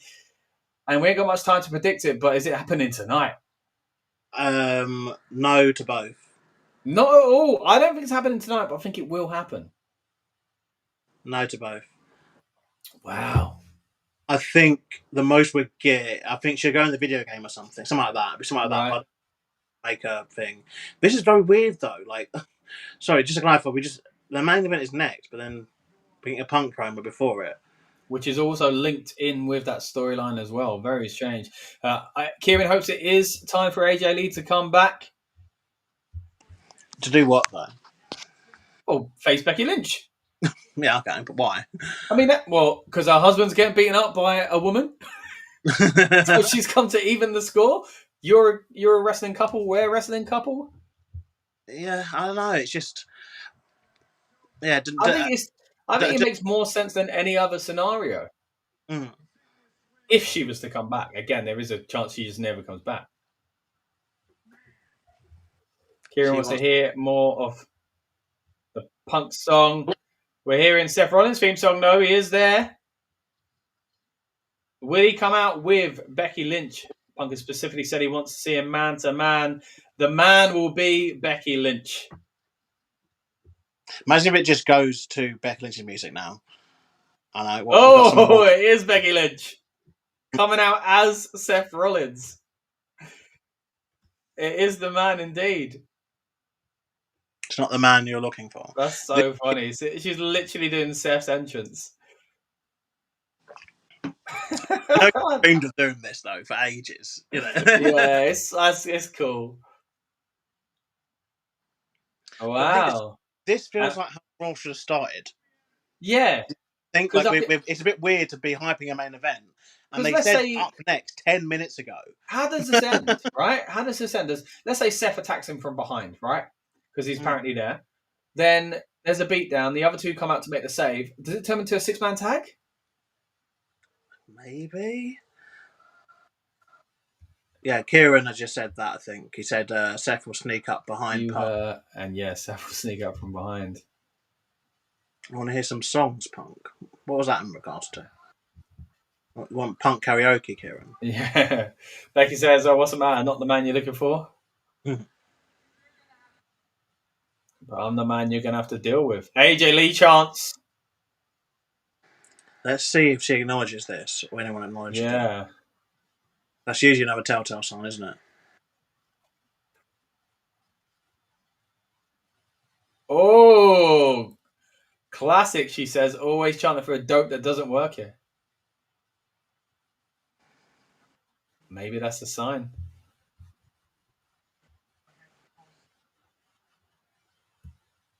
Punk didn't acknowledge that at all. No. I don't think it happened tonight, Kieran, but we might be getting it, just not tonight. AJ Lee.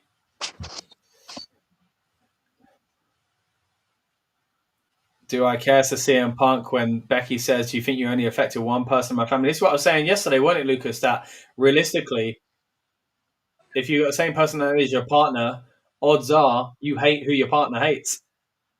And she's frustrated about the feud between the two of them. Kieran says, "I forgot what her theme song was." AJ Lee's was "Light It Up." Yeah.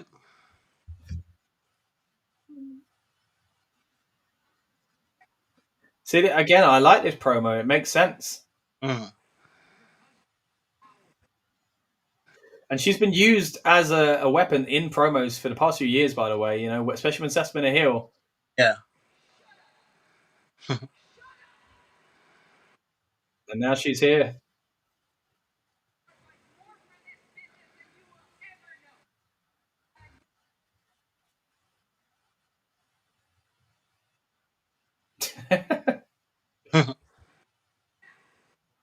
I want to say he's jacked.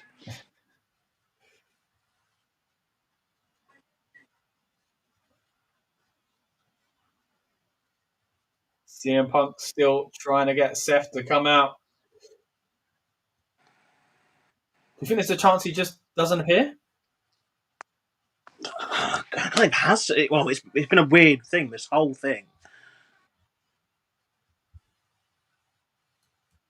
Yeah, it's been strange. I can't remember the last time it's like, oh, the main event's next, but no, we have like a promo segment. And it's actually, yeah. Kieran has just said best thing of the show. I've seen that in the chat just now. Like, kind of is. Like, this is how it should have started, though. Yeah. Great promo from Becky once again. She's basically saying, look, you leaving didn't just affect Steph. It affected me and the women's division, basically, because they kept chanting you when you weren't here. So, again, I like that they're playing into some of the real-life stuff here. Fans are chanting for CM Punk again. Ooh, you're not the voice of the voiceless. You're the poster child for apathy, says Becky.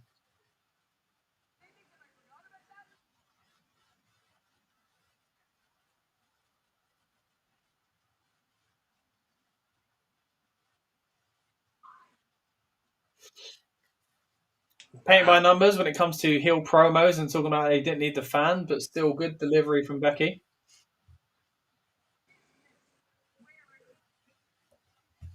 Oh, shut the F up, says the fans in Paris.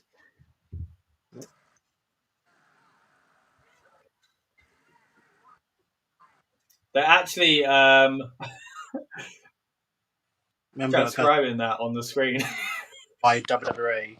Netflix don't have any say in this, or they don't care about this, but WWE do censor stuff, as we know. Yeah.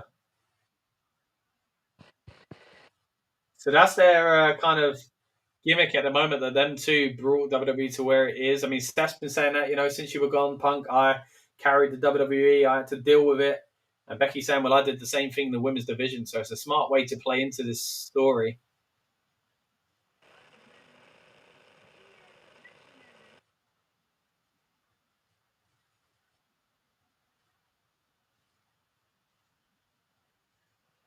Playing to the crowd, though. I'm the greatest female wrestler of all time. It's not just me who says it. Other people say it. Sports Illustrated. Yeah, generally this should be how Raw started. I don't know what started with the promo. Big AJ Lee chant still. She doesn't work here, says Becky. Something's got to happen here, though. You don't fit the vision, she says. Maybe Seth will just attack him, but Punk's going to say something now.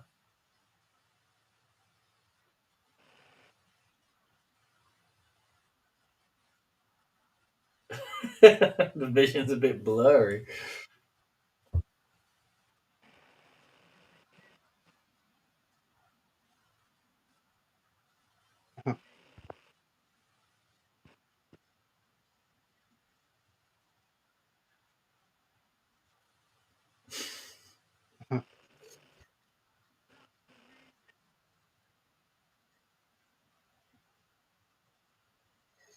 It's not just me. It's 10,000, 20,000, 30,000 maniacs in Paris saying that I'm the best in the world.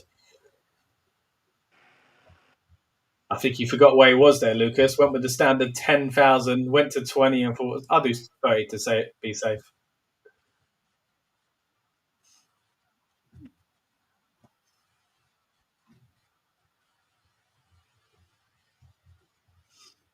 Yeah, he's got a point.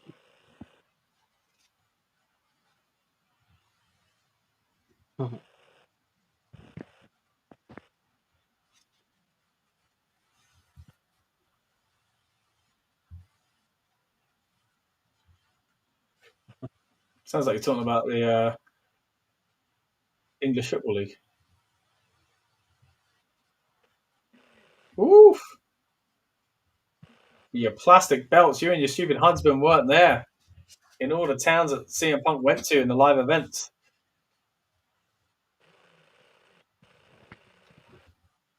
Kieran said, he said where I live. Where do you live? I think it's Newcastle, ain't it, Kieran? That's what I am. Did you say Bron Baker? I think Baker's back this week, isn't it? Yeah. Punk says he's hiding behind his wife in regards to Seth Rollins. Yeah, Kieran's representing Newcastle. Good stuff. You're the man, he says, but you got bad taste and you married a bum.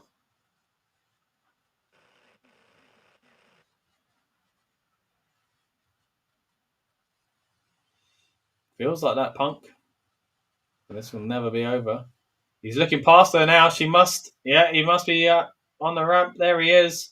I thought he'd do a sneak attack, but it looks like he's got a Same. microphone. A very shiny outfit. Yeah. It's very different to what we usually see. It's been the start of Raw. Yeah, it really should. We still got to get that match. On the brand. Maybe it's not a 2.5 hour show tonight.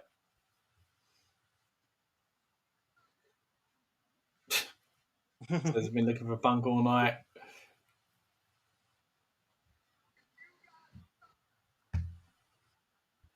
Kieran says AJ Lee coming attacking from behind. Yeah, maybe a low blow.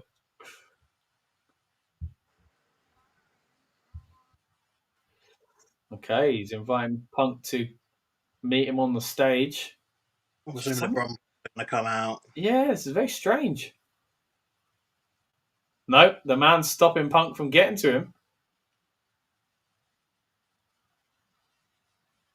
With a smug look on her face.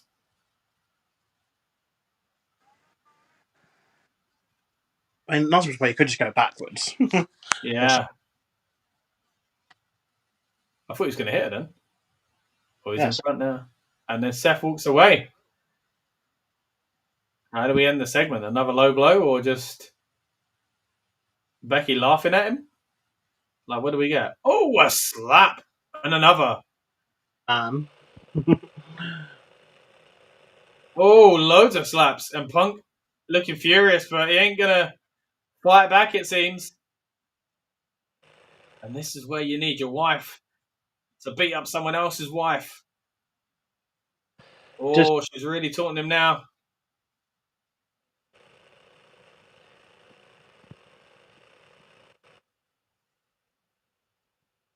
They chant for AJ Lee again. You're perfect, says Becky. Don't think this is the night for it. But it feels like they are playing up to the AJ Lee rumors.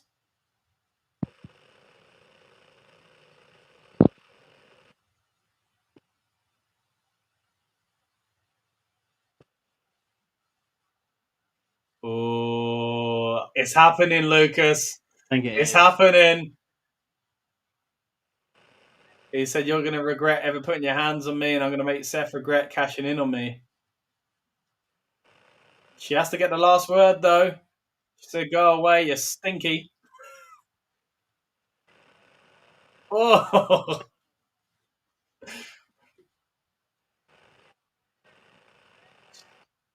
Have they ended the segment, though? Yeah. Seth's She's trying to get him to do no. But they're booing. Oh, look, see, Punk's walking away, downbeaten, angry. He's got... Say that again, sorry, mate, you cut out. They're going to leave the segment like this. It's so weird. It is, but it's for next week or whenever it is happening, man.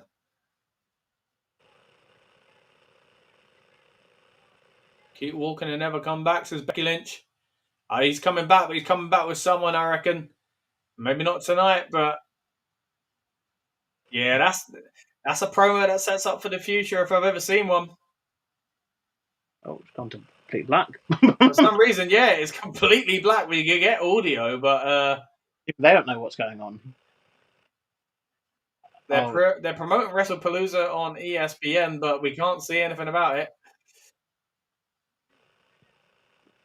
They're advertising the Io Sky Stephanie McCur match. Now we have SmackDown graphics, though. Chicago. John Cena's final appearance in Chicago, man. She's had some big moments in Chicago. Of course, some against the man. We just saw CM Punk, Money in the Bank. Of course, another featuring CM Punk, but more as a background player at WrestleMania when he come out as one of Al Capone's gang members, it would seem. Here we go then. So the main event is finally starting 25 minutes after they said it was up. Yeah, with 9 minutes to go for the traditional 2.5 hours that Netflix usually gives it. Well, it's up to them. They can go as long as they want. Yeah. The show has just seemed to fall into about 2 hours 30, 2 hours 35. Might lean more into 2 hours 35 territory. Kieran wonders if we'll get him in the Braun match. Also says CM Punk and AJ Lee walking out would be insane. And Becky went up that stage quick. Jay Uso again, meaning business. Go for the crowd, maybe. But yeah, I'm still kind of dissecting that last segment because while I thought it was very good, I thought it ended very weird. Do you feel that too? Like I think. Yeah, but I think it is because of building for next. It's just not. It's not the normal way they do it. So I get what you mean. It leaves a bit of an awkward feeling at the end, but I think it's because they will focus in on CM Punk walking away in some sort of promo package in the future to kind of show he was on his own and he was limited for again what looks like a potential return from AJ Lee, but timing wise on the show, it certainly felt out of place. Yeah, it should have been the opening, in my opinion. It should have been the opening promo, and I would have. And as much as I thought Becky's commentary at the end was like kind of funny in a way, I think it kind of diluted the point a little bit. I think. Well, I guess to be fair, she's been that wind up, I guess. And obviously, Punk getting angry and obviously not able to do anything. But I also found it weird how Seth just walked away as well. Yeah. Punk didn't really have a sense of urgency to go and find him. With all respect, he's your main rival in the world of wrestling, and he walked through the curtain. So it's a case of, well, if you ran, you should be able to catch him up. Catch up, yeah. Becky stopped him from getting there, and then he got his way around Becky, and just because he left, he gave up on it. So Becky didn't start slapping him anyway, either, until Seth left. Yeah. It should have been that Becky slapped as he went to go and get to stop him and distract him. That's when she then starts slapping. Yeah. and then he finally gets past her, and then sees, oh, he's gone. And then she starts berating him. But yeah, it was a very, I think I'd say now, if they're not going to have AJ Lee as part of this story, tonight has meant they have definitely overpromised it. I think she will be, but they're at risk if they're not going to do it. Like you say, Deadpool Party says, and people want to complain about how bad AEW is. That was trash. Man, I don't think it's. Some people do, but I don't think that's how every wrestling fan feels. That it doesn't need to be a competition between the two companies in that sense. We can just enjoy it all. But I wouldn't put that down as trash, to be honest. I appreciate your comment, but I do think it was slightly off. Don't get me wrong, as Lucas says, the timing of it and the kind of execution. In some ways, it was different to what we expect. But I think what we get out of that, the bulk of the story, was good. I think Becky was good on the mic, and it leads towards what is surely going to be a return from AJ Lee. It could be setting up for a risky move. If that doesn't happen, people are going to look back at that promo with a lot of kind of frustration. But I guess if we trust that something's coming out of it, and we look at it through those eyes and we're patient, then I think it was a good promo. Yeah, it's interesting. I think it seems like a two-part promo for certain. Yeah. It depends on what that second part is, right? Now, the feed is on the break at the moment, but it's continuing for international viewers. We've just seen Jey Uso and LA Knight make their way to the ring. The music has hit for the two bronze. And they're strolling their way out onto the stage now. We're about 25 seconds away from the main feed coming back on air for what may be the last segment. There might even be another break in between this match itself. I hope it doesn't go too long because all the best stuff's already happened for me. Yeah. The only thing I can see really coming from this is Jay and LA turn on each other and lead to a match at WrestlePalooza, in which case that could have happened in the middle of the show. Yeah. CM Punk backstage. There's a little bit more to tell here, it seems.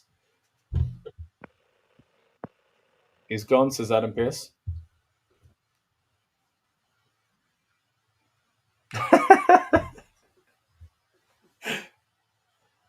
He's gone. Here's the good news. You know where he works. Ooh.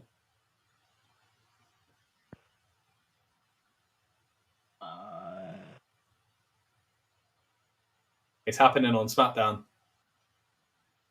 It's happening on SmackDown, Lucas. You're muted there, Lucas. What was that? It's hometown, isn't it? Yeah, but who is going to be in Chicago and easy to get to the arena, my friend? Yeah, okay. It's happening. But, it's interesting because obviously, Becky and Seth on SmackDown, so... Yeah, why would they show up? Why would they follow him there? Maybe Punk just announces, I want a match at thing, blah, blah, blah. And it ain't just me, and then AJ comes out. And the challenge isn't accepted. But the pop is there. Yeah, I mean, this is quite interesting. Because she doesn't have to come back to save him, because I think the dynamics of that might look a little strange to some people as well. Great banner there. What's next? Well, they're coming back to Europe in January, so that's fantastic. And what's next here is the main event tag team match. Again, the only thing here that can really happen is LA Knight and Jey Uso kind of flipping on each other at the end, because there's not much else to tell as far as the story goes, in my opinion, unless Roman Reigns shows up, which I don't think he will. And again, I hate to say it, but this isn't deserving of the main event spot. It should have been somewhere else in the card. Yeah, I can only think of the fact that obviously because of how they ended the AJ match, they didn't want to have that be the last thing on the broadcast. I still think they just gave away a very easy win in the main event of AJ winning the belt. Like that would have been a perfect way to end the show. Yeah, they should have done that. And yeah, this match now, in the absence of almost likely absence of Roman Reigns, the definite absence of Seth Rollins as he's left the building, and the absence of CM Punk and Paul Heyman, it just feels a bit odd. And if anything, it just goes to show that this stable is very disjointed, because these two weren't involved in anything that Seth did tonight. Well, that was my kind of thought earlier, wasn't it? I said, I wonder if he's going to let go of it. I don't think he will, but I did speculate whether or not he would just let go of the vision. I mean, they've referred to the revision in the promo, so I don't think that is the case, but it feels like that tonight because, as you say, he's not been around these guys at all. It's like they've left him to their own devices. I mean, they played up to that earlier on by saying, look, Paul Heyman's not here to stop us. Yeah, because usually at the start, but usually you do get like a few segments with the Vision.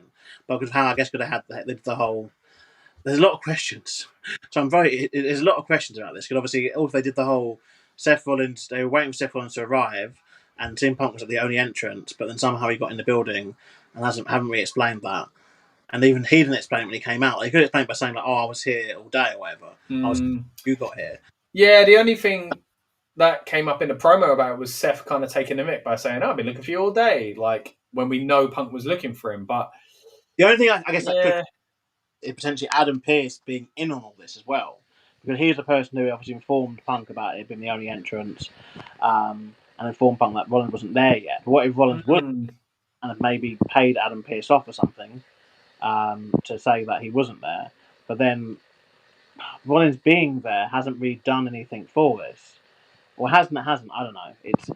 It's a lot to dissect, that last segment. I'm still waiting. If Deborah Party, if you're still watching, like, please let us know like what you didn't like about that promo, because you've said a very strong opinion on it, but kind of, we're dissecting it a little bit, but overall I did think it was a good promo. Just thought the placement of it and some of the questions that we're getting of it. But you're going forward to obviously what was announced, obviously on the we are going to break. Of course we are. Surely for the last time. 2.5 minutes this advert. So that usually as well means that the show is coming to an end soon. The final ad break's usually shorter. But yeah, 2.5 minutes until they come back. So are they setting up for a tag match at WrestlePalooza then of AJ and Punk against Becky and Seth then? Which looks. Wait, AJ Styles then? I was a bit confused. AJ Lynch. Yeah. WrestlePalooza would be a bit soon for me, but maybe. I mean, to be honest, they want it to be big. They're going up head-to-head with AEW. That is the whole point of this show. Yeah. So it's the first on ESPN. They're going to want to put out all the stops. Obviously, you have to assume that John Cena, Brock Lesnar is the main event.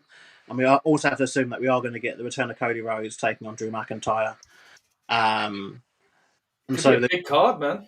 And they've obviously just announced the Women's World Championship match, which is obviously it's a vacant belt, so it means we're definitely getting one title change. Yeah. So it would make sense for it to be a tag, and I guess obviously Roman out the picture, so he can't go obviously after either of the other Vision members that he's kind of would have beef with, being Braun. I guess a way to get Seth stable on. If they don't want to do a traditional title match, which I guess they're probably going to try and protect and save for a future date, I guess doing that tag would help. But it's an interesting one. I don't know if they need to do a bit more with AJ Lee, because she hasn't been in the company for 10 years, and are they at risk of people just not really knowing who she is? Not in Chicago. Not in Chicago, no. So that's how you play up if she's a big deal, so that when she goes where she is next week, people already know who she is if they're a new fan, Lafayette, Indiana in the building. What's happening, yo? How you doing, mate? Good to see you. I hope you are doing well. Just found us on a random scroll and also wants to know how often do we go live? Well, because, as you may be able to tell, we are from, not from Lafayette ourselves. We're from Europe, so we get to watch these shows at awkward times in the night, mate. 12 o'clock or 1 a.m. Usually, but because it's the European Tour, we're covering this a lot more in depth. So we're doing this watch-along show. But usually speaking, we do previews for PLEs. We also do build-up shows on the night of PLEs, which kind of get you guys and us hyped up for that PLE. We'll be looking to do one for WrestlePalooza as well. And then we usually have instant reaction reviews. So that's kind of how we do it, mainly around PLEs and every now and then big breaking stories in the world of pro wrestling. It's not just live streams, though. We've also got interviews with some of your favorite WWE superstars, including a man who is being taunted on the side of the ring at the moment, LA Knight. We've got an interview with him on this channel. Great conversation with Drew McIntyre and also Finn Balor, just to name a few. So thanks for tuning in, buddy. Hope you're doing well, and I hope you've enjoyed this European tour WWE have been on. We have, because again, it's given us an opportunity to cover it more in depth as well. Subscribe if you haven't, buddy. Good to have you on board. Kieran says, Jay won't stay in this match for any longer. Of course, we've got to play up to those ribs here as well. And Alex Alberto G says, have you guys forgot AJ has said her neck and back prevents her from ever wrestling again? Hey, it's the world of pro wrestling, mate. You never say never. So, I'm sure she's got niggling injuries, but I think coming back on a limited basis, just for a special attraction and a tag team match, there's probably not a better way you can do it, to be honest. I don't think it told her back too much. We've seen people come back like Edge and Daniel Bryan and Paige, so we'll see as well. Robert says, do you guys go live for AEW by chance? We don't often do AEW content, buddy, but we every now and then do when our schedules permit it and the show is big enough. We've covered essentially the main PLEs in the past, and Lucas was lucky enough to head over to Forbidden Door just a little while back in London, actually. So if you want to see some of our content from that, we've got some shorts on our YouTube channel and also on our TikTok as well, at RN Pro Wrestling, if you want to see some more of our bonus content. Again, that's RN Pro Wrestling, the Rebellious Noise Pro Wrestling channel. Yeah. Unfortunately, there is a comment we can't read, by the way. Just please try and keep things family friendly in the comments if you can. But in terms of so we do live content mainly for WWE. Obviously, I think Scott, myself, with the main people on the channel at the moment. We have Dan sometimes contributes to some of the TikTok stuff. But we all mainly grew up watching the WWE and WWF, back in the day. So it's just it's more accessible content for us here in the United Kingdom because AEW is still evilly behind a paywall, or you've got to wait about 5 years for ITV to put it on television and we to watch for free. But yeah, we will cover as much stuff as we can, depending on the schedule and stuff. In terms of AJ Lee and obviously the back and neck injury, I think the problem you have with that, or not the problem I have with that, is that there's kind of different levels to it. Like, again, to quote the CM Punk line again, I think it's a case of, look, like, if it's just going to be a one and done, in terms of just like a tag match, where all she has to come in and do in the last way. Anyone remember the last time the John Cena tag match at Super Showdown in Australia, where he just came in, did these 4 moves, and that was it. Didn't take a single bump, didn't do anything high risk at all. Just did 4 moves and done. Like, there's that. Like, if she can just literally come in, what's the pop you're going to get for AJ Lee in the last possible way? Because as much as I think this is another thing, we might have end up discussing it a bit. Close to the time when it does happen. But people need to remember that she was a good wrestler for that time, but in the nice positive way, the business has moved on like so much. Yeah, I think you're right. We've kind of touched on that before, where, as you say, like, she was. It's kind of similar to Beth Phoenix and Natalya in their era, and Michelle McCall, and you could say the same thing for Trish and Lita in their era as well. Women's wrestling has moved on so far because of these women and because of the opportunities these women fought for. Don't get me wrong, but the level of the women's roster at the moment is incredible. And if she came back on a full-time run, I think she'd kind of be fighting upwards in some ways. So, but that's not to say she couldn't pull together a good match and couldn't pull together a one-off if it really is just that with a tag team match. My point on that, though, Scott, is that I don't think people need to think and worry about her kind of needing to. There's not much really you can expect from her or need to see from her if she was to come back in the ring. It's not like when Kurt Angle came back, and obviously it was noticeable that he was slower. Do certain bits and pieces, and the thing is as well, like, a bad Kurt Angle match is still a good match for anyone else. Let's be real, but there was only limitations there. But basically, a case of if she can still do the Black Widow stretch, if she can still kind of skip to the ring, and she still looks like again she's have they got kids? No, they haven't got kids. Have they? No, they haven't got kids. They've got a dog, Larry, but they've got a dog. But end of the day, she's going to be a woman now in her 40s or late 30s, early 40s. So she will naturally look older than when she was in the company the last time. But as long as she kind of has kept herself in decent nick, in terms of like physical wise, I don't really see what else we can really expect to see from an AJ Lee match. It's like Trish, when she comes back, it's like, as long as she can do the chip kick and she can, be supported, I guess, for the. I think she needs to kind of drop the Distraction to an extent, but as long as she can kind of do that, and she can kind of do, she does a corner head scissors thing, and it gets the nostalgia pop. But yeah, that's the thing. Like, people don't need to be back full time and doing 1 hour matches. What I'm getting. No, 100%. Universe here where, and again, there's another universe here where it's just a one-off segment that she does, not even a match. She does a segment, just defends Punk, but it does feel like, because they're putting a lot of thing into this, that it does need to potentially be something in the ring physical. Yeah, I think it will. And again, judging by the stakes for WrestlePalooza as far as what's going up against, I wouldn't be surprised if that is actually the case. Kieran says, I know when AJ Lee might return. Let us know, Kieran, what you think that could be. We are now in the main event of Monday Night Raw, though. It is LA Knight and Jey Uso versus Bronson Reed and Bron Breakker. Jay is trying to clothesline Reed over the rope. He can't quite do it, but he's going to get the help of his partner here, LA Knight, as they double clothesline him. That was it just about works. Kieran says SmackDown in Chicago, since it's going to be Cena's last time there as well. Big show next week in Chicago again. Unfortunately, we won't be covering it in depth as we have done for the past few SmackDowns, because it's no longer at a reasonable time for us. Try our best to kind of keep you updated with our thoughts and opinions and everything going on in the world of pro wrestling on this channel as ever. The BFT has been hit and Breaker's down. The splash is hit as well. Speed on the move, though. That camera shot didn't do that justice.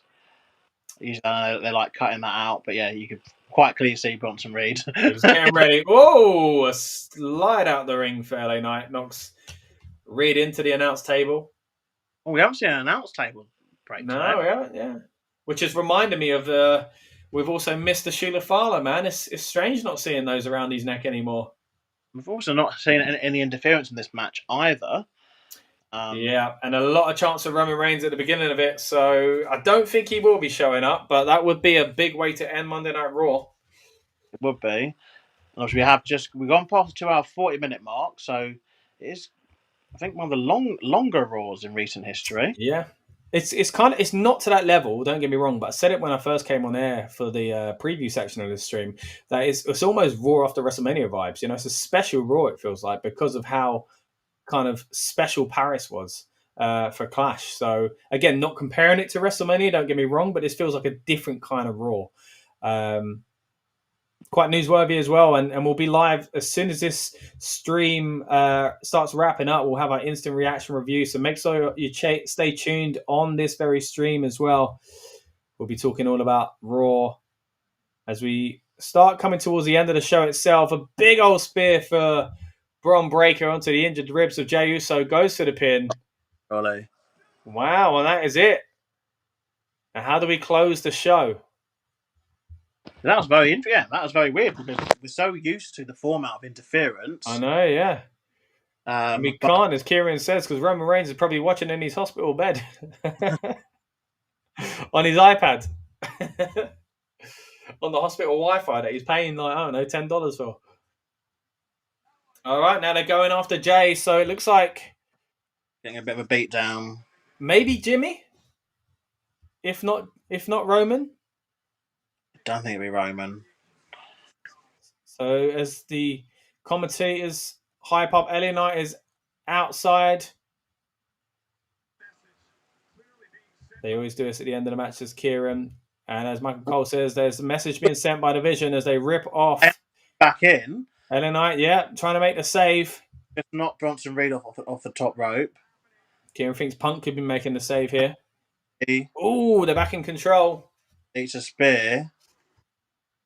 Is Bronson Reed going to go... is it announce table time? Yeah, maybe this is it, Lucas. Maybe we just end with a big spot from the bad guys looking strong. I mean, it would be a big night for the Vision if that's the case, because they've got their kind of, one up on both these two and CM Punk tonight.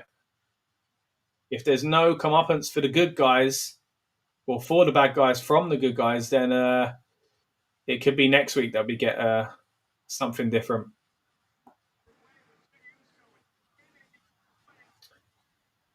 Jay may be joining Roman Reigns in the hospital, as Cole says, as he sets up for the spear and knocks Jay off his feet. See, it kind of does play into just the way Bronson was when he was on his own. He kept hitting these tsunamis, and that was just it. Like, he took people out. It doesn't always have to end in a good guy making the save, and it looks like we might not be getting a good guy making the save.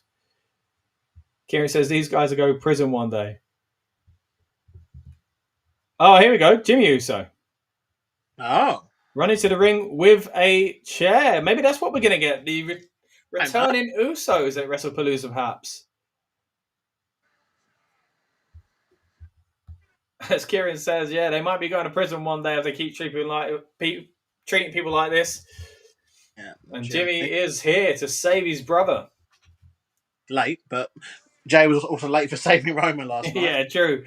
Runs the family. Spending time in catering.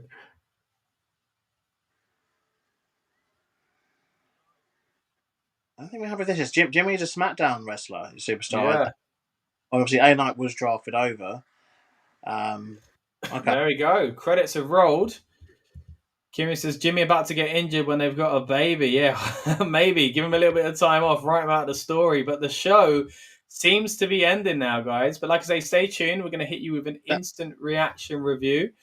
Monday Night Raw from Paris is in the books, and so is the European Tour. So we want to know your comments and your thoughts on not just Raw from Paris, but also the whole European kind of tour. I hope you've enjoyed it, guys.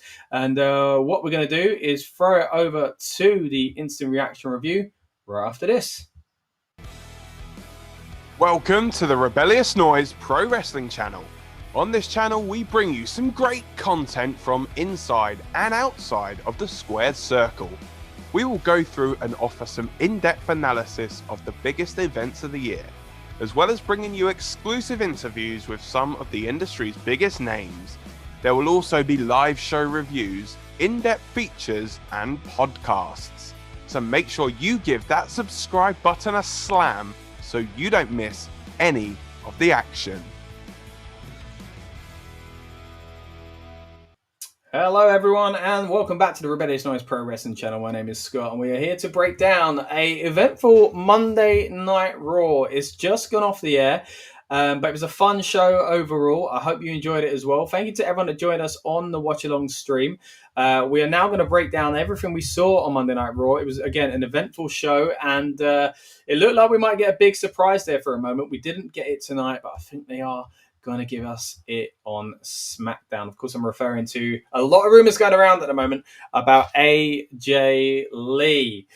Will we see a return on SmackDown? We'll have to wait and see. But as I say, at the moment, you're watching your instant reaction review for Monday Night Raw. So without further ado, let's get into it. Let's talk about all the big moments and matches that we saw tonight on Monday Night Raw. Again, it came to you live from La Défense Arena, the same place that we had Clash in Paris. And Raw would open up with a segment from the people who ended the show, actually, Bronson Reed and Bron Breakker, because they had come out to interrupt Jey Uso and LA Knight. Now, Jey Uso come out basically talking about how he'd, gone through a lot, and was it a bad decision? No, it wasn't a bad decision because he's a man of integrity and he looks after his family, essentially. He comes out and he's interrupted by LA Knight. There's a little bit back and forth here. Looks like they might be setting up a match at WrestlePalooza until the tag team of the two Brons make their way out and basically stir things up again. They end up challenging them to a match. They agree, and that gets set up for the main event, which was a really surprising start to the show because there was something that happened later on in the show, a segment that I think would have made a lot more sense if it was the opener. And again, we'll touch on that a little bit more. We talked about on the watch along, but for me, it was a little bit of a strange start to the show. Next up, we had the Judgment Day versus the Kabuki Warriors. This was advertised before the show came on air. And of course, it was Roxanne Perez and Raquel Rodriguez taking on the team of Asuka and Kairi Sane. This was a pretty fun match. And I think Asuka was strange tonight. They really played into this kind of issue of her kind of being controlling over Io Sky, and it was difficult to pick whether or not this was specifically about Rhea anymore or simply about Asuka being controlling. Every time we saw it, we saw it with a segment later on with Rhea Ripley, but we also saw it other times on the show where she basically called Kairi away, and Kairi looked terrified, similar to what we saw last week. But this had started out basically by Asuka saying, look, we don't need your help out there, Io, even though Kairi was saying, yeah, come out if you like. And it was a little bit of tension there. Still in the ring, though, very much plays into being the good guy. Kabuki Warriors do win by submission when Asuka hits in the Asuka lock on Roxanne Perez. Again, a little bit more through the night where the jealousy comes in more as well. It'll be interesting to see where this goes, whether or not it is going to be a Rhea Ripley feud, because there's also kind of entanglement, if you will, with her in the Women's World Heavyweight or World Championship division, I should say, because they did announce on this show what is going on with the World Championship. And that is Adam Pearce letting us know that Stephanie Becker is going to fight for the title, but so is Io Sky. So again, it kind of touches on what we were talking about here already with the Kabuki Warriors and Io, and this kind of jealousy factor as well, because Io was talking about how she doesn't need any help for this. And Kairi saying, well, what happened at SummerSlam? You lost your title. You did need help. So again, a little bit of tension between them there, but they also bring Rhea into the mix by asking her backstage, and this is where Asuka gets face-to-face once again with Rhea Ripley. And basically, Rhea's asked, look, your friend in Io is going after the title. Does that make things a little bit complicated? And she says, yeah, a little bit. We respect each other, but I'm not taking my eyes off the prize, essentially. And again, that leads to a little bit of a back and forth between her and Asuka. Asuka's really, really starting to be a bit of a mean so-and-so, essentially, especially in the backstage segments. So outside and in front of the audience, again, great reception. Speaking of great reception, a match that was announced on the show was Dragon Lee versus Finn Balor in a kind of continuation of what we saw last week when Dragon Lee also faced JD McDonough, also of the Judgment Day, in a fantastic match last week. I actually really enjoyed this one as well. Out of the two, I probably maybe slightly enjoyed last week's one a little bit more, but that's not to say this one wasn't good. A very entertaining match. The fans were so behind Finn Balor, though, and he kind of played up to it. Their arms were flailing all over the air, and Finn, again, lived up to that hype as well. The best moment in this match was at the very end, where JD McDonough was trying to kind of hit the distraction. He's on the side of the ring on the apron. Dragon Lee, with so much grace, flies into the Hurricane Runner position over the top rope, doesn't even skim the rope, twists around and Hurricane Runners JD off into the outside of the ring. An incredible spot done with so much grace and so much beauty. Fantastic match, really enjoyable, as I say, and Finn Balor picks up the win here after that little bit of distraction from JD. Might get a Hurricane Runner, but he also helps in distracting Dragon Lee for long enough, because Finn Balor picks up the win with the coup de grace, in quite a brutal coup de grace as well, because we saw Dragon Lee kind of start lifting his shoulder up and bam, stamped right into the chest. Also backstage, we had a bit of back and forth with Io Sky and Nikki Bella, Io basically saying, I'm sorry what happened to you with the Intercontinental Championship. Hope you get another shot. A bit of respect coming from Nikki before that as well, saying to Io, good luck. I saw what's going on with you in the world title picture. And this is another opportunity where we've Asuka basically coming out and sticking her nose in as well. So again, a continued thread through this show. As were the New Day, who basically, much like the past few weeks, had a segment outside of the normal show. And if you don't really know what I'm talking about here, when you're watching internationally live, you can see these kind of bonus things, especially on Monday Night Raw. Sometimes they're things from the commentating team, sometimes they're continuations of matches, sometimes they're just simply entrances, and sometimes it would seem they are promos that are well produced and shot as well. And I don't know if this is going to be uploaded online. If it isn't, that would be really bizarre. But basically, it didn't happen at this point in the show. But later on, after already in this point having a promo in the ring that wasn't on TV, they also later on had a backstage, a kind of funeral home segment where they talked about the death of the tag team division, still mourning the loss of their titles, of course. But this match here is between The New Day and Grayson Waller versus Penta and the War Raiders, who came out to a great reception. Penta and the War Raiders did the Penta walk as they went towards the break. It were then, though, in misery for those three, in jubilation, I should say, for those three. It was misery for the New Day because there was a flip pile driver from Penta, the Mexican Destroyer, as he bounced off of, I can't remember whose back it was, either Ivar or Eric, but hit with a beautiful Mexican Destroyer and a really good way to end this match. Then we saw AJ Styles versus Dominic Mysterio, a match that, again, they basically pitched this whole show on for about a week.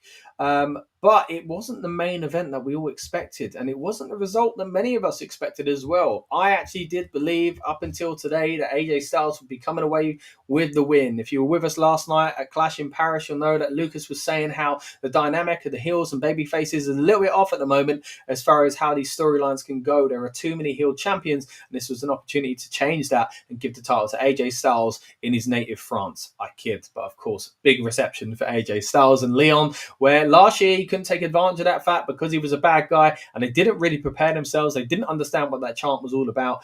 This time around, he's a good guy and they knew it was going to come and they played into it to a T. Dominic Mysterio came out second, but first of all, it was AJ Styles. They stopped his music kind of abruptly because they knew the fans would sing that song, as they did. Then it went to the break and they continued it. AJ Styles hyped it up, especially as it got towards the end of that break segment, which was about 3 minutes long, just to give you an idea how long they were singing that song for. It came back from the break and AJ Styles was there loving every minute of it. Then it was cut, ironically, by an aerial shot of a beautiful Paris landscape. But they started booing that. They booed their own city because they were basically told, stop singing, we're showing you something else now. They would get opportunity, though, to sing once again back as the match continued. AJ Styles would not pick up the victory, but certainly would have the fans behind him. The match would end with, he had already kicked out of a frog splash. He also did a fantastic reversal by the ropes where he hit a Styles Clash, but then it was a little bit clunky. Although the reversal was very, very smooth, the pinfall itself and the kind of getting out of it was a little clunky. He held onto the ropes on 2 separate occasions, essentially. So it was a rope break, and Dominic got out of it. It didn't need any help, though, because, by the way, Finn Balor and JD McDonough had been banned from ringside by Adam Pearce. We speculated on the watch-along in the chat if we could see the girls play a role here instead. Of course, Roxanne Perez and Raquel Rodriguez, not technically banned themselves, but just before this match started, they were seen backstage moaning, essentially, about the Women's Championship and how Roxanne is not involved in that match. She or Raquel will face off against Lyra next week, who basically got an update from Adam Pearce about having spoken to Bayley and how Bayley was a little bit strange, essentially. But it looks like we're going to get that next week on Raw. But bringing it back to this match here, we didn't get the 2 ladies of the Judgment Day active, at least, making her way down the ring to help Dominic Mysterio. He won all on his big self. No, maybe not. For some reason, El Grande Americano made his way out there, put that little that plate, I should say, into his mask, headbutted the chest of AJ Styles, and then a very, very, very disappointing end to the match. It would mean Dominic Mysterio retained the title. Now, it's weird for me to say because I love Dominic Mysterio and I love him as a champion, but I was saying on the stream itself, I don't think that was the right decision because it would have been a big moment in Paris. Yes, we got a similar one already with a mid-card title changing hands just on Friday Night SmackDown with Sami Zayn. Fantastic. I guess maybe we weren't going to get both of those things, but this felt like a missed opportunity. They took advantage because he had a big match and he was a babyface this time as far as AJ Styles goes. But this was an opportunity for them to take the title off of Dom without having a backlash because they were so into AJ Styles tonight that even though people like Dominic for being a bad heel and they cheer him out of respect, tonight there was no risk of him losing the title and people being upset about it. Whereas I think that could be the case in another city, essentially, or in another country, because people do respect Dominic. I mean, he was getting cheered at WrestleMania. Yes, it's a different kind of crowd at WrestleMania. And yes, he doubled down on being a heel after it. But there is a risk here that if you take it off of Dominic and put it onto the wrong person, that there could be a bit of a backlash for whoever takes it off of him. So this could have been your safe bet. And I don't really know where we go with this one, guys. Andrade America... El Grande Americano. I'm getting my words all twisted up here. I don't really understand. Yes, he's kind of caught up in his AAA stuff, and they promoted AAA not long after this segment. Dominic Mysterio also is as well. But for me, it was just a little bit strange. I want to know what you guys think of the show, though. Did you enjoy Clash in Paris? Let me know in the comments. I also want to know, of course, what you thought of tonight's show, Raw in Paris as well. If you're watching live or on demand, we appreciate you either way. This is the Rebellious Noise Pro Wrestling channel. We don't often get to do watch-along experiences for these shows because of the time that they're usually on. But again, when it's been in Europe, it gives us an opportunity to do that as well. So thank you to everyone that joined us on the watch-along earlier tonight, and for those that have stayed tuned in for this instant reaction review to Monday Night Raw. As I say, if you want to know our thoughts on Clash in Paris, that's on this channel as well, as our interviews with some of your favourite superstars such as Rhea Ripley, Drew McIntyre and Finn Balor. But let's move it on to what else we saw on Monday Night Raw. We had a little bit of a recap of Roman Reigns being injured. We were speculating all night whether or not he'd show up. It seemed unlikely because it seems like he is basically being taken away and out of the storyline for a little bit. And later on, a save was needed, but it didn't come from him. We'll get to what that was all about in just a moment. LA Knight is interviewed backstage, and as Lucas rightly said on the watch along, these interviewers backstage are really starting to stir the pot, right?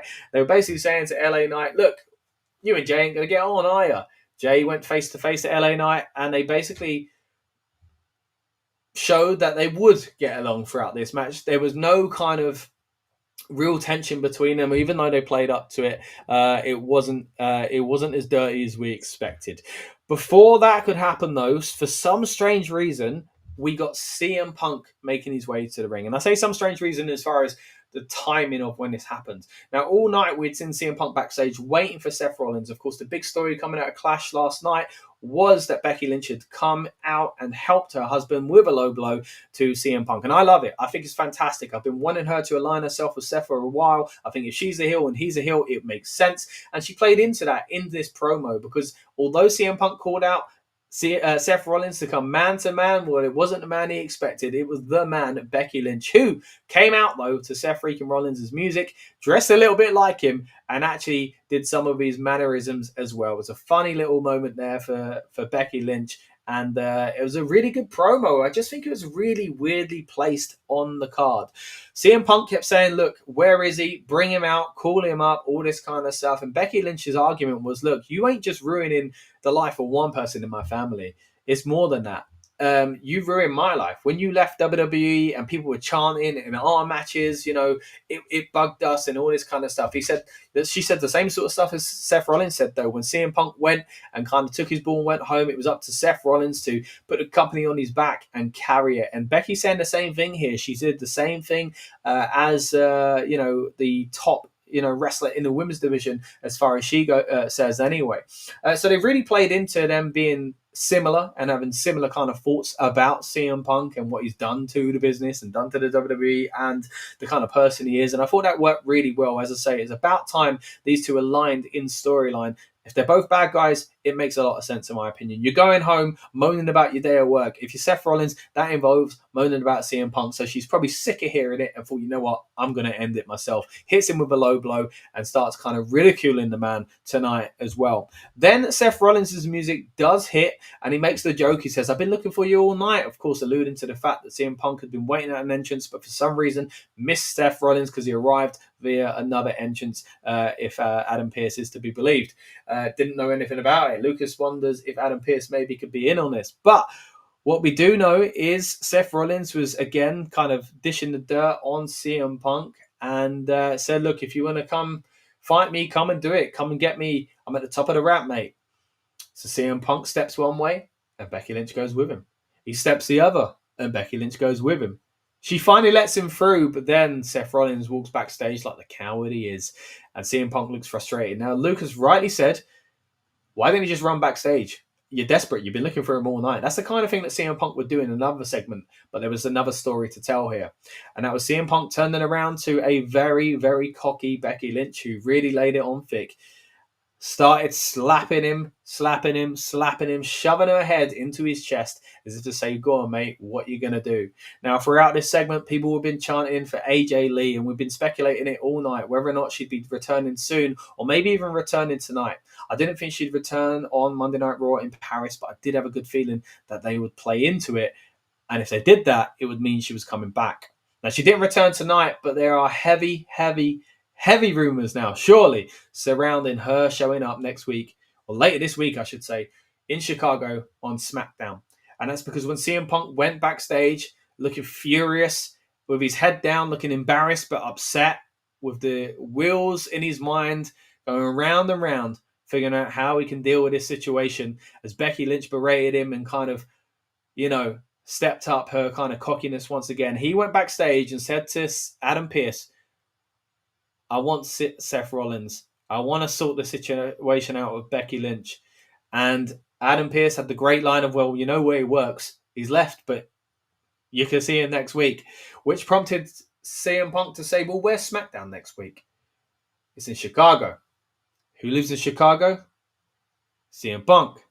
Who's he live with in Chicago? AJ Lee, of course, his wife.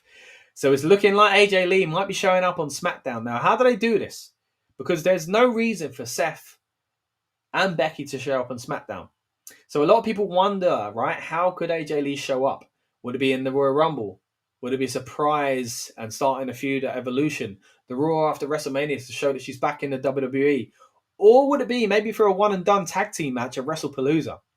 That's where I think we're going with this one. I don't think she comes back to make the save for CM Punk, but I think she comes out on SmackDown because CM Punk brings her out and says, you want to play like this? I've got a wife too, who's also a pretty good wrestler herself. And I think we do get a return of AJ Lee on SmackDown. I hope that's the case. I hope I'm not wrong, but surely that's what WWE are playing into now. And it'd be a big, big risk if we get to Chicago and they don't pull it off.